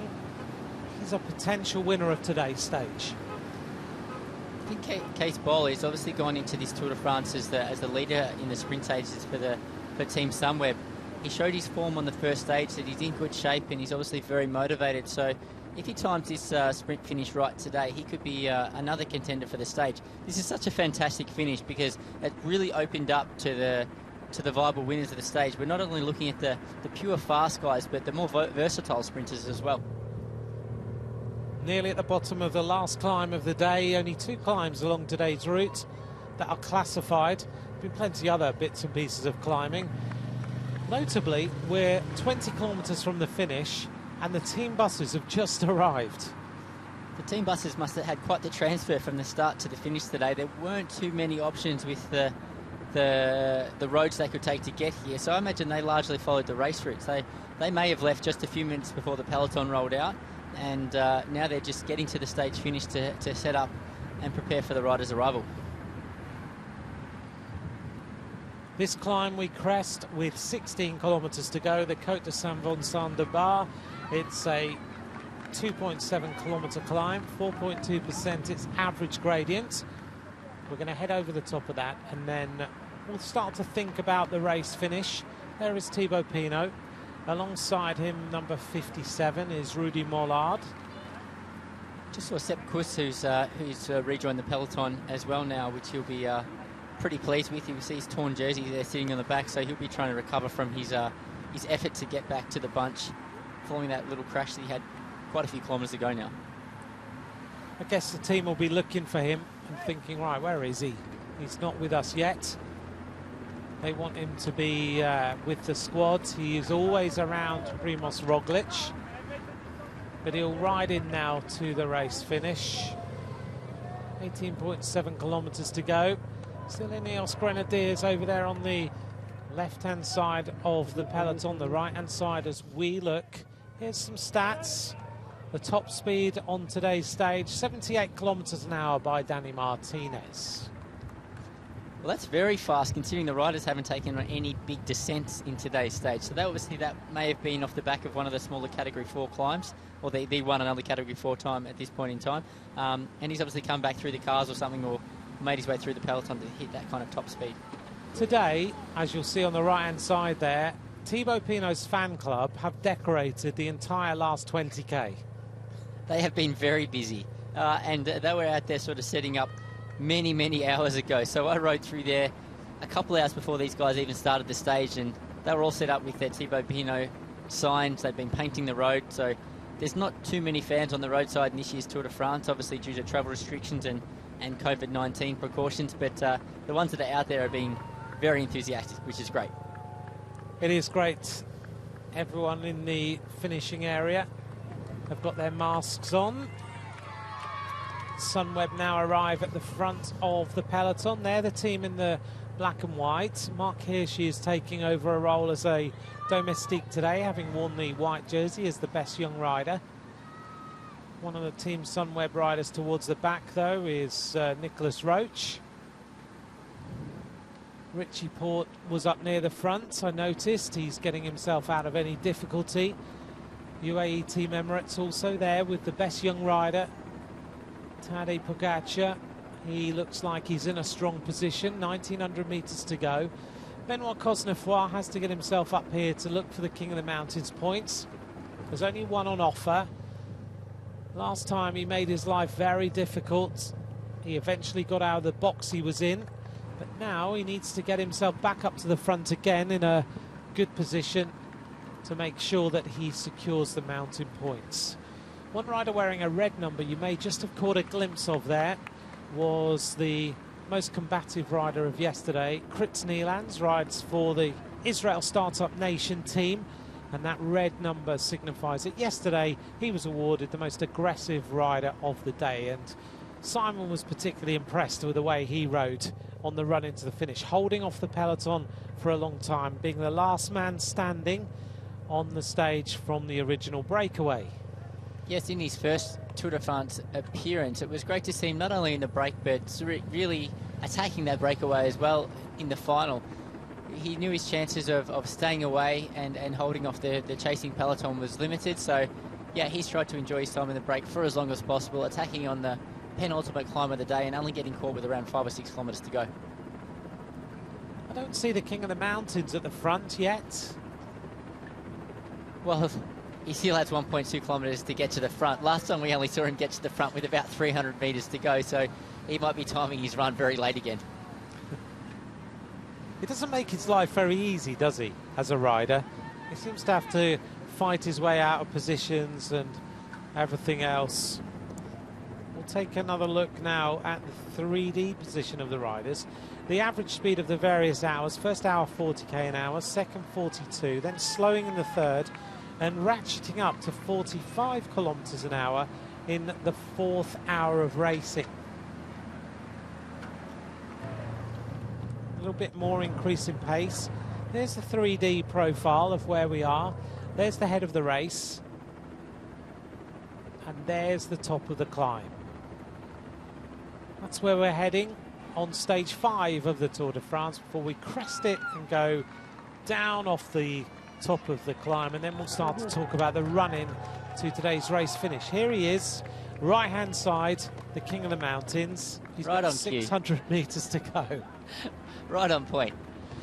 Perfect move by him. It took him a while. He went up the left-hand side this time. It was the right-hand side of the road last time. Former under-23 world champion Benoit Cosnefroy looking for the final point.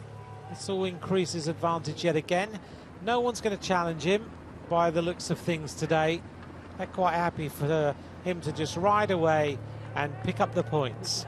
300 metres to go for the King of the Mountains. I'm sure he's going to start to have a little bit of a fight when we hit the major mountains. But at this moment, the Age Desert Le Mondial rider is enjoying his time as the leader of the King of the Mountains classification. 170 metres to go as he looks around and just double checks everything is safe and everything is okay. He seems to be all in control. And over the penultimate climb of the day, the Côte de Saint-Vincent-de-Bar, the King of the Mountains points are taken by Benoit Cosnefroy. He just peels across to his right-hand side of the road and drops back again, hops out of the way, lets the complete teams take back control of the front of the bunch. The riders will crest this climb now, and it's a fairly straight run of a descent, predominantly again headwind. There's a couple of rollers before they drop into the final 10 kilometres of racing, and things sort of at that point start to get a little bit more complicated. Problem for the world champion. I did hear something on Radio Tour about the world champion, but he's obviously had a mechanical problem and he's got a little bit of a chase on his hands. Again, he's just going to have to stay very cool, calm and collected as he makes his way back through the peloton here. He has a little way to come back. He shouldn't be too concerned, but as long as he uses the cars in front of him and takes advantage of the sort of rolling convoy of the Tour de France, he'll be able to slipstream back through the cars, particularly in this slight headwind section, and come back. The worst thing he can do is really panic in right now and try and overtake all the cars as they're speeding up. See, they've slowed down just a little bit, and he's using them to his advantage. Saint-Vincent-de-Bar, we are racing past now. Tweet of the day so far, Kurt Schaldenbrand. Will there be a most aggressive rider today If not, I'd like to put my name down in consideration for the most aggressive viewer. He sounds like a very nice viewer. Confirmation that Benoit Cosnefroy took 1 point at the top of the Côte de Saint-Vincent-de-Bar, and he's now going to be back on the podium tonight as the king of the mountains after 5 stages. Mads Pedersen, the world champion, Danish rider, won his world title in Harrogate in Yorkshire last year, heading in now towards the race finish. He will have to defend his title now in Emilia-Romagna, which will be the host of the World Championships, albeit a smaller World Championships, a week after the Tour de France in September, on a course that I think does not suit Mads, unfortunately, well at all. It's a day for the climbers and the maybe Ardennes classic specialists. Well, maybe it's a day for one of his teammates at the World Championships. Another Danish rider that's been very competitive in the Ardennes Classics in the last couple of years. Recently won Tour of Lombardia. I was thinking that it was potentially going to be a day for Vincenzo Nibali. Also. Yeah, I'm sure the Italians had him in mind when they were... I'm sure they did.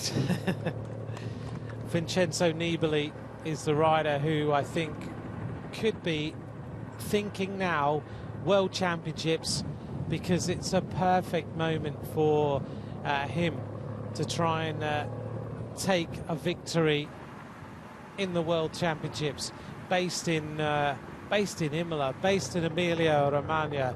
It's an absolutely stunning day. How could you not look past Jakob Fuglsang on that course with that elevation? Yeah, you're right, absolutely. Yeah.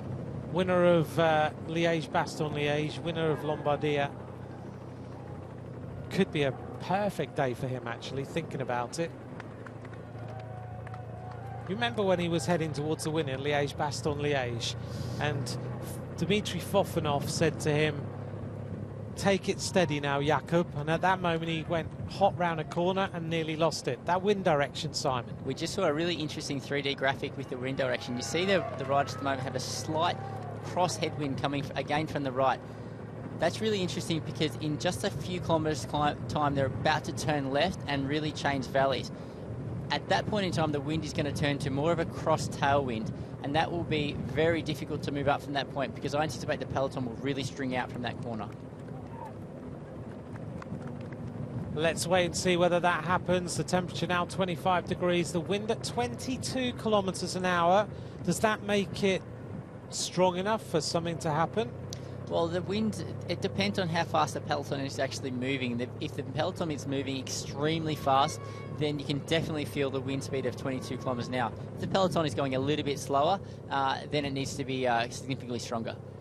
Our day to spot the devil again. There he is, right-hand side of the road, cheering on the riders. Now we see the peloton all across the road with various different trains. Left-hand side in the yellow helmets, leaders of the team classification, EF Pro Cycling. Right-hand side of the road, Ineos Grenadiers looking after Egan Bernal as the winner of the Tour de France last year. Next to EF, Movistar with Alejandro Valverde, their team leader. He's tucked in on the wheels, but the road now is completely blocked.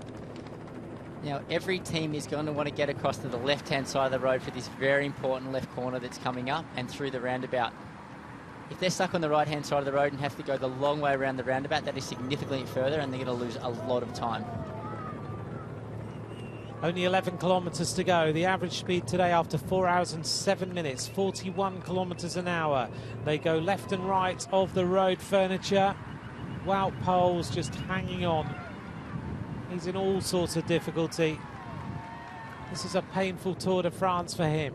We've got about 7 trains at the front of this peloton at the moment. You can see the colours of the riders' jerseys lined up one after the other. The pink jersey of EF Education, the blue of Movistar, the red of Cofidis, the red of Samsic, Astana, Sunweb, and Ineos Grenadiers on the far right.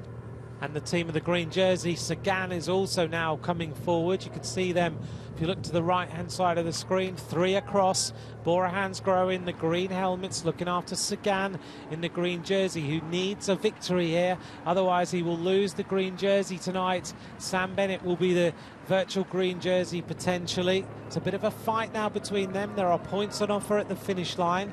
There's also bonus seconds on offer. So Julien Alaphilippe needs to get to 3 kilometres to go to be safe.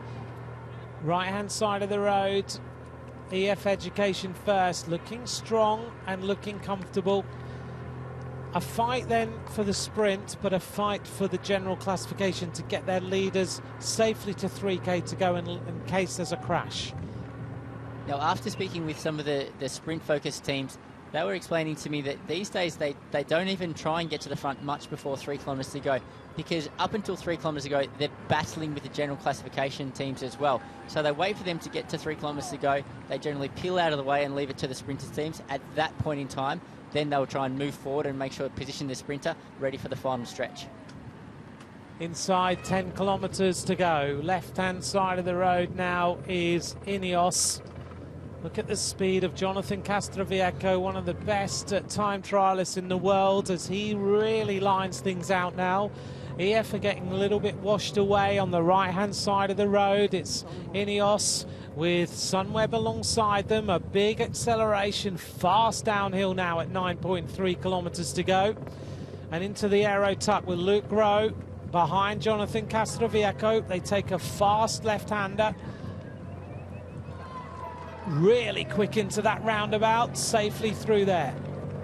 And there's the experience of Amador and Luke Rowe leading the team Ineos Grenadiers through that tight left-hander and positioning for this potential next tailwind and potentially cross tailwind section.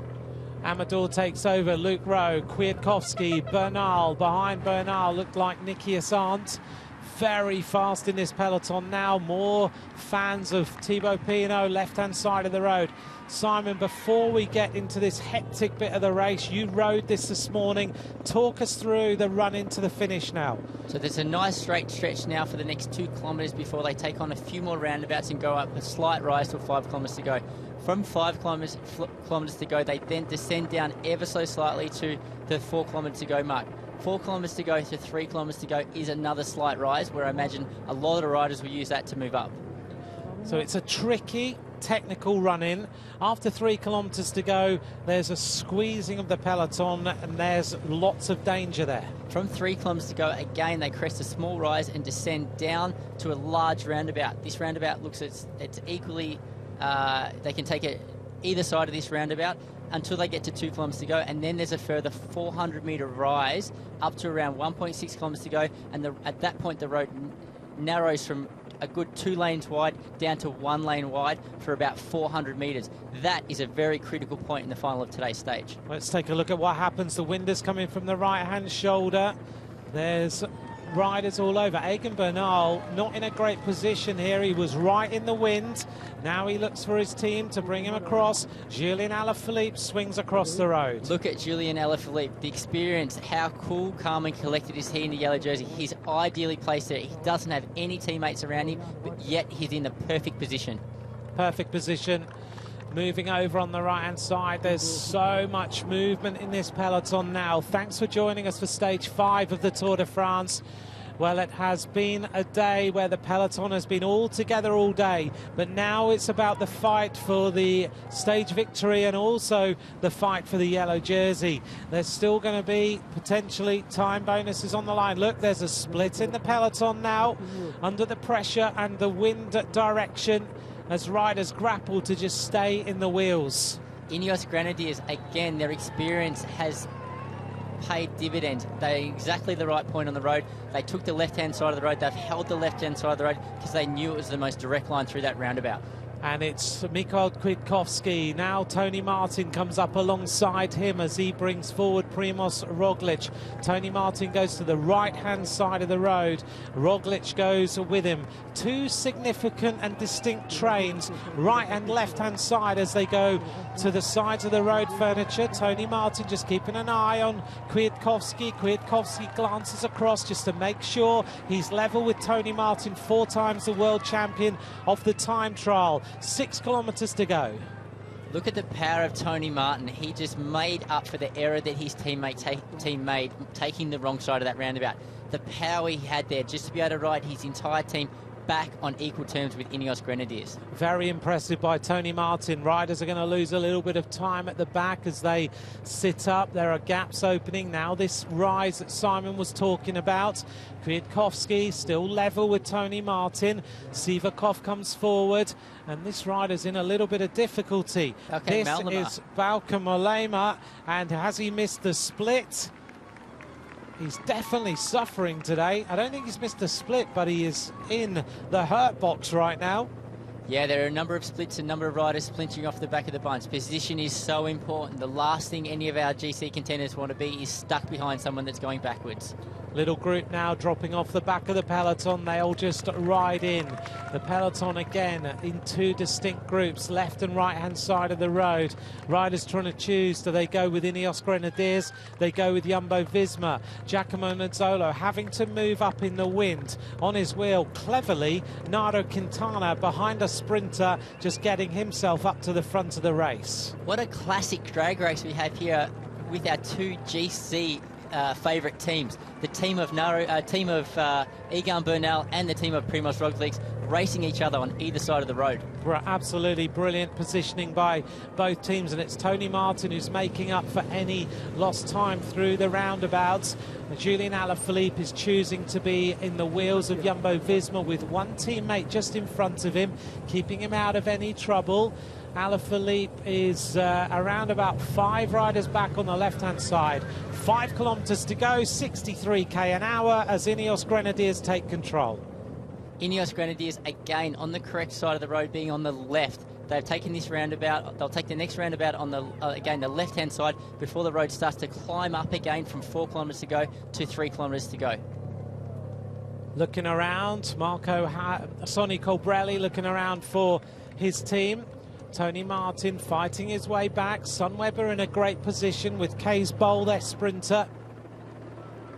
Looking at other sprinters, Elia Viviani has chosen to be on the wheels of the Sunweb train, so he's looking for a lead out.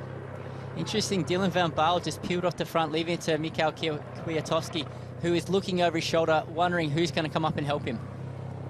Now they take this next roundabout. They take the right-hand side. On the left-hand side, the team of CCC with Greg Van Avermaet and Matteo Trentin. King of the Mountains has sat up.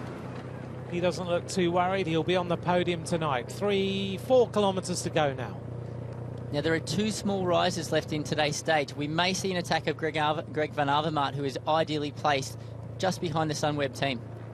Andre Greipel brings forward their sprinter for today as Colbrelli sits up, and Greipel, I think, is now going to try and marshal Hugo Hofstetter to a groundbreaking win in the Tour de France for Israel Startup Nation. Ineos Grenadiers have full control of the front of this race with 3.5 kilometres to go, with a big move of UAE Team Emirates trying to get to the front. Mikhail Kwiatkowski here switching from one side of the road to the other, making it ever so difficult for the trains to move up and overtake his Ineos Grenadier train. The arrival then of Lotto Soudal, Roger Kluge, world champion of the Madison, moving forward with Jasper de Bust on his wheel, trying to bring forward Caleb Ewan. The world champion Mads Pedersen fancies this one as well for Trek Segafredo, but it's still Ineos Grenadiers with Mikhail Kwiatkowski behind him, Egan Bernal being marshalled forward. The all-important point for the Grand Tour contenders, 3 kilometres to go. They're about to hit it now. Mikhail Kwiatkowski again moving from one side of the road to the other and just opening the gap up for Team Sunweb, who have come past with nearly complete team. Team Sunweb looking good. Have they learnt from the other day? Are they ready to win this stage with Case Bowl? Trek Segafredo now in the train. Julian Alaphilippe moving up on the wheel of Miguel Angel Lopez. There is Mark Hirschi. His job has been done. He was the white jersey. He's just going to ride into the finish now, maybe saving the legs for a possible stage victory on another day. Now we go underneath the bridge, which has got Pinot written all over it. A swing and swoosh through that corner as Sunweb have control with 2,400 metres to go. And Lotto Soudal, with the experience of Roger Kluge, now on the front of the race. Roger Kluge has just led his team through the right-hand side of that roundabout then, as Caleb Ewan looks like he's dropped back ever so slightly in the group, taking care of his legs again as he did in stage 3. The arrival of CCC with Michael Shah now looking for a little bit of an attack. He looks to try and get away. There's a slight rise of around 400 metres to go here. This is a very important point in the stage. This is the last chance everyone will have to move up before the road narrows at 1.6 out. And the race now very fast. Oh, I'm just hearing on Radio Tour, Elia Viviani has been dropped at the back of the peloton, so not a day for the Cofidis rider, Elia Viviani. Down towards the back, Caleb Ewan is probably now in about 21st place. It's a hard run in up here. Sagan is at 38k an hour, not too far behind. Caleb Ewan just working his way through. He's not far behind Sam Bennett, who works his way onto the wheel of Peter Sagan. I see Jack Bauer from the Mitchelton Scott team nearing the front. He was looking over his shoulder for Daryl Impey and Luca Mezgets. Adam Yates on the wheel as well. Adam Yates is there. Is anyone going to be able to attack? Anytime now, they're going to go from 2 carriageways into a really narrow little run into the finish. And this is where now it gets really tricky. So on the front, the team of Sunweb in the white and black. Just remind us what's coming up now. 1,300 metres to go. They crest that final climb and they descend down here through the 1 kilometre to go barrier and take a fast right-hand turn. They've got to get themselves in a perfect position. 1,000 metres of racing to go on stage 5 into Privas. Sunweb have produced a great lead out here for Case Bowl. Can he win the stage? Can he get that victory he's been looking for? The team of Sunweb are doing a fantastic job of taking over the front here for Case Bowl. They've absolutely controlled it over the final 3 kilometres of the race, been exactly where they need to be, and now they're leading out with 700 metres to go. 700 metres of racing to go. The arrival, Daryl Impey, brings forward Luca Metgets. 600 metres now. In there, Wout van Aert riding for Team Jumbo-Visma. Caleb Ewan moves up on the right-hand side. Sunweb are about to unleash. Up there also, Peter Sagan in a great position. Now the sprint opens up. 300 metres to go. Wout van Aert is positioned absolutely perfectly. This is a big lead out. Case Bowl, Wout van Aert. It's a drag race. Wout van Aert looking for the victory on the line. Wout van Aert takes stage 5. Unbelievable win by Wout van Aert. What can't this bike rider do? There's nothing this rider can't do. He can win monuments. He can win Tour de France stages. Wout van Aert wins stage 5 to Privas. Look at the sprint from this rider. He's just come past Keith Bolt exactly on the finish line with a throw for the line.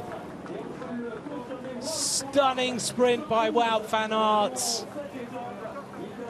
Oh. Case Bowl just a length or so behind. He thought he had it, but he's been beaten by the rider of season 2.0. All the favourites near the front there. Peter Sagan, Luca Mezgets, Sam Bennett crossing the line near the front, sprinting on the hoods. Oh, that was some finish when Wout van Aert went. There was no one else who was going to get past him. Case Bowl, you have to say, what an impressive sprinter. He was brought into the Sunweb team to try and win these sprints. Lots of discussion about the selection, and he almost gets his first Tour de France win, but he's been beaten by the man of the season.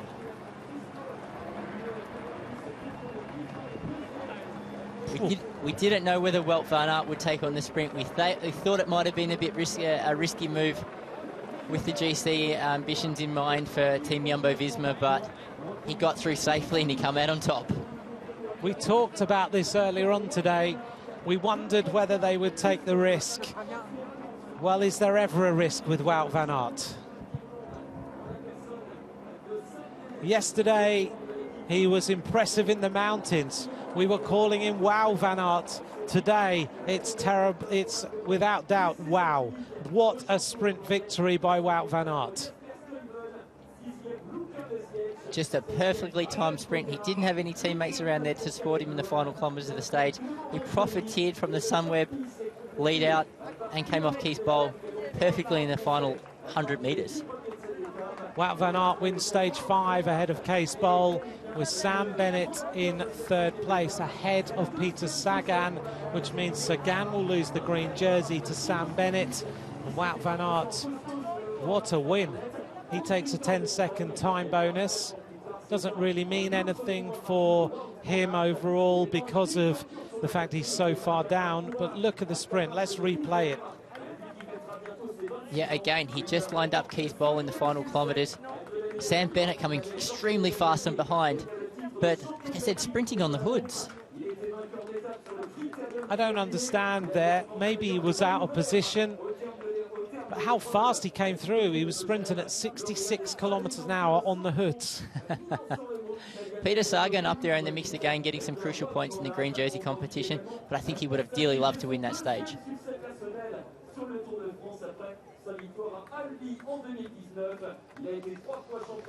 The unexpected maybe on today's stage.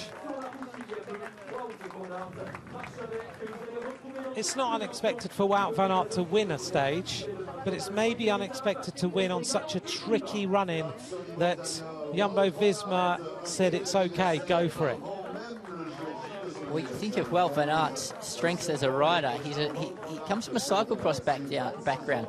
So these short, punchy climbs in the final that were all about position, and then obviously a number of tricky corners, that really suited his characteristics perfectly, didn't it? You had your day of freedom today, and you made the best of it. Congratulations. Take us through that hectic finish. Yeah, it was a heavy finish. It was maybe the most easy stage I ever did in a cycling race, because there was no breakaway, not a high pace at all. But then yeah, everybody is fresh, and the last hour was really hectic. It was a lot of wind, so as all the sprinters, the GC teams wanted to be in front, and then the last kilometers slightly uphill. So I knew this was a stage that suited me, and just so happy that I got the opportunity from the team to go for it. And yeah, if you have one shot and you can finish it off, then it's even more sweet. Yeah, because we saw a lot of you yesterday, so clearly you recovered from the mountain to give it out today on the sprint. They actually gave me a lot of time to recover, because the beginning was quite easy. But yeah, if the shape is good, then you recover better as well. So yeah, the team is going strong, and yeah, we just need to keep this vibe. I have my stage win now, and from now on I will support the team even harder than I did before. Take us through those final moments, those final 500 meters, quite a battle. Yeah, I think it was before already quite important to keep the position. As I said, it was hard uphill, and I managed to be in behind Sunweb, which did a good lead out. And then yeah, I launched my sprint from the moment I saw Bol going in front of me, and yeah, it was quite tight, but I was also in the outside, so yeah, I think it was maybe just half a wheel or something, but it was enough. And now back to domestic work. Yeah, and with a lot of happiness. I think our leaders showed his strong legs yesterday, and yeah, tomorrow is again an important stage, so yeah. Thank you very much. Thanks. 0 lead-out train, no members of his team anywhere near him, and he still stands at the top of today's stage. Let's just remind you then, the yellow jersey is on the shoulders of Julian Alaphilippe. Nothing really changes. but it could change tomorrow. 4 seconds is advantage on Adam Yates, Roglic at 7 seconds, and then it's all about the riders within 17 seconds of the overall lead.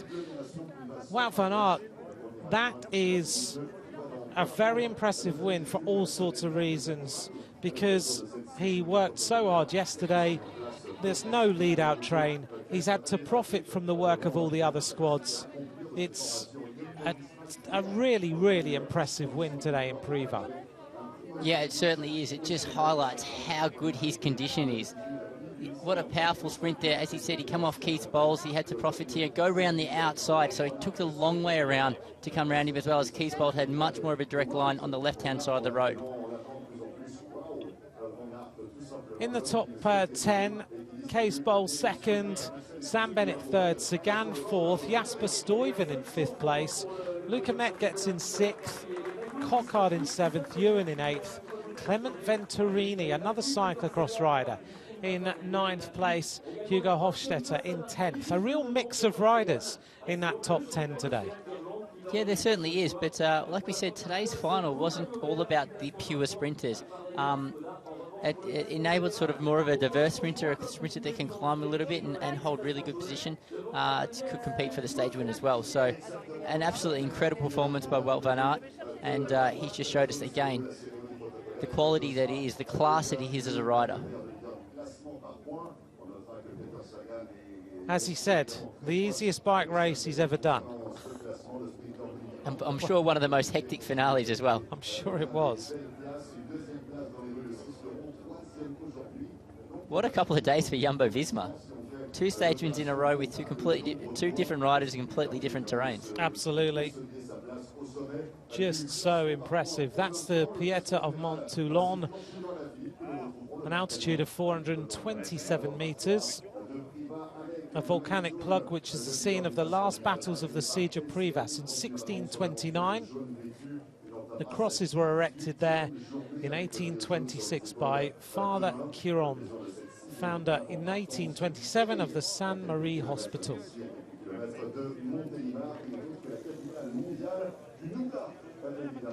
Yeah, Jumbo-Visma win in the mountains, win on the flat stages as well. And he didn't have to even think about risking his teammates. Here he is, he's just winding down, getting those legs revved over. This has become the norm, hasn't it, after a stage? Yes, this has become the norm. So the riders will often sit on a home trainer here, so they'll put their bikes on a stationary trainer just to enable them to warm down a little bit after such an intense effort to finish with, and it just sort of move the lactic acid out of their legs, give them a chance to sort of cool down, recover a little bit, lower their heart rate slowly from what was a very, very intense final.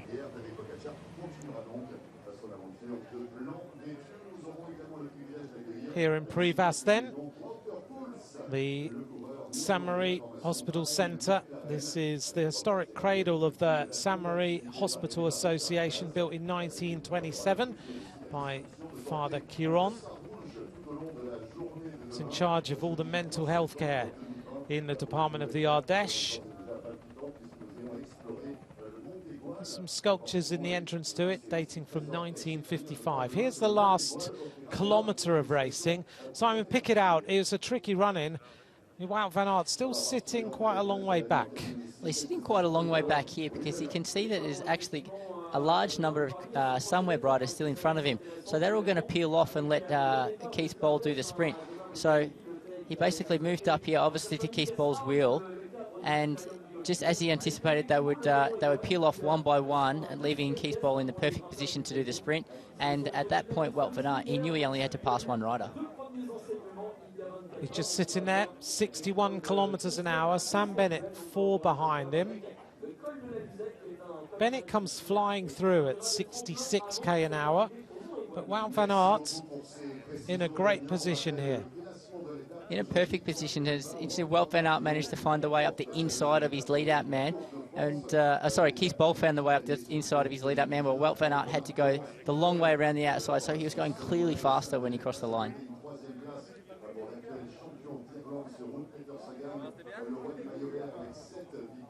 The power of Wout van Aert. interesting, I had a message there from Coach Justin on Twitter, who also picked up that Sam Bennett also sprinted on his hoods for the intermediate sprint as well. I wonder why he's doing that. It's unusual, isn't it? Extremely unusual, because the sprinters are normally trying to get as low as possible, so they're holding on to the drops of the handlebars in order to get the body very low and forward, where Sam is holding his hoods up higher. Maybe feels he has a little bit more control of his bike in that way.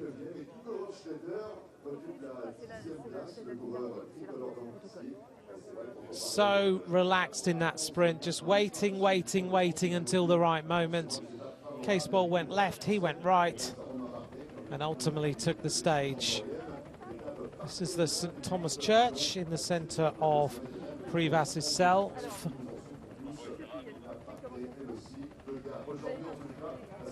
Population of this little town, 8,700. The gateway to the nature park of the Ardèche, looking out over the narrow valleys of Uvez and Charolon. There's a big festival here in Privas. It attracts thousands of people each year in a normal year. And it highlights chestnuts, which we talked about a little while ago. Here's Wout van Aert, winding down, getting himself ready for the podium presentation of stage 5 of this year's race. Just turning the legs over, just keeping them nice and supple. When the riders go back to the team bus, do they get on the turbo trainer? Yes, they do. So the driver of the team bus will have everything set up there for the riders when they return to the bus. There'll be a number of home trainers set up like this, so the riders can come back in. The mechanic will place their bike on one of the trainers, and they'll be able to do a few minutes warm down on the trainer. Warming down from stages has been something that's only been around for the last few years. I remember Bradley Wiggins was the first rider to actually start warming down, and he was doing that in the 2012 season. Everyone sort of looked at him and probably sniggered a little bit and think, what is this guy doing? Why is he warming down? Funnily enough, he dominated that 2012 season, and from that point on, everyone else started doing it as well. So there's obviously a huge benefit to warming down, because we see many of the riders warm down at each stage finish. There's our top 10 as we head in towards the stage tomorrow, which is a little bit of a different affair to today.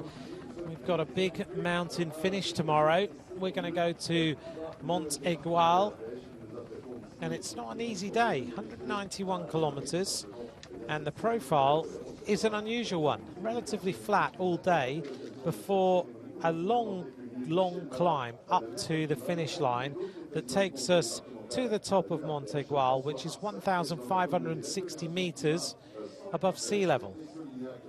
Tomorrow's going to be a tricky day.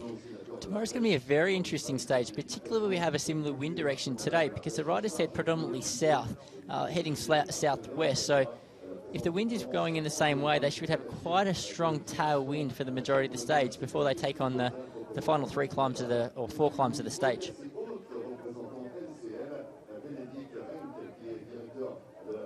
Some slow motion shots of today. Don't forget to let us know what's your favourite moment of today's stage, who's the winner, who's the loser. Marcus Aurelius. Most amateur riders would like to see the total number of metres climbed per stage. Can we see a little bit more about it? I don't know if you noticed, Marcus, if you were with us. Partway through the stage, we gave you the profile of how many metres to be climbed today and how many metres have been covered. So keep an eye out for that. We'll ask our graphics team if they can show it maybe a little bit more, just to keep you updated with how many metres of climbing there are every day and how many metres of climbing there are throughout the stage. So Mikel Charel there looking very pleased to get a Musette from the side of the road. He was obviously looking forward to his lunch. Another question I received is about the riders' power data. A lot of people would be very interested to see the numbers that these guys are putting out. So we don't have access to the details of the power that the riders are doing, but many of the riders actually post their information on Strava. So if you follow these riders on Strava, you will be able to not only track where they've been, but also the numbers they're putting out as well. Look at the face of Case Bowl. You cannot question that guy's commitment to trying to win that stage. He gave it everything, and I think Sunweb, for me, the perfect lead-out. Yes, they certainly did. It was such a shame for Bol that he couldn't finish off the lead-out, because they were the team with the numbers in the final and the firepower. They obviously knew this final really well, because they were perfectly placed for every major or important point in the final 3 or 4 kilometres. As a team, they do study absolutely everything. They make sure they know how the race is going to be run. They do a lot of working through the various points in a race, but then most teams now do all of that. We've talked about looking on Google Maps and checking out the finishes, doing some recons as well for stages that they want to do well in. Sunweb got it right today. They just were beaten by a better rider on the day. Well, that's one thing it doesn't require budget to do, is your research into the stage finishes. Anybody can sit there and do their research on the internet, study the roads, again, study Google Maps, study all the corners, things like that. So that's something that every team is able to do, and it's something that the best teams do really well. Here's the run into the finish of stage 5. Keep an eye on Wout van Aert. There he is in the yellow. He gets ready. He waits for the moment. Daryl Impey moving up with Luca Metgetz on the left-hand side to try and put him in position. Sam Bennett in a strong position, moving up with Nizzolo. Sunweb getting their lead-out train right. Sagan was in a perfect place, really. He probably should have moved up on the wheel of Wout van Aert. He chose to stay behind Luca Metgetz, hoping for a lead-out. At this moment in time, we picked out Wout van Aert as being in a perfect position right on the wheel of Cees Bol. And as the sprint opens up, big acceleration by both these sprinters, and it was purely about who had the best speed coming to the corner and getting round there to take the win. The only thing I think Cees Bol may have done in the final there, he was hard on the wheel of his lead-out train. He gave him no space. So as soon as his final lead-out rider, I'm not exactly sure who it was, pulled across, he had to do a full power sprint then. Whereas if he had a run at him just ever so slightly more, he may have been able to take a bit of a slingshot off his lead-out rider and hold off Wout van Aert. A little bit like in Keirin racing on the track, where you see the riders, the front rider, the second rider will lay back a little bit, looking round at the third, wait and see what's happening behind, but also using the slipstream to fire into and go past. Yeah, it looked like his lead-out rider actually didn't know what way to pull off. He put off on the correct side in the end, being to the right, allowing the gap on the left. And also that meant that Van Aert had to go the longer way around as well, but again, they just couldn't match the power of Van Aert. Wout van Aert wins today's stage of the Tour de France. We're waiting now for the podium presentation to award the winner, and again, of course, to award all the different leaders' jerseys.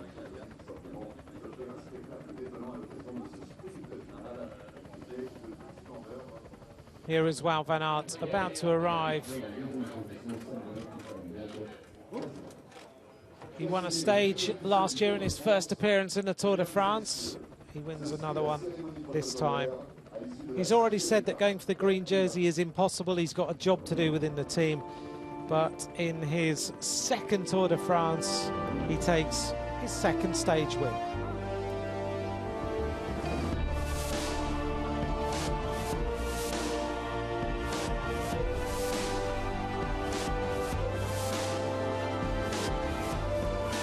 The usual fanfare of the Tour de France plays now as we get ready for the podium presentation of stage 5 from Gap to Privas.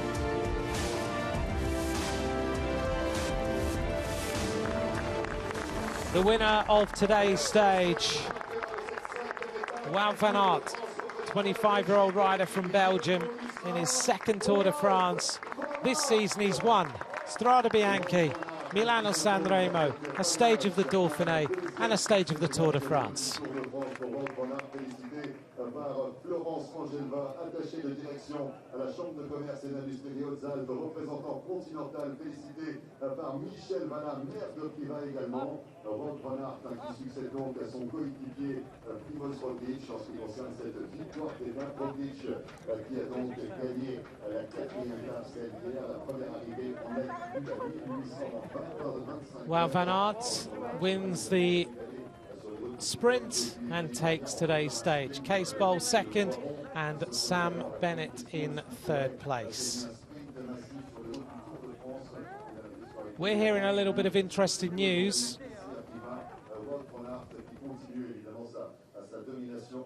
Which is coming up.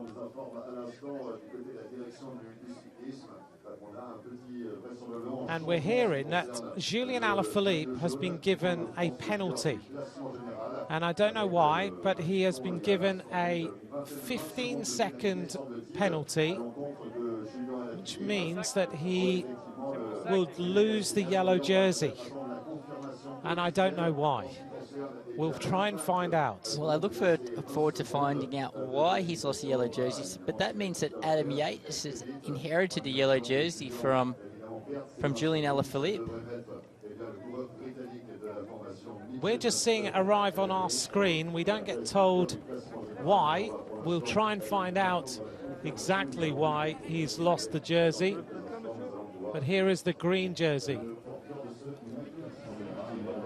On our screen, it's saying Julian Alaphilippe keeps the yellow jersey, but the commissaires have seen something that they don't like.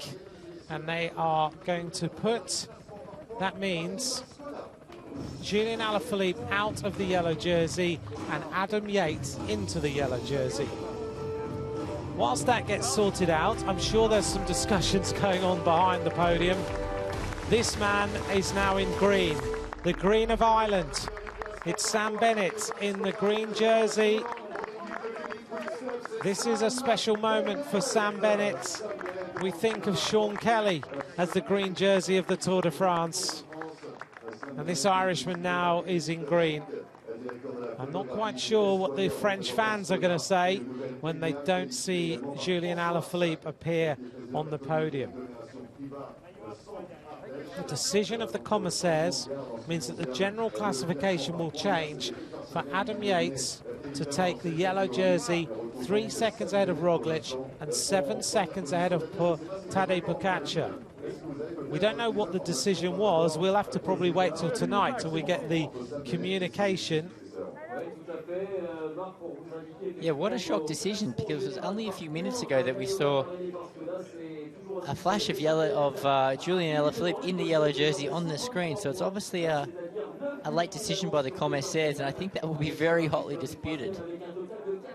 I think it's going to be one of those moments that people are not going to accept that he's lost the jersey. I don't know, he was near the front, he looked like he was in a perfect position. I haven't seen anything today to say otherwise. On a day that has been completely calm and quiet. They're going to award the polka dot jersey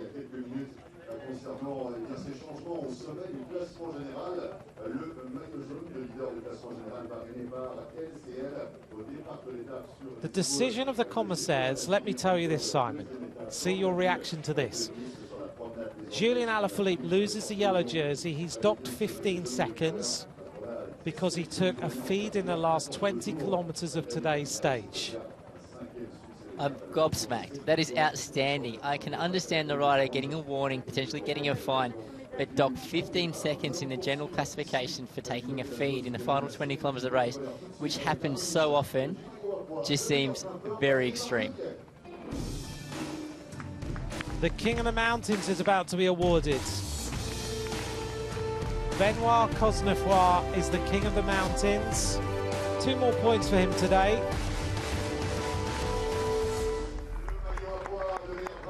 An incredible decision here to change the leadership of the Tour de France.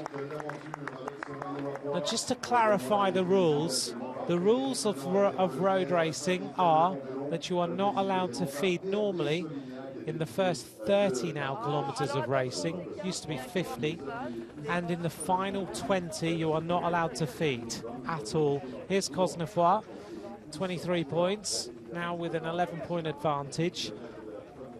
Sometimes the commissaires have the ability in a hot day to say you can feed all the way to the finish, but I don't remember anyone being given a 15-second time penalty for feeding in the last 20k of a race. Neither do I, and I can't even imagine that it would have been massively advantageous to take a feed in the final 15 kilometres, 20 kilometres of today's stage. There was a minor category 4 climb that summited around the 16 kilometre to go mark, so it wasn't an overly hot stage, so I don't understand, for one, why Julien Alaphilippe would have been back at the team car in the final 20 kilometres, and why he couldn't have gone the distance until the finish without taking an extra feed, or why he wouldn't have even got a bottle or some food from his teammate if that was so desperately required. Maybe it's just one of those days where, I mean, they were rolling along all day, didn't even realise. White jersey, Tadej Pogačar. No problems for him today.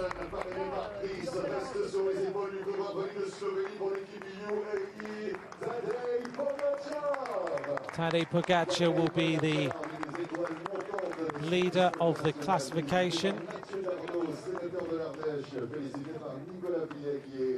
Adjoint au sport de la localité de Privas, Tadej Pogačar, donc le Slovène, qui a terminé deuxième de la 4e étape, celle d'hier. Tadej Pogačar qui est également extrêmement bien positionné en ce qui concerne le classement général. Donc il occupe désormais, au vu du remaniement du Confirmation that he leads Bernal second, Enric Mas in third at 15 seconds. What a talking point. I think this is going to be a very unpopular decision in France. Julien Alaphilippe, ever so loved by the French public. He's riding phenomenally well. He's a big favourite for this year's Tour de France. He's already won a stage. He's had the yellow jersey for a couple of stages, only for it to be taken off him via a time penalty. Should just run through that the commissaires are appointed by the UCI, the governing body, and to ensure there is no bias, there is a commissaire from different countries, so that if there was the possibility, which judges, you know, they're not going to do that, but if just to ensure there is no bias towards a country, they are from different countries to ensure a good discussion and decision between all of them. Ultimately, the head of the commissaires will make the decision based on what's gone on. He's a Belgian, he's not British, so the yellow jersey being awarded to Adam Yates, there's no significance there. But I think this is going to be talked about all across France. I think it's going to be a decision that's not going to be met by the fans in the best way here.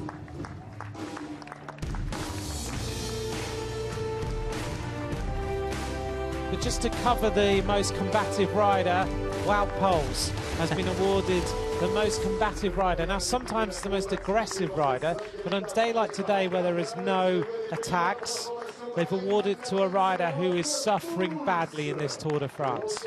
We understand Wout Poels is suffering ever so badly from his crashes on stage 1. You can see him struggling on the back of the peloton, and that's a position we're not used to seeing him in. He's normally up the front with his teammates and having an impact in the race in the mountains. So I guess if anyone deserves that award today, it's Wout Poels. The town hall in the centre of Privas.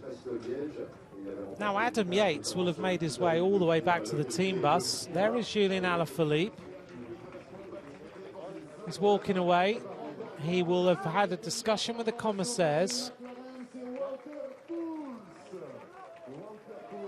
And he will be... I don't think he's going to be particularly impressed by this decision. He waves to the fans. He'll go back to the team bus, but Adam Yates will have to have been retrieved from the team bus because he'll have ridden straight back there, got himself ready, and potentially the bus would have been on its way out.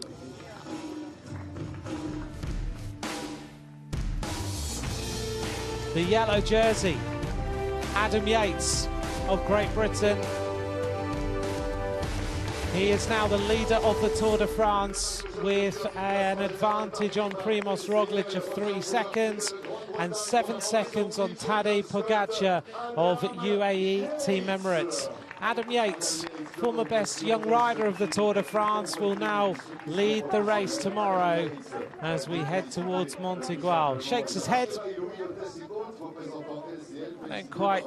He can't quite believe he's in the yellow jersey.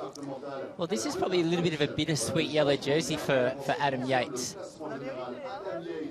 And here's the classification, just to remind you, 3 seconds on Roglic, 7 seconds on Pogacar. Going back to what I was saying, a bit of a bittersweet yellow jersey for Adam Yates. It was actually in the 2016 Tour de France.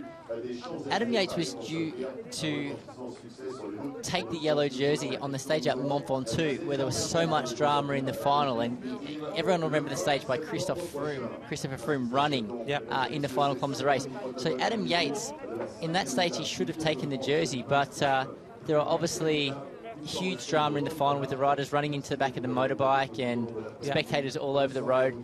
So they neutralised, I think, the final kilometres of stage or something like that, and Christopher Froome retained the yellow jersey that would have normally gone to... Here's Alaphilippe taking the feed. A bottle has cost him the yellow jersey. A bottle on the final climb has cost him the yellow jersey. So going back to my story there very quickly. Sorry. Adam Yates was supposed to take the yellow jersey on that stage. However, Team Sky at that point in time complained about the final and said that the final kilometres should be neutralised because there was too many spectators on the road. So in that scenario, Adam didn't receive the jersey and it stayed with Chris Froome. Let's hear what Adam has got to say. We're going to hear from him in a second. Adam Yates is now the yellow jersey of the Tour de France. A bottle in the last 20 kilometres has cost Julian Alaphilippe the yellow jersey, and it's cost him 15 seconds. That could be very, very pricey at the end of this year's Tour de France. Adam, a pretty calm day, a crazy finish, and Adam Yates is in yellow jersey. Yeah, it was a really calm day. I mean, there was no breakaway, and we just cruised for the first, 100 k's or so, and then it got pretty nervous there in the final. There's a little bit of wind in towards the end, a little bit of crosswind, so got nervous towards the end, and yeah, here we are. You have the yellow jersey on your shoulder. What does it mean for you?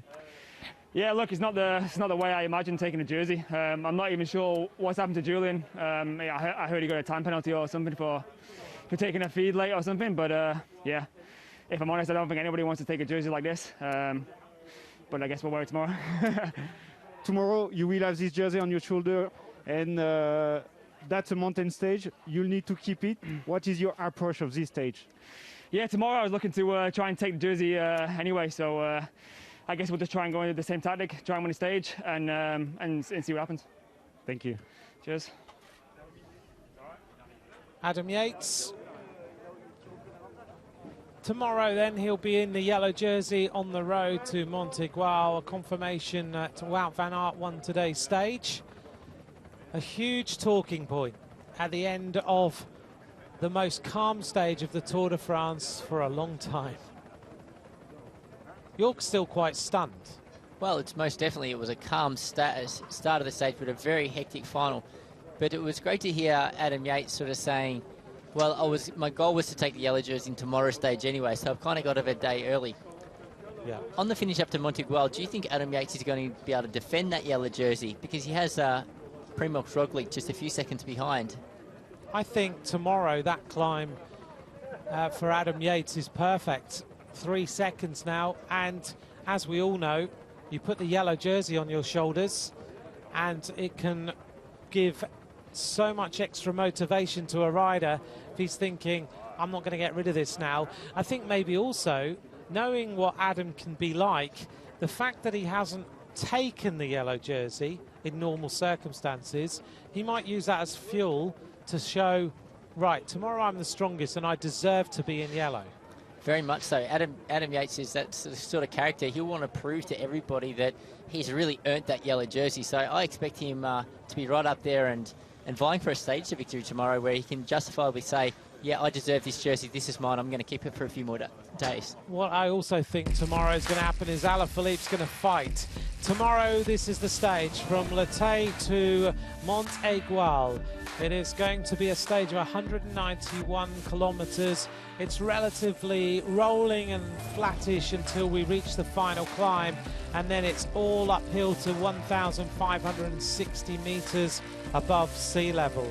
An interesting day for the defense of the yellow jersey. Well, today it was about a peloton who didn't attack. A peloton who rode quick along the route, and then the fast technical run into the finish. Today's stage won by Wout van Aert of Jumbo-Visma, but the big talking point of the day is Julian Alaphilippe losing yellow by taking a drink. From Simon Gerrans and me, Anthony McCrossan, we'll see you tomorrow for stage 6. Bye for now.